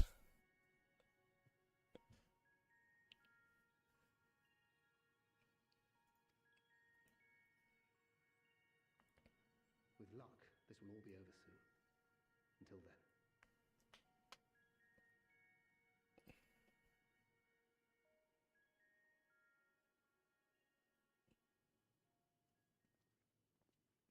They had not gone far. We searched high and low, but no luck, I'm afraid. I might have guessed you'd be the only one to find anything. As in Karazhan? That was BC, right? I've forgotten everything I knew about WoW. Pretty sure that was Medivh's tower.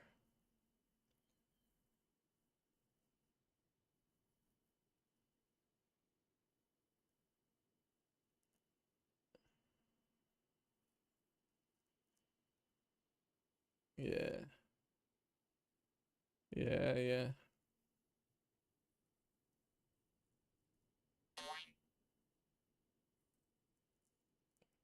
Good times, good times.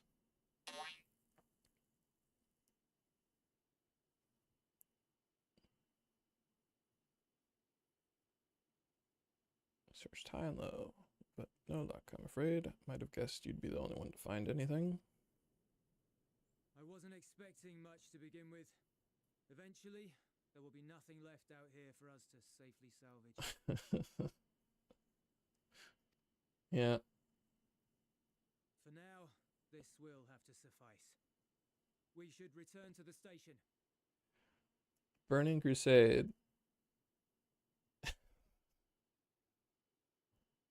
It was a great time. That's where, you know,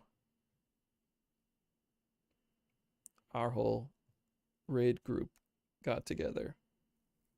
But I will always feel bad about my time as like a 16-year-old or some shit playing Burning Crusade that I got shit, what was his name?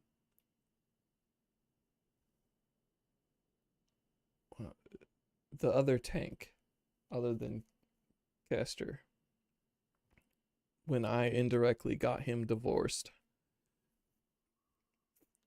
I always feel bad about that. Yeah, Jim.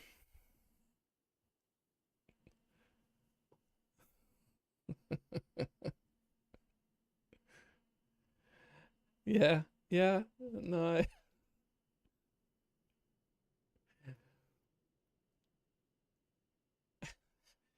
basically, I joined this guild. You were already a part of it, right, Laugh? Before I got there? I don't remember if I recruited you or what. But I joined this guild that was pretty casual, just running 10-man Karas once a week. Like, that was their whole guild. And I come in, I'm like, hey, I could make your guild a 25-man guild if you just give me a little time. And they're like, all right, sure, give it a shot. So then, yeah. But, so I put together, you know, group 2 for Kara. And then once we get group 2, like, geared up and ready, I get a couple extra people to start doing 25-mans. Gruul and, what's his name? Magtheridon, I think. And then, Vash and whatnot. But anyways, all of a sudden we're doing multiple raid days a week, and it's like long raids, you know, where it's like, just, we can't just stop at this wipe. We got to keep pushing. We got to keep pushing. So later in that expansion,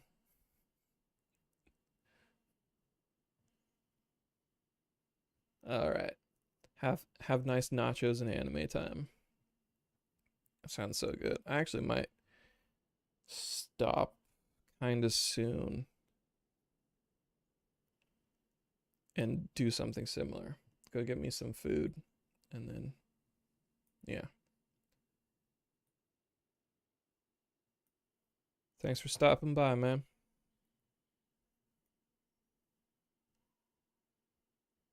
That's true, that's true. I had stuff. I had right before stream, I had some bagels.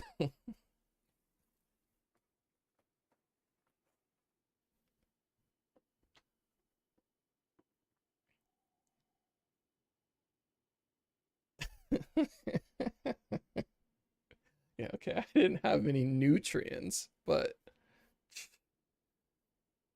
nah.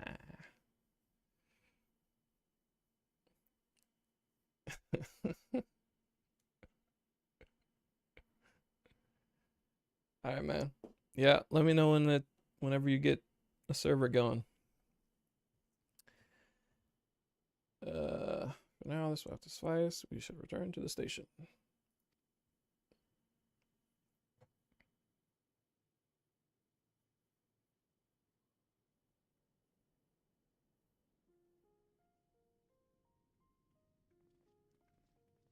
Ah, there you are.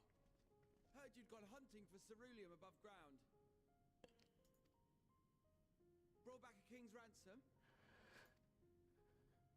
Hardly.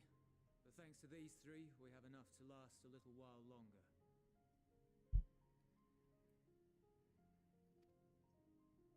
Well, well. It's not at all as I was expecting, these ones. For savages, they seem positively docile.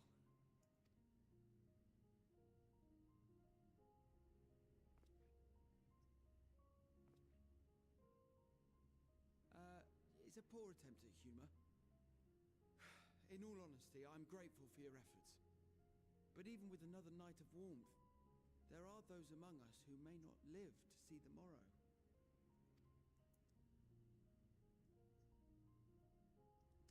I trust your expedition was fruitful.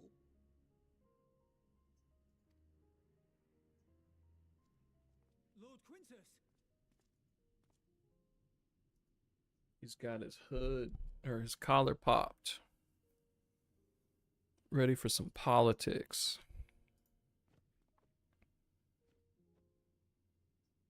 Use what you procured to refuel the armor. I want to test something else.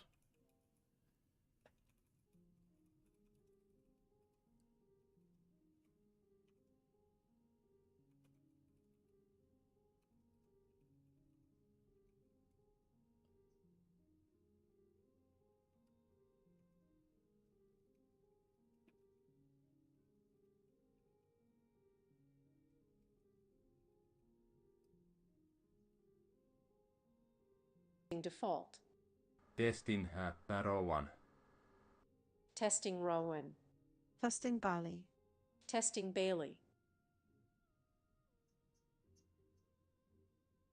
I think the issue that happened there is I just don't make it wait before playing the second message. But it also randomly had some Spanish thrown in there. I don't know why that happened. But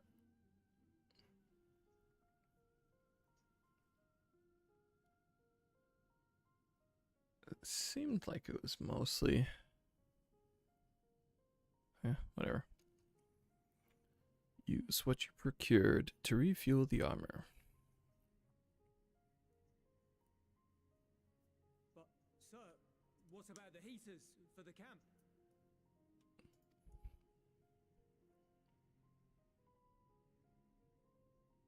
The time for action is upon us.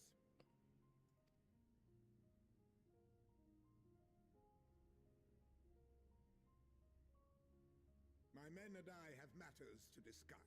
In the meantime, you are to wait here. Do not forget, you are being watched.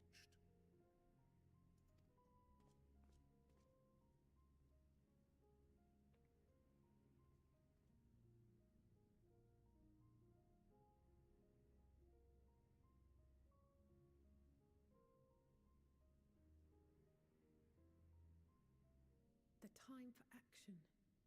What did he mean by that? I can only speculate. Clearly something requiring their magitech, given what we just heard. Whether they plan to utilize it now, or after they join with the 10th, is another question.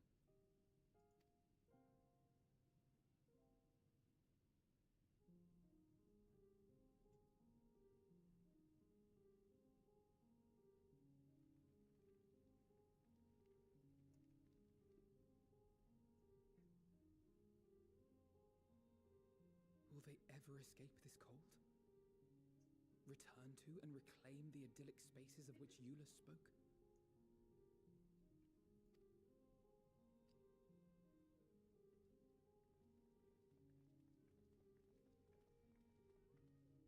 Finished your war, Council?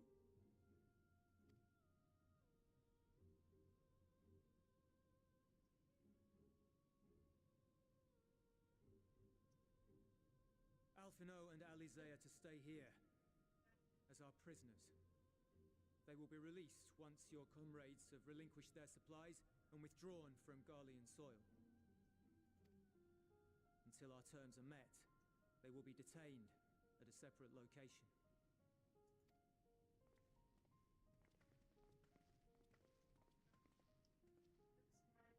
After everything we've said and done, This is how you treat us.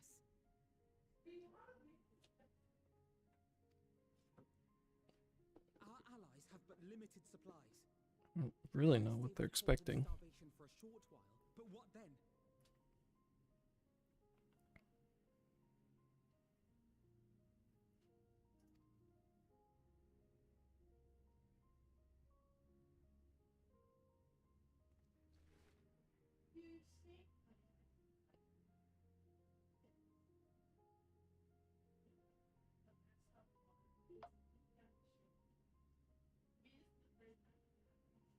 For now, keeping yourselves out of harm's way comes before all else. Whatever demands the Garleans make, indulge them.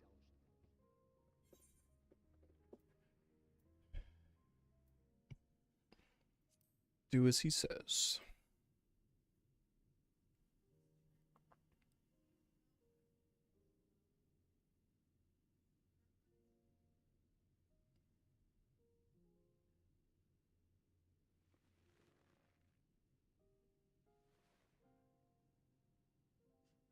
Get them out of here.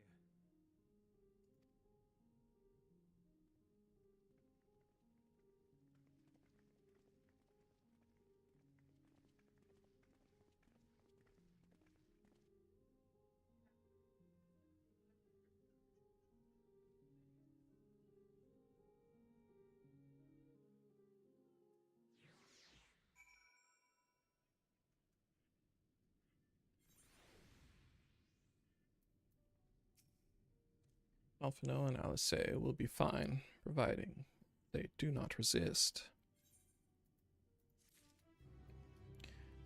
Alright, here's my hot take. I think if we had come here, and instead of offering aid, we had been like, hey, we're here to kill the Telophoroi. If you can provide military support, we can, you know, trade some supplies. They would have, like, maybe actually believed us and participated.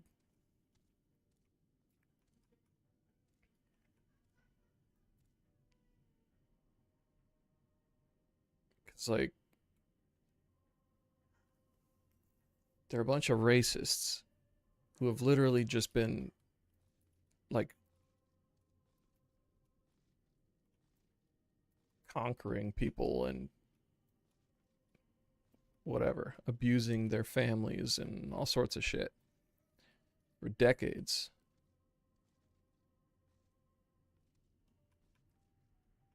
Yeah, I mean, they would try to betray us, certainly. But, like, if we just...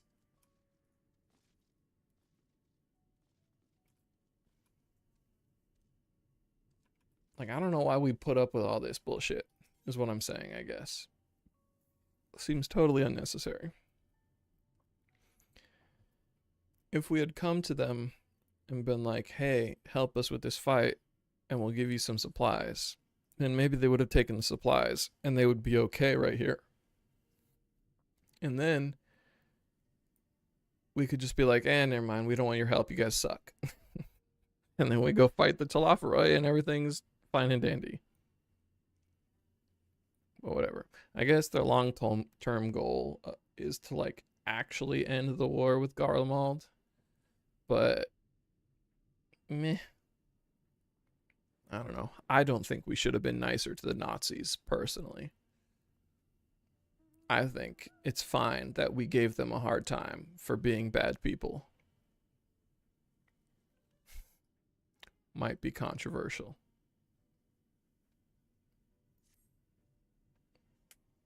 Will accompany me back to your camp, where I will meet with your leader and present Lord Quintus's demands. Before we depart, however, there is something I would ask of you. Assuming your contingent complies, the supplies they surrender will need to be transported here.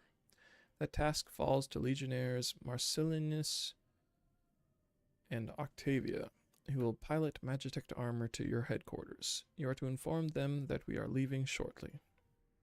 Tell them to ask the Eel for further details in those words. Once you've seen to that, meet me by the exit.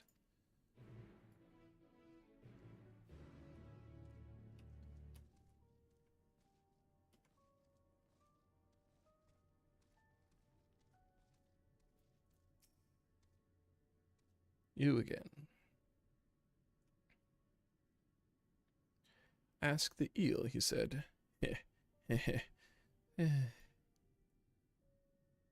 So that's to be the way of it, after all this.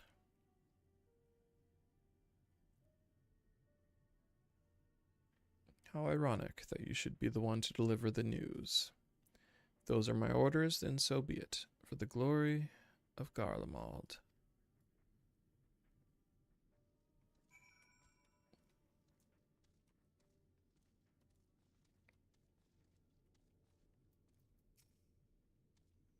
What do you want from me? Ask the eel, so Lord Quintus has reached a decision. I knew he would understand, that he would recognize the savage is a ruthless, merciless creature, and to defeat him, we too must be uncompromising. I am ready, in the name of Emperor Varus, for the glory of Garlemald. I will fulfill my duty. Alright. Have fun being suicide bombers or whatever the hell.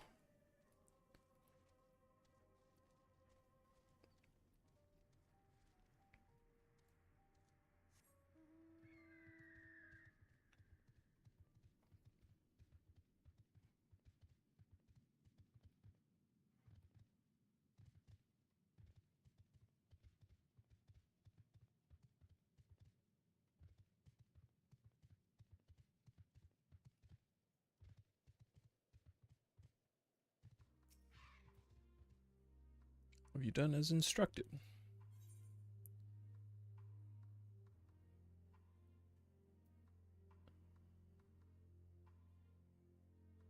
Their duties involve more than the transportation of supplies, don't they? Duty is rarely a simple thing. We have been given additional orders, though whether we will be required to follow them depends entirely on your contingent. You and I are in this together now. Like it or not, we have to cooperate. There's one other matter. A place I'd like to visit on the way to your camp. It's a short walk from here. Follow me.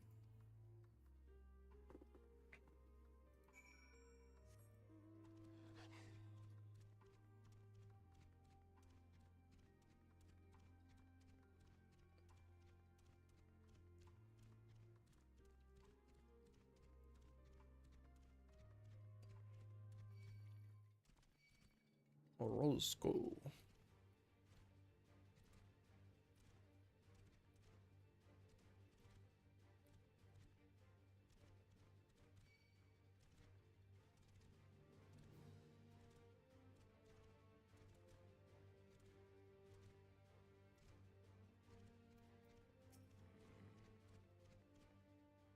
The slingers by the ruins, reluctant to leave and reluctant to stay, unable to move on.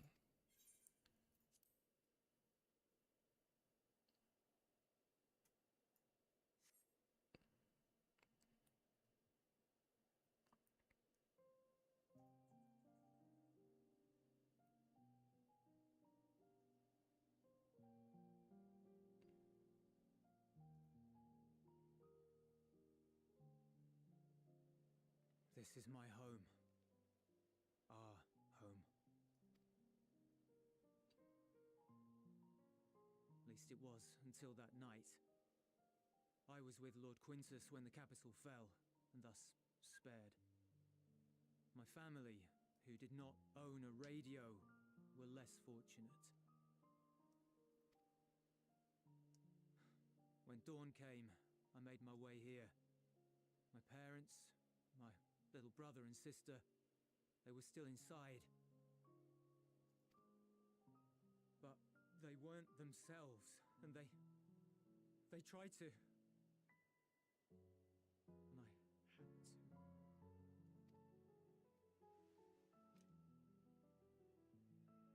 I'd promised to take them away from the capital that very morning, to somewhere safe, to hide until the fighting stopped.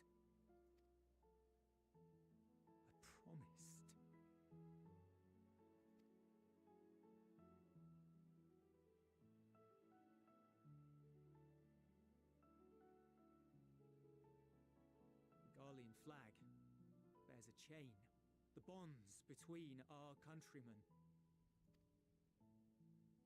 A red link at its center, the blood of the fallen. Our loved ones who lived and died for Garlemald.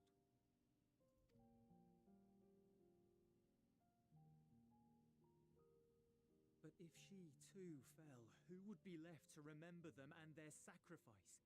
What enduring proof would there be that they were ever here? If we had turned to your gods, would they have saved us?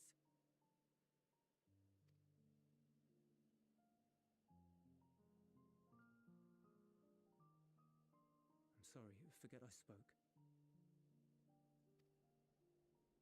We should go.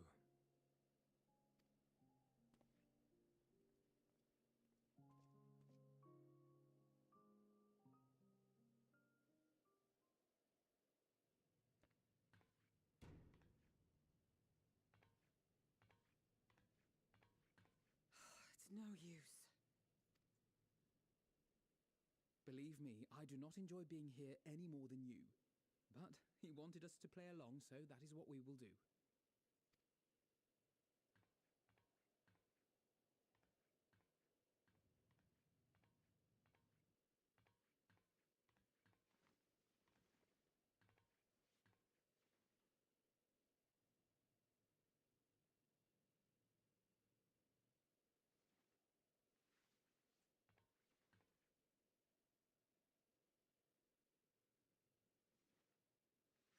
It's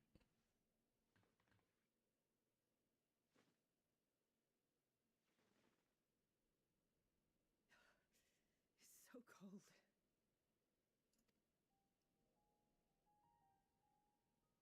Painfully so. Unbearably.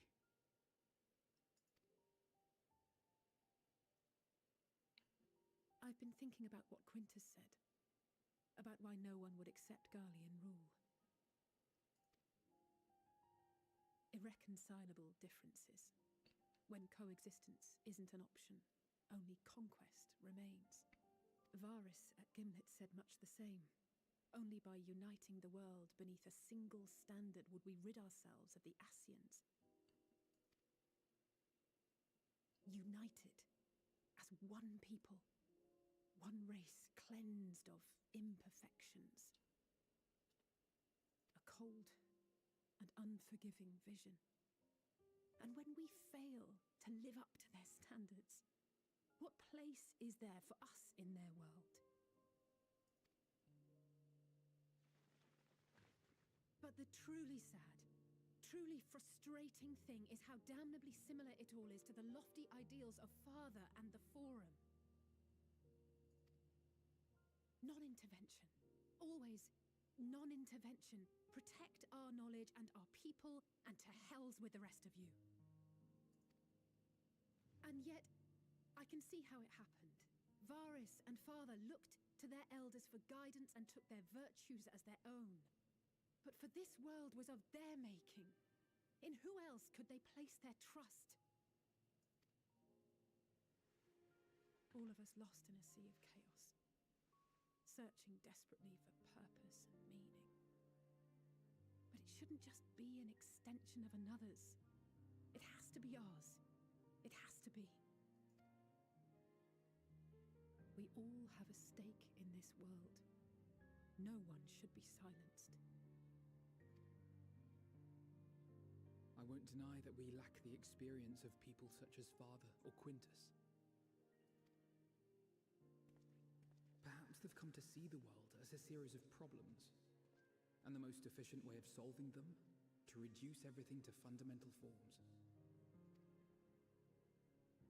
A stone is a stone, a cloud, a flower, no more than that. Simple descriptions that strip the subject of distinguishing characteristics. A man is a man, divided according to race, creed, or allegiance, and to some, defined by such associations.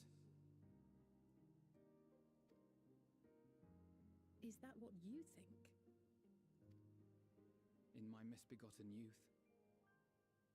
but what I believed wisdom was no more than aggressive ignorance. I've since learned to look beyond the banners and the politics, to see people as individuals with their own hopes and dreams. As for my dream of building a better world, well, every day I'm reminded that it is far more complex than I had ever imagined. But it only spurs me onward, to find the wisdom and the strength to see it through to the very end.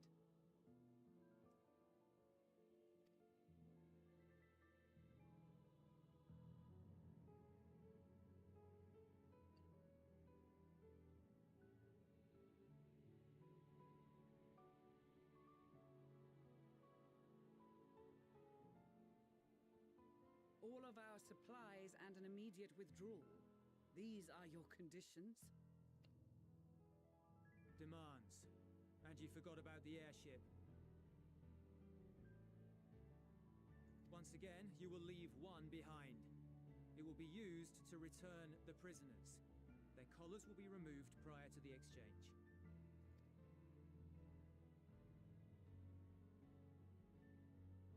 So in the end, not even Father's expertly worded rhetoric could deter you from your chosen course.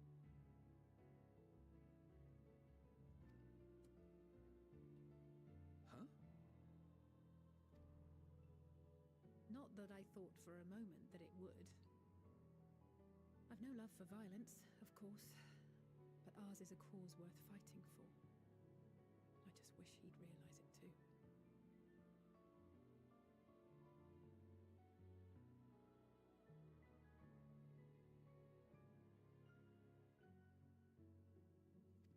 Sometimes the only way to protect the ones you love is to take a stand, to refuse to suffer in silence. I want you to know I share your conviction. Whether it be on the battlefield or in the debating chamber, I won't back down. I guess what I'm saying is...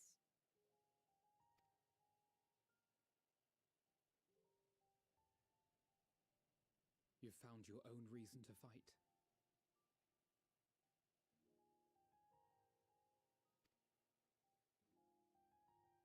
Yes.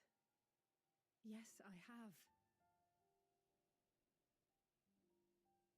God's willing, there will come a day when we can finally lay down our arms, and there will be peace. But not until the Telophoroi have been defeated once and for all. And you, brother, will have a vital part to play. By your words and deeds, you'll lead the way. I pray I am up to the task.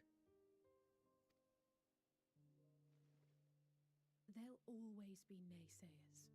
Those who think us fools for even trying. It's easy for learned elites to criticize earnest efforts and assert their moral superiority, all without offering alternatives.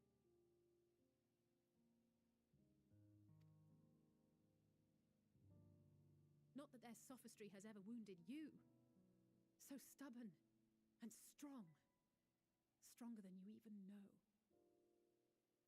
Don't ever change, you hear me? If you stumble, I'll be there to catch you. Or give you a thick ear. Maybe both, for good measure.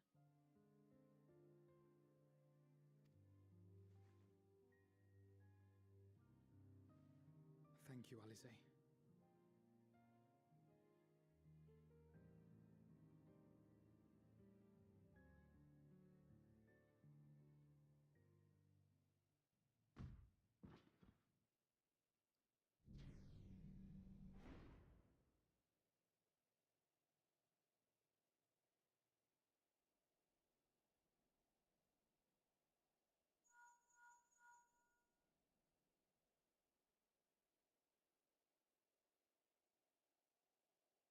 The scouts have secured Alisaie and Alphinaud. Their collars were removed without complication as well. They report no casualties, not for their party nor the guards, who will wake from their premature slumber in due course.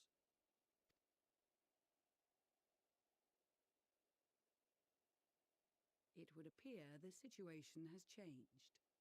I propose new terms. We have information that will be of great interest to Lord Quintus, and I wish to speak with him in person.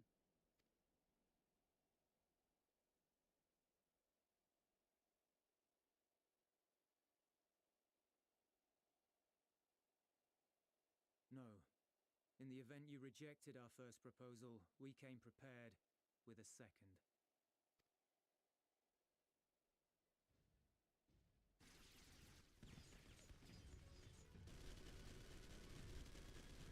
Ambush!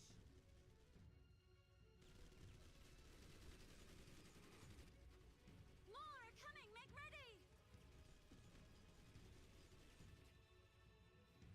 We, the loyal soldiers of the First Legion, proud servants of Garlemald, of the fallen Emperor Varys, shall safeguard these lands from the barbarian hordes until our countrymen return!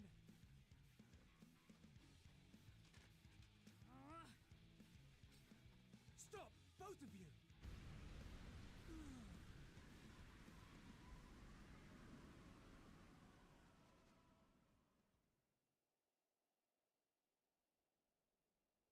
This child may be the worst emissary I have ever seen.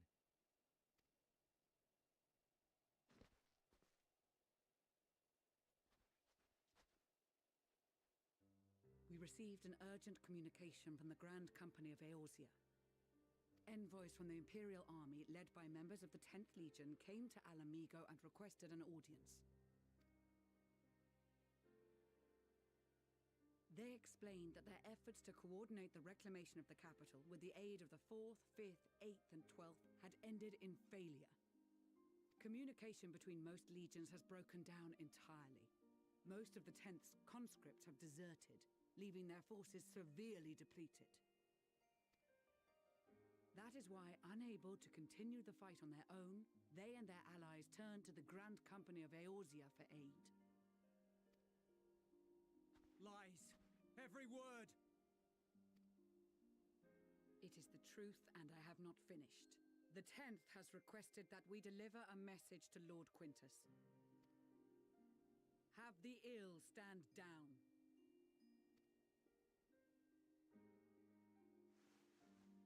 You have been listening, my lord? What are your orders?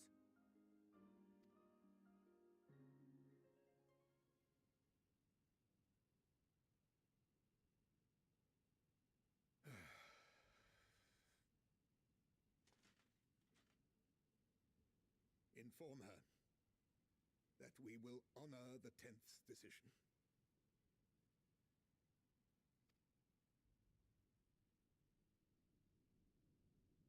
Bereft of hope, and now dignity.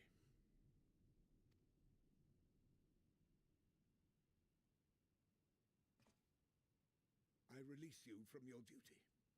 All of you.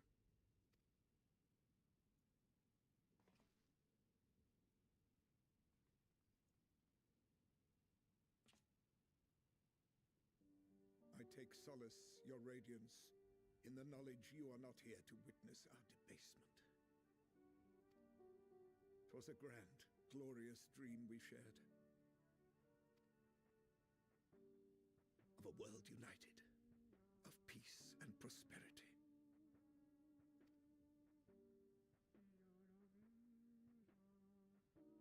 We are ghosts, you and I, memories of days gone by.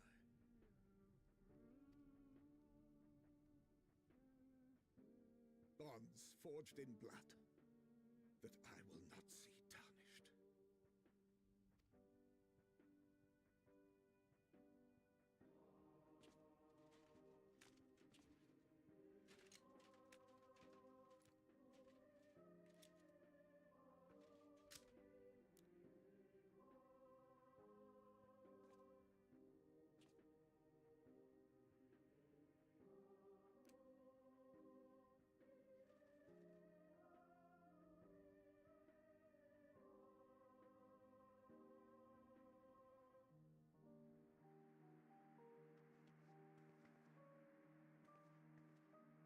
Quickly! We have to reach the station before it's too late.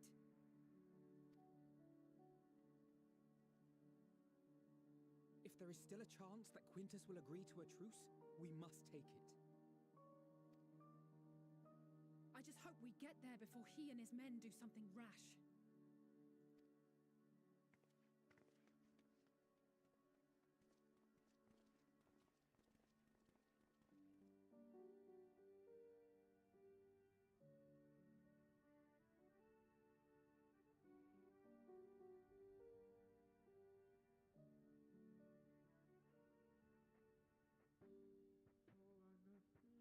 Pretty intense.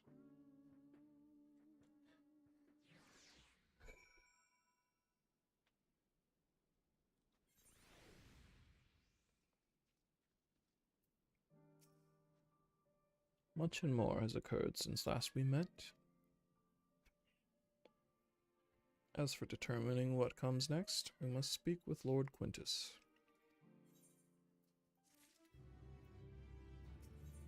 Got bad news on that front.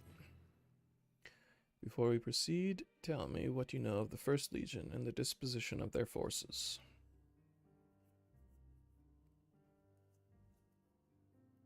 They're prepared for war while the refugees in their care were left to go hungry. A reckless, short-sighted plan that risked the welfare of the people they are sworn to protect. Nevertheless, we cannot compel them to accept our aid. If we were to arrive in force with the intent to do so, we would only incite panic, but perhaps they can be persuaded to follow one of their own. Go with Julius back to the station and have him lead the refugees here. Some may be unwilling to or unable to leave, but for the time being, I'll take what I can get. Alphino, Alice, and the scouts sent to extricate them should already be at the station. I will also have our other comrades in the area lend their support, should it be needed. Understood.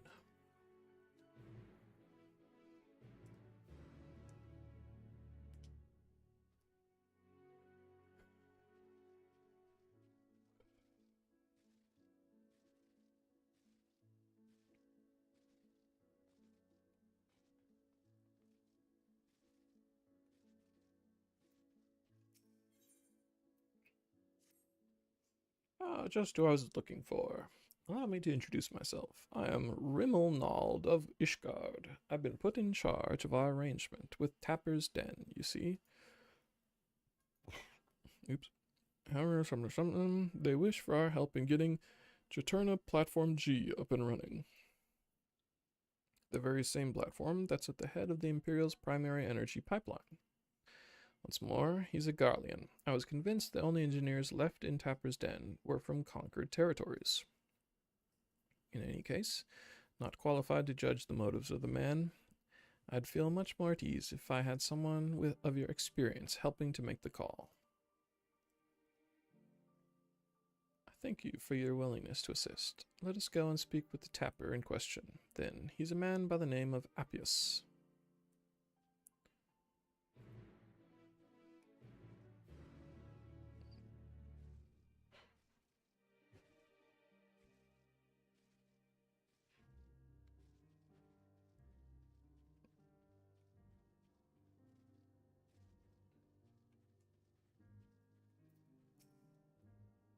Suppose you must be the friend Rimelnald wanted to fetch.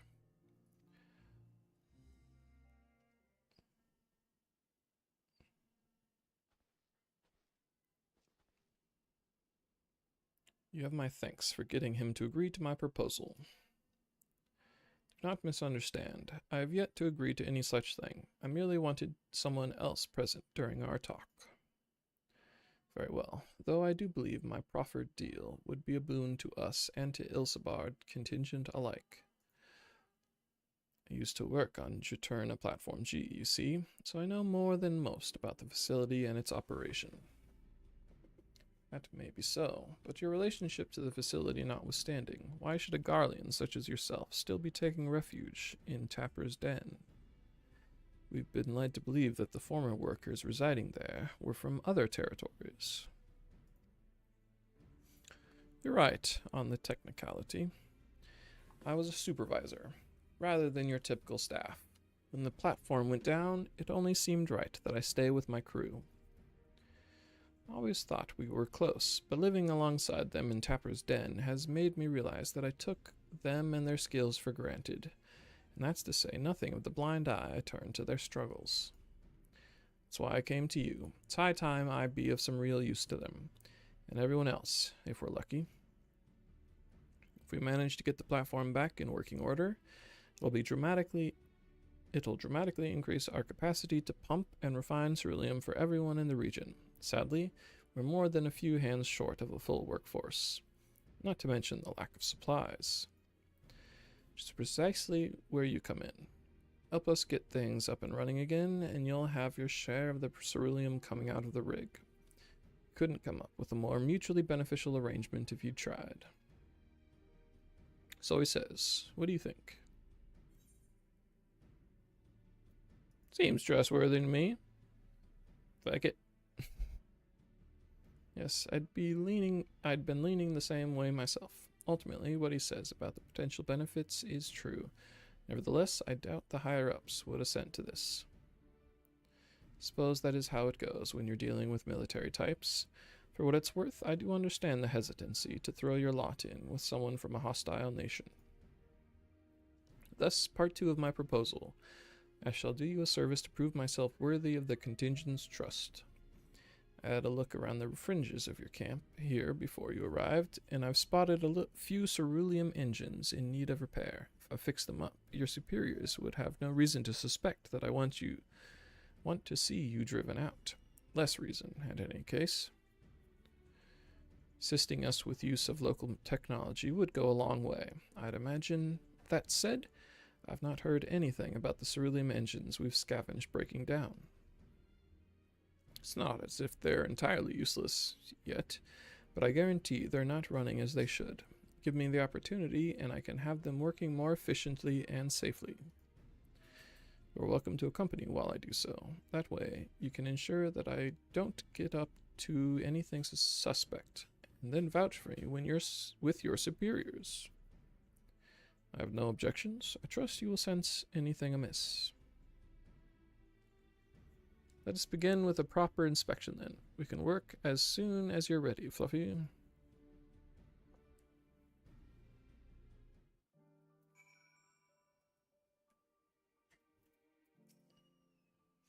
Though the ultimate objective is to get the engines running at full capacity, the purpose of this inspection is to work out what parts we'll need.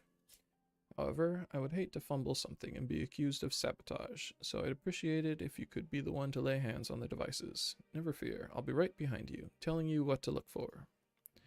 If we inspect, say, 3 of them, we should have a decent idea of what needs repair. Lead the way.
Heck. Oh.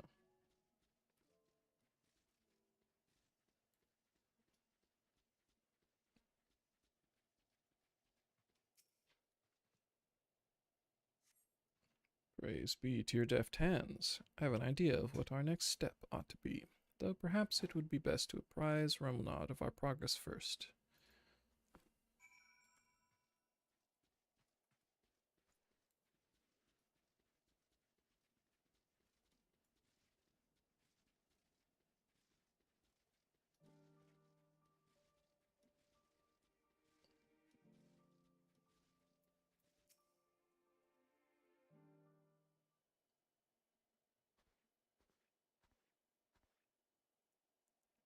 How are our engines? Alas, I fear that each of those we examined are guaranteed to break down sooner or later should you continue using them in their current state. Surely you jest. I swear it on my integrity as an engineer. You are in dire need of instruction in the proper operation of ceruleum engines. You saw the little lamp light up when you touched the switch, correct?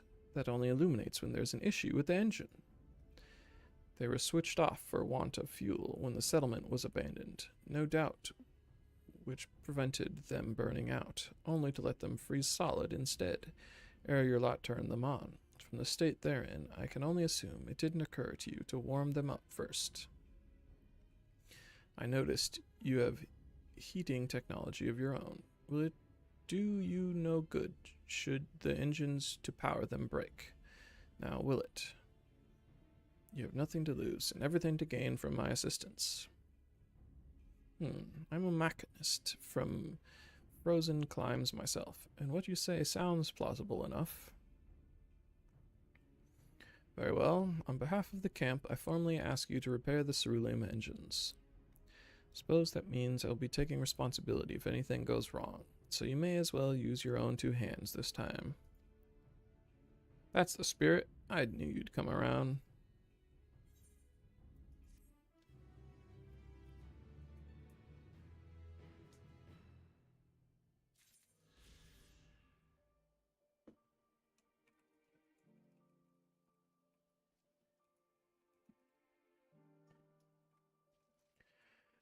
Well, your quest turned not blue, so I'm done. I think I'm gonna call it here. I might come back later this evening, although I don't know if I'm gonna play this more, but whatever. But I'm gonna go get some food and whatnot. I'll see you later, laugh. And also the internet at large. Bye-bye.